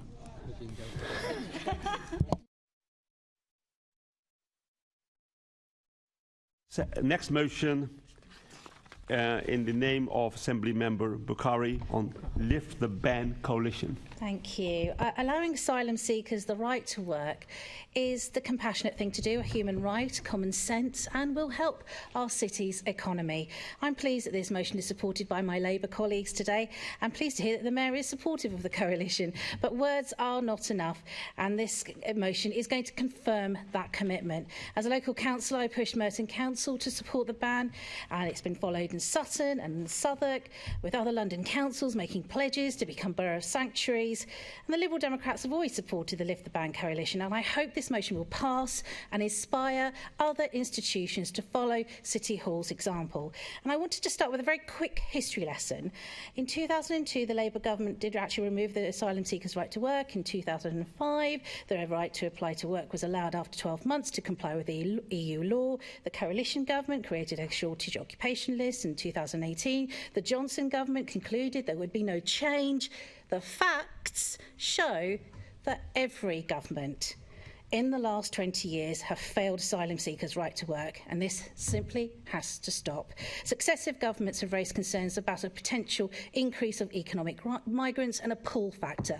Now, at the Economy Committee meeting that I chaired on access for work for refugees, Dr Tara Povey from the Refugee Action Group said that government actually has not produced any evidence to demonstrate the pull factor. In fact, the Home Office internal research found that a person fleeing persecution wants to find a country they have historical links with, a language they can speak, family links, a tolerant society, a democracy. And I think we should be so proud that our country is seen as a compassionate country. Currently, people who are seeking asylum are surviving on minimal benefits, and that is hard to access that as well too, and this is making real problems with integration, isolation, mental health issues. There's also an economic reason to stop this ban so that we can make sure that this policy doesn't mean that the government loses £1 billion, which they did lose by the end of 2022. The Treasury could actually benefit from millions in tax and national insurance contributions instead. And the UK is one of the most restrictive countries compared to other countries. Australia and Canada allow people to work immediately. Sweden allow people to work in a day. Portugal, 7 days. So this policy is a waste of money, skills and experience. We need to lift the ban because it has growing support with the public, the House of Lords, the government's own advisory committee, and by supporting the coalition, the GLA family will be making a bold statement, and hopefully history will be made. London is open and welcoming, but words will not be enough. We need to make the difference, lift the ban, and finally allow asylum seekers the right to work. Thank you. I just want to point out that there's a minor correction to the motion, which is that rather than saying the following 12 London councils, it should be 17 councils, just a minor change there. I thought I'd point that out. Assemblymember Ahmed to second the motion, please. Thank you, Chair. I'm very sorry, I can see. Okay, thank you. I'm pleased to be seconding this motion today, and I very much appreciate the Lib Dem group bringing this motion to the Assembly this afternoon. particularly in light of the incredibly important session that we had this morning, where we saw the issues that refugees and asylum seekers face on a day-to-day basis in London.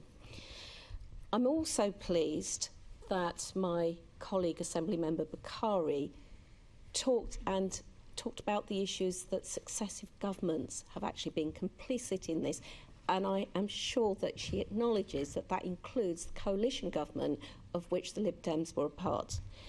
And unfortunately, the hostile environment that people face now were actually seeded within that coalition government as well. And I think it's a shame, but I hope that this goes towards addressing some of those issues. As Assembly Member Bakari mentioned, we looked at this issue of access to work for refugees and asylum seekers last year at the Economy Committee, and again, so many issues came up from that. Currently, UK asylum seekers are banned from working whilst they await a decision on their claim from the Home Office, and they can only apply to permission to work if they've been waiting for more than 12 months for a decision. The motion shows that in the meantime they receive a subsistence grant of just £5.84 per day. I ask who in this chamber thinks that they themselves can live on £5.84 a day, particularly with food prices as high as they have become with the inflationary pressures that we're under at the moment. This isn't actually just a moral issue. It is also an issue for the economy as well. We know that alongside providing dignity, independence, and ensuring that people feel part of the local community, giving asylum seekers the right to work would generate up to £300 million for the UK economy. You're over time. And my apologies. Instead of making life harder, I urge colleagues to vote for this motion unanimously. Thank you. I have indication from Assembly Member Plenary who wishes to contribute. Thank you, Chair. A teacher, a doctor, a scientist, a care worker. If this sounds like the beginning of a joke, there's no punchline, because actually, as with so many things with this government, the consequences are deadly. These people cannot find work. And that's not because they don't have skills to bring to this country. It is the consequence of political choices that this government, and indeed successive governments before, have made. It is vital that we always speak unequivocally in defence of refugees and the contributions they can bring to this country. The economic arguments in this chamber have already been well made. I'd also like to make the humanitarian arguments, that ultimately there is an ethical and moral obligation on us to treat fellow human beings not as illegal, but as just that, fellow human beings. And finally, as was also discussed this morning, the climate crisis will exacerbate this refugee crisis. And far too often, it is the people who are least resilient, who have done the least to cause the climate crisis, who will face the worst impacts. This should be an echoing call to all of us that we need to take urgent action to reduce our emissions, and in the meantime continue to show much more humanitarian aid, compassion and care to the people who most need it. We will be supporting this motion. Thank you. Thank you. Assembly Member Sheikh. Thank you, Chair. I just wanted to really speak very briefly on this. It's great that the Lib Dems have brought this, thanks to Assembly Member Bakari, and fantastic that Assembly Member Ahmed from the Labour Group is seconding this motion to show our support of it. I just think it's worth reiterating some of the more ridiculous aspects of our current asylum system in the context of the precarity that asylum seekers face once they come here. They come here seeking safety. They come here often from extremely violent and precarious circumstances, and then when they get here, they are in some cases treated, in a way that I feel like, as a sort of developed democracy, we would hope that we could offer and extend the level of dignity to each and those who come here seeking safety, which we don't currently do. As Assemblymember Bakari has already said, in Europe, North America and Australia, we are the only country to have a 12-month work ban, and I am in support of the Lift the Ban coalition, and it's fantastic to hear the Mayor is as well, as he responded to one of my questions in saying so.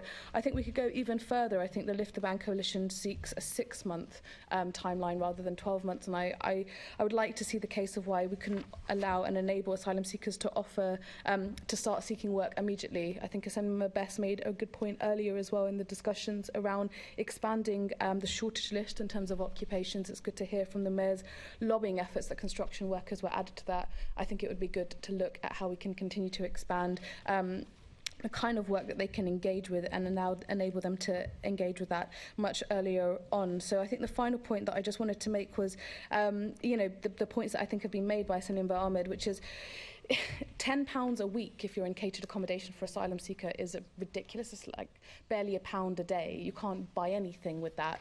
And actually, when I did meet with asylum seekers from the Migrant Voice Roundtable, that was the key thing that they said. It's such an undignified way to live, especially if you can't eat the food that's been given to you. You're in precarious accommodation as it is. The very least you can do is go out and earn a living for yourself. So I would hope that the Assembly supports this and we can maybe even look to go further. Thank you. Thank you. Any other contributions? In that case, I'll ask Assemblymember Bukhari to sum up, please. Thank you. Thank you to Assemblymember Platsky and Assemblymember Sheikh for your contributions, and Member Ahmed for supporting the motion. And I really do hope that it does pass. It was a shame that you did mention the issues with the coalition. It's your favourite subject, I've noticed. But I did say every single government has to take credit for the fact that they haven't done enough for asylum seekers. They haven't, every single one of them, in the last 20 years. And that's the point that I was trying to make. We've all got to make a point of that. And the Mayor of London's been very vocal in his support, but he hasn't actually done anything. So this motion is about actually making sure that he commits to the words that he's using. I want him to actually mean what he says when he says that London is open and welcoming.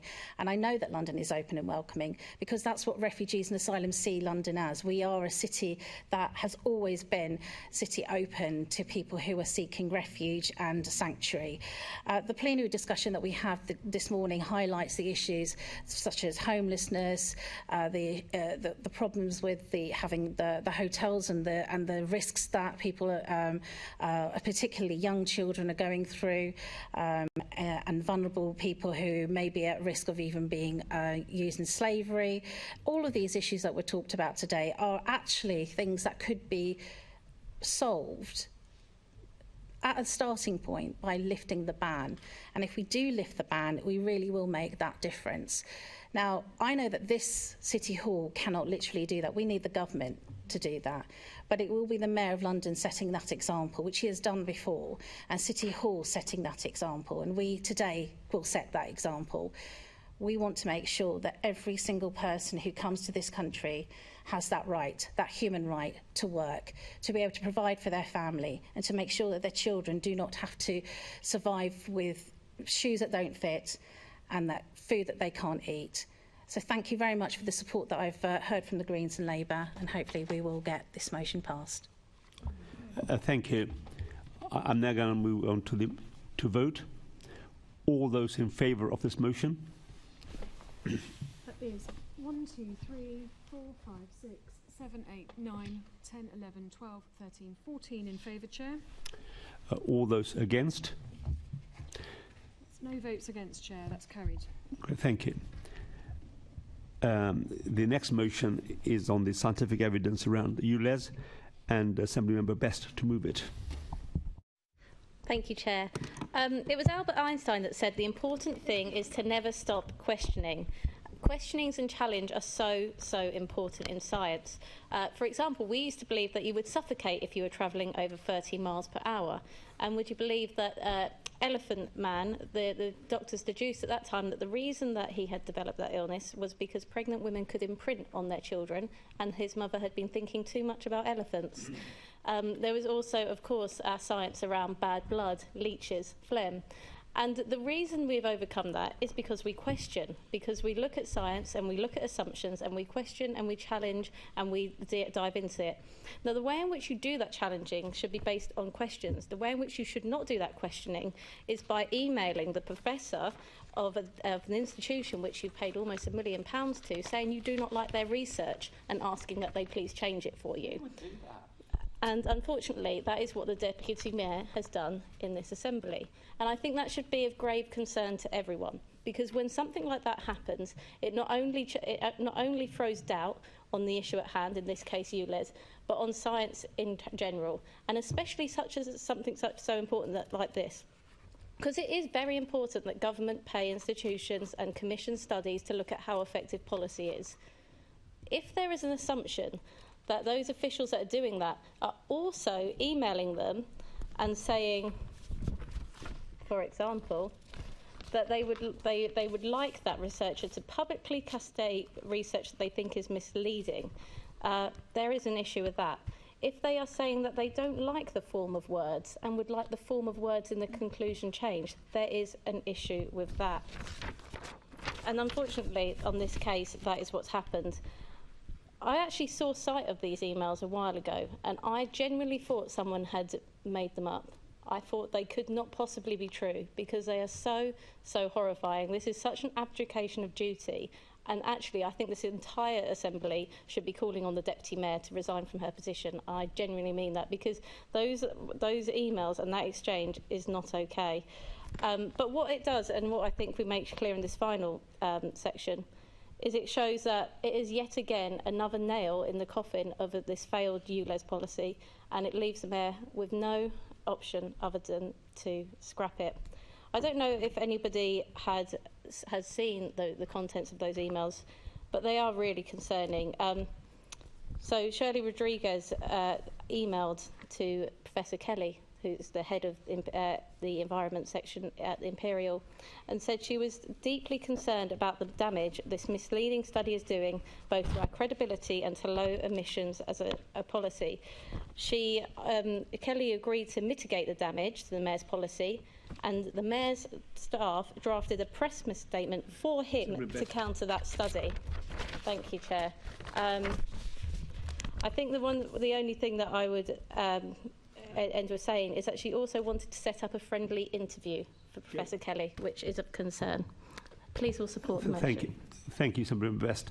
Assemblymember Fortune to second, please. Thank you. I so second and reserve my right to speak. Thank you. Any other Assembly members who wish to speak? Assemblymember Pigeon. Thank you very much. We won't be able to support this motion today, but I did want to put on record that we had tried to table an amendment which was rejected because it negated it. But actually, to me, our amendment would have taken out the final paragraph, and actually was the natural conclusion. We called for an investigation at City Hall into what has or has not happened in order that we could have more facts. Because I think Londoners need to know the facts on this. I'm sure that's something we probably all can agree.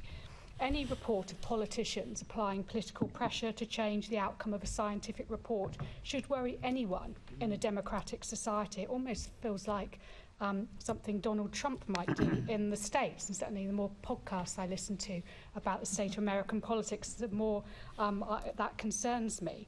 But political interference in academia work would risk undermining the public's trust, not only in politics, politicians, but also in science and scientific studies. And so we think that if political interference has taken place by officers or members of the Greater London Authority, we think it's a serious risk to the reputation of our organisation as a whole. And that's why we wanted there to be an investigation into this. And I think that would have been a better third paragraph than restating your position, which we're very clear what your position is on ULEZ. I think there does need to be an investigation into this, and I hope that might happen regardless of whether there's a motion today, because that cannot be right. And I think all sides will agree with that in this chamber. Okay. Assemblymember Cooper.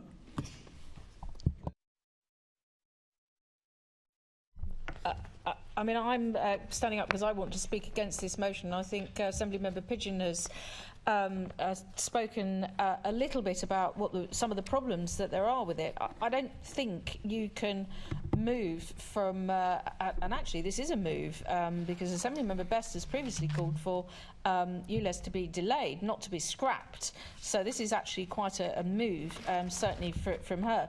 The fact remains, as I said earlier on, that no level of air pollution is safe. It's quite clear that the World Health Organization has said that, and that expanding ULEZ will assist with improving air quality for an extra 5 million Londoners, including and especially 87,000 children and 134 schools in outer London who will no longer then be living in areas where the WHO limits for NOx are exceeded. I still believe that the health of our children is of vital importance, which is one of the key reasons why expanding ULEZ is necessary, because children are at more risk, their lungs are developing, and also because they're shorter, they are at the height of the tailpipe where the emissions start. So I think to ask the Mayor to go back on ULEZ and scrap it on the basis of an academic disagreement from 5 years ago, this is going back to 2018, it is a foolish idea and must be resisted. You know, Assemblymember Pigeon has talked about an investigation into it, and the motion doesn't mention that at all. It just seeks to turn this into a gotcha moment and to suggest that this study that relates to the low emission zone rather than the ultra low emission zone should be used as a reason for scrapping the current zone. So I would hope that you would agree with us and vote against this motion. Thank you. Any other Assembly members? Assemblymember Garrett. Well, I'm very concerned, Chair, that as a group we haven't been very clear about what we think about ULEZ. I wasn't going to speak on this motion, but I'm very perturbed at Assemblymember Cooper apparently not understanding that we have been against the expansion of ULEZ into outer London. I don't know whether this has ever come up at the Assembly before. I don't know whether I had a lucid dream, but I feel like I've stood here before and I've spoken about it, and I'm sure Assemblymember Best and my Conservative colleagues have spoken about it, but just so that we are absolutely clear, okay, Assemblymember Cooper, we in the Conservative group, and in fact Conservatives across the city and across the country, do not think that the ULEZ zone should be expanded into outer London. We were, as you might recall, the only group who voted against that amendment to the MTS last November when we voted on that. You may well recall we voted against it. We didn't say, let's delay it and do a bit later, which some people have said. We didn't say that. Obviously, doing it later would be better than doing it sooner. If a bad thing is going to happen, it would be better that people have more time. So perhaps that's where the confusion has crept in. But we have been against it from the beginning, expanding beyond inner London. In particular, the point, in fact, speaking of November, it was November last year when I attempted at MQ to ask the question, when you, Chair, were also in the chair. I wanted to ask the Mayor why it was that if the case for ULEZ is so overwhelming, why the evidence is so flaky and why he makes the case in such a dishonest way. And this question was ruled out of order, Chair, which perhaps it was out of order, but I think as time has gone on, it has become more central. That is the question. If the case for expanding ULEZ is so clear, why is the evidence so flaky? And why does it look so, what word should I use, dodgy? A little bit geezerish, you know, emailing the scientists going, we really want to support the science, but it would help us if you change your conclusion a bit, and didn't quite say that, because that's not really very helpful. And I should say, just to be clear, the scientists did not change their conclusion. They, in not so many words, told the Deputy Mayor to bog off, which is the correct thing to be telling her. But the fact that she asked the question in the first place is outrageous. That is why we do not support the expansion of ULEZ into outer London, just to be absolutely clear. Thank you, Chair. Thank you. Any other Assembly members? No, in that case, I'm going to ask Assembly Member Fortune to exercise his right to speak. Thank you, Chair. The arguments we've heard from the opposition on this are bizarre, on both this and the previous motion. There is absolute and unequivocal evidence that the Deputy Mayor attempted to interfere with scientific data, the results and the reporting. It's clear that senior members of the Mayor's team lent on academic institutions in an attempt to force them to alter results and parrot pre-prepared press releases. So let's just take one example. This is the findings from a scientific research paper evaluating low emission zones due to be published in the Lancet, no less. It says that despite these improvements in air quality, there was no evidence of a reduction in the proportion of children with small lungs or asthma symptoms over this period. I'll read the scientific results again. No evidence of a reduction in the proportion of children with small lungs or asthma symptoms.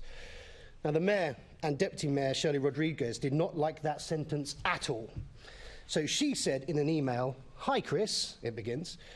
"Shirley has reviewed and asked if there is any way you could reword the sentence, as it reads like lower emission zones have no impact at all." One could only presume she wanted it rewritten to say exactly the reverse of what the scientists found. There is no argument here. It happened. The Mayor and his team's attempt to manipulate the data has been uncovered. He's been nabbed, banged to rights, caught red-handed, caught with his red hand in a cookie jar, pinching cookies that he's not allowed to advertise on TfL. Richard Feynman once said that no government has the right to decide on the truth of scientific principles. What we've clearly seen from the Mayor's team is an attempt to manipulate findings and bend the facts. And if they're doing it here, you have to ask if they're doing it elsewhere. Now, we all know that Sir Keir Starmer has instructed his new Labour Party to get back to its Blairite past. But perhaps when we see evidence of scientists being leaned on, PR spin and the creation of dodgy dossiers, maybe they're taking it a tad too far.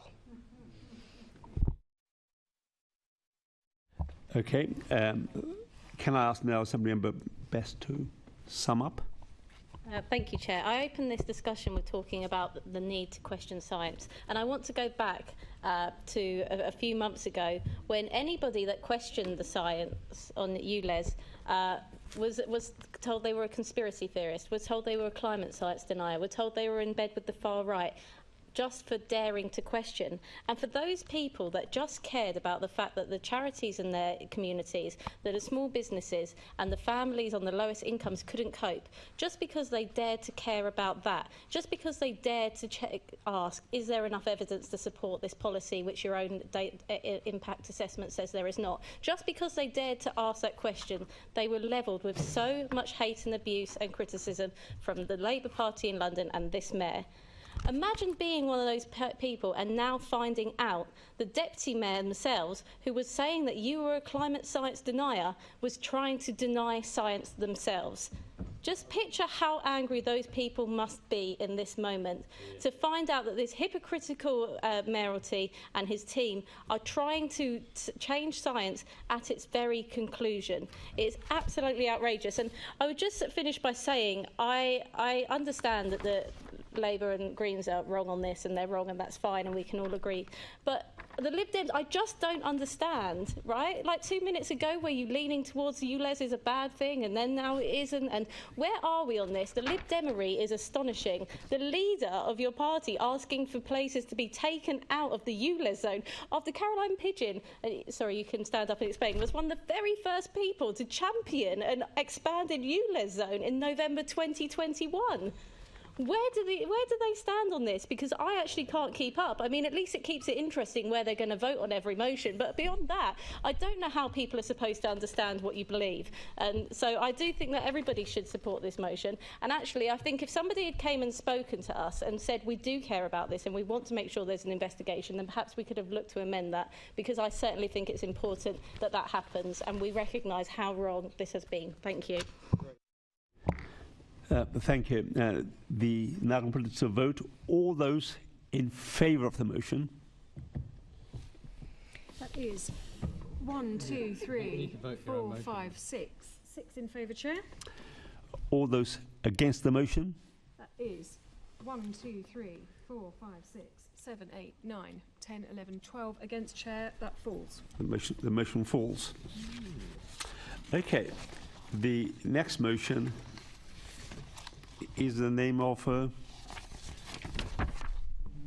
Assemblymember Cooper. Could we pause for one moment, Chair? There is an amendment associated with this motion. The version in the table papers pack has been withdrawn, and a very slightly different version is just coming round. It's a very small change, but just for the sake of clarity. Members have it by email, and it's also being tabled, so we could just pause while the bit of paper comes round. Thank you, Chair.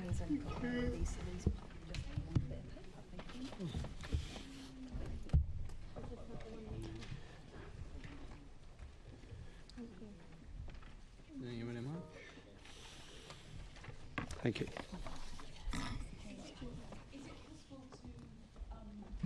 Is it possible to identify what's changed? Can I suggest, Chair, if Assemblymember Cooper moves her motion, and then when Assemblymember Best moves her amendment, perhaps she can just outline the change, because it's very small, I believe. Okay. In that case, I'll ask Assemblymember Cooper to move the motion as tabled. Except that I've accepted the amendments, so I will be moving the motion as amended, and I'd like to thank Assemblymember Best for putting together some of the amendments to strengthen. Just point of clarification. You can only accept the amendment once it's been tabled, right? But anyway. Okay. Right. Okay. We take I will be accepting the amendments then once Assemblymember Best has moved them, and hopefully seconded, I think, by Assemblymember Rogers, you know, we put down this motion because of the events that took place outside the Two Brewers on Clapham High Street, which is a pub I'm sure that it's not just me but many other people in this assembly do go to. And it was horrific, but it's not the first time this year that this has happened. A friend of mine was attacked back in February. And whilst these incidents are shocking and appalling, incidents of homophobically motivated hate crime have become far more prevalent in recent years. According to Home Office data, 2022 alone saw a 41% increase in hate crime motivated by homophobia as compared to 2021. Whilst this might be down to some better recording practices and a greater willingness of people to come forward, it remains shocking that this is the true scale of hate crime that we actually see in London and across the country. LGBTQ+ Londoners deserve to feel safe and secure in our city, whether on a night out with friends, walking home, on the bus, anywhere else. And that's why we're very happy to accept the amendment when it's moved from the Conservative group that calls for the Mayor to evaluate and revisit his Inclusive London strategy and the 2019 PCC hate crime report to see whether there are further recommendations that can be fully implemented and taken on board. And what more can be done? Safeguarding all of our communities has to be, it's been a priority over the current mayoralty. The mayor has always been a vocal supporter, sometimes to his own detriment, from people from the Muslim community who have expressed very strong views about his very clear support for Pride and so on. He has put in place some concrete actions, but including supporting LGBTQ+ venues. But that's not to say that more cannot be done. City Hall must remain committed to making London one of the safest cities and vibrant cities on earth for people from all communities across the LGBTQ+ communities. And I hope that everybody will unanimously support this motion and ask the Mayor to consider how to revisit this strong body of work in light of these recent events. Thank you, Chair. Thank you. And Assemblymember Desai to second. Thank you, Chair. Thank Assemblymember Cooper for proposing this motion. She is right to point out the worrying rise in homophobic hate crime that we've seen in London over the past year. And this rise must be extremely worrying for the LGBT+ community, who deserve to feel safe and secure in our city. And indeed, we do know that many, if not most of the attacks don't get reported to the authorities for various reasons. Another particularly worrying factor is that on top of this increase in hate crime, another challenge faced by the LGBT community is that they're currently the group that has the lowest trust and confidence in the Met Police when compared to other groups. Now, this is obviously a direct result of the institutional homophobia in the Met Police, identified by Ms. Casey.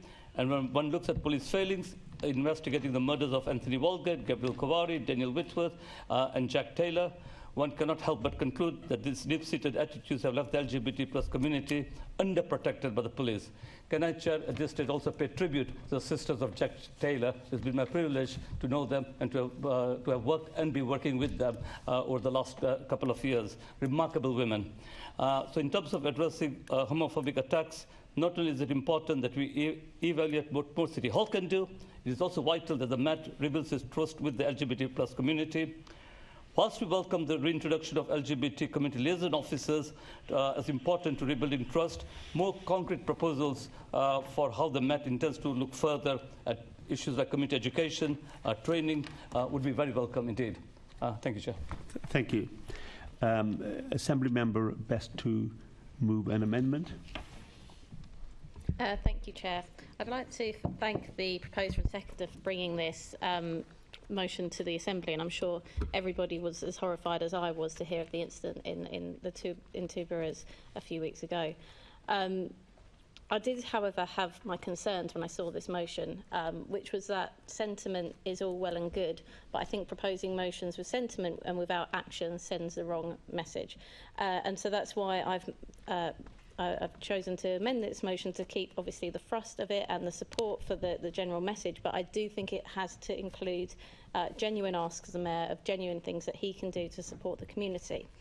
It's Andy Burnham in Greater Manchester that set up the LGBT, who's appointed an LGBT advisor, set up a panel and published the LGBT action plan. We don't have that similar model here in London. The closest thing we have to that is the Inclusive London strategy, which the Mayor hasn't updated since 2018. He hasn't referred back to us on how that strategy is working, any successes, or anything that needs to be improved. And as we all know, the world has changed significantly since 2018.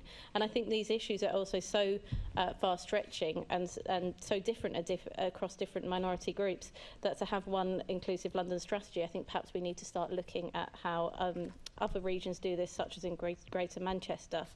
I also think that there's an urgent need here to address the safety and prevalence of the LGBT nighttime community. And safety is one factor in reasons why venues are shutting down. And also, so I think as part of a wider move to stop that plummet of venues closing, we also need to address safety. And so I'm really pleased that the Labour movers are going to Leonie and unless you're going to accept this amendment.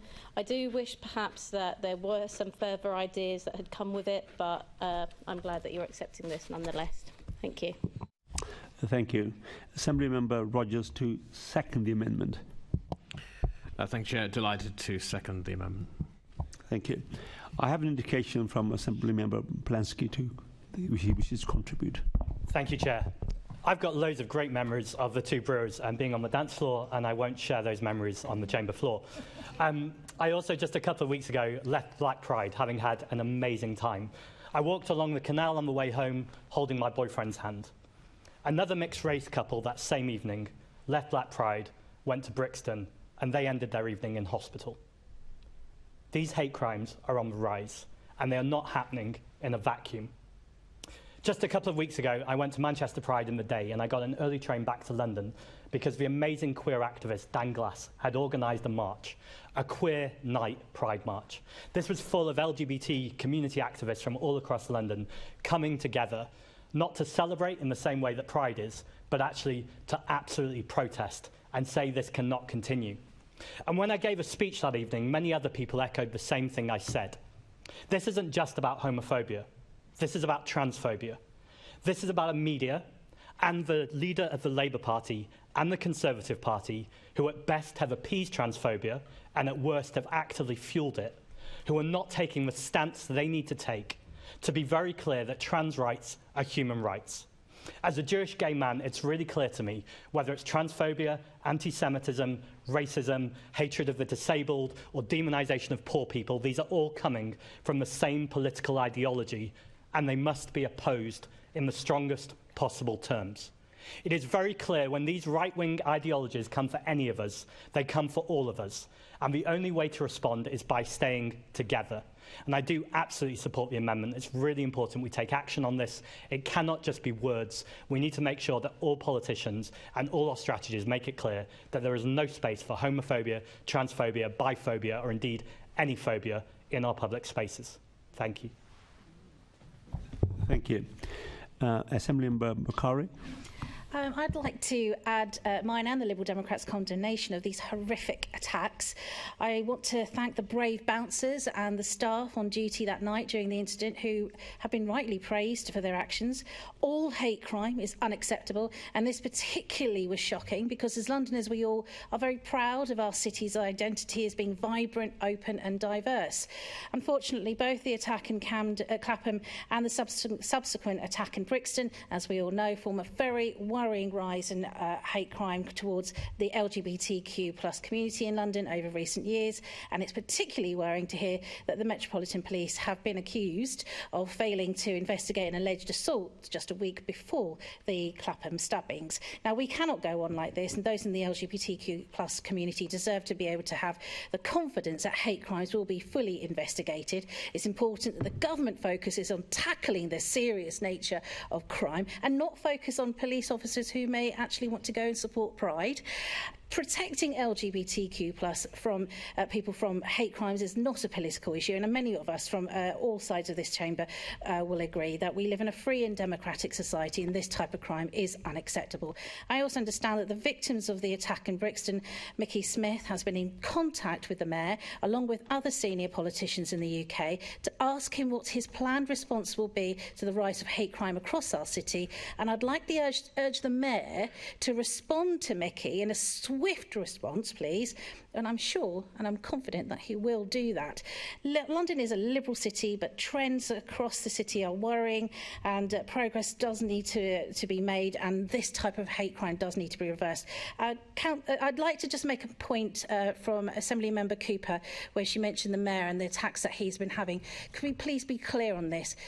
It's not just the Muslim community that he's been getting attacks from. It's actually all communities that have factors of homophobia. Please, please do not say that. It's actually people who are homophobic that are attacking him. And to actually say the Muslim community actually affected me, I was quite upset by that, because I'm a member of the Muslim community. I'm a Muslim, and I'm proudly in support and an ally of all the LGBTQ+ community. You make an important point, but I was just want to point that you've run out of time. Okay, thank you. Any other contributions? Okay, Assembly Member Rogers, please. Nothing further to add, Chair. Thank you. Assembly Member Best to sum up. Thank you, everyone, for supporting these further actions. I just wanted to say briefly, though, that I understand that the Greens are often really able to accuse all parties of their failings, and I really do hope, Zach, when you were saying that you were also taking on your chest the failings of the Green Party as well, where last year the Scottish Greens actually voted to cut ties with the English Party because of problems with transphobia. And I understand that the insignificance of some of the party in some historical moments means that you don't often have to take accountability, but please don't try and throw that at other parties without looking at your own as well. Thank you. We now vote on the... Cooper to sum up. Oh, sorry. Assemblymember Cooper to sum up. Thank you very much, Chair. And I'm sorry if I've offended Assemblymember Bakari. She's quite right. The Mayor is attacked by fundamentalist Christians. He's also been attacked by people who don't like dogs when he got a dog. I mean, there is a very, very long list of reasons why he has become a lightning rod for a number of other people who have decided to attack him. And I think it's really important that we acknowledge that he has continued to stand up for a pluralist and a multicultural and a multi-faith city in a way that, you know, has sometimes caused him on a very personal level some difficulties. And I think it's offensive that there are those people out there, but that is merely a symptom of what we're discussing in this motion, and that's why it's really important that we understand that hate crime can also move on, as Assemblymember Desai was saying, to murder. Because, you know, looking at what Stephen Port did and the lack of understanding that was displayed by so many, including those in the Met, we know that the Met has got a long way to go in terms of its role, and that's not to say that there aren't also some people in society. So it's really important that we all, I would hope, unanimously agree this motion to put down a marker of where the London Assembly, what we think is important and where we sit on this issue of tackling hate crime, particularly against the LGBTQ+ community. Thank you, Chair. Thank you. We're only going to have one vote because the amendments have been accepted by the movers of the motion. So all those in favour of the motion as amended? I believe that's unanimous, Chair. That's great. Thank you. We're on the last lap. The Assembly is asked to note the commitments made by the Mayor of London, Sadiq Khan, during the London Mayor's Question Time meeting held between May 2023 and July 2023. Can we agree with this recommendation? Agreed. It's proposed that the London Assembly agrees to use the plenary meeting to be held at 10 a.m. on the 2nd November, principally to hold a question and answer session on policing in London with Sadiq Khan, Mayor of London, and Sir Mark Rowley, QPM, Commissioner for Police of the Metropolis. Can we agree to this? Thank you. The next meeting of the London Assembly is scheduled to be the Mayor's Question Time meeting, which will be held at 10 a.m. on Thursday the 14th of September 2023 in the Chamber at City Hall. Great. That concludes the proceedings today. Thank you, Chair. Would I be able to get your signature, please? Yes. Whoops.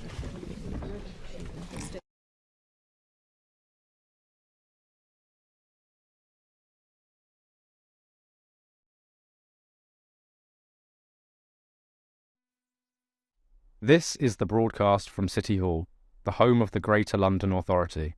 Please stand by.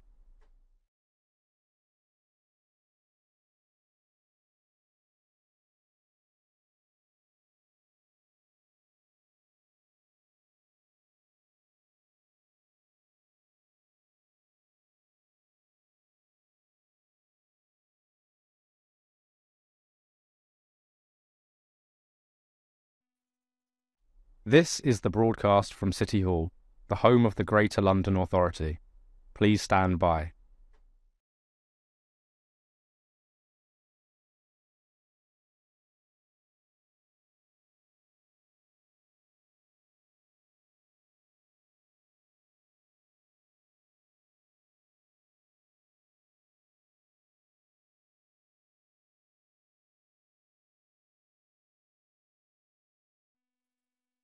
This is the broadcast from City Hall, the home of the Greater London Authority. Please stand by.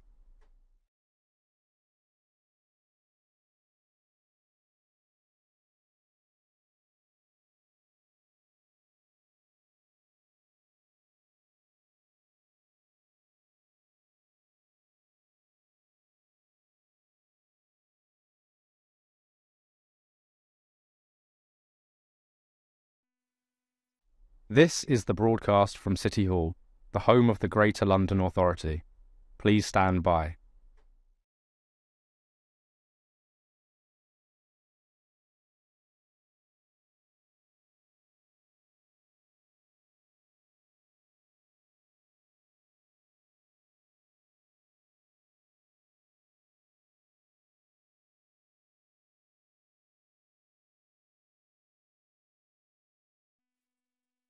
This is the broadcast from City Hall, the home of the Greater London Authority. Please stand by.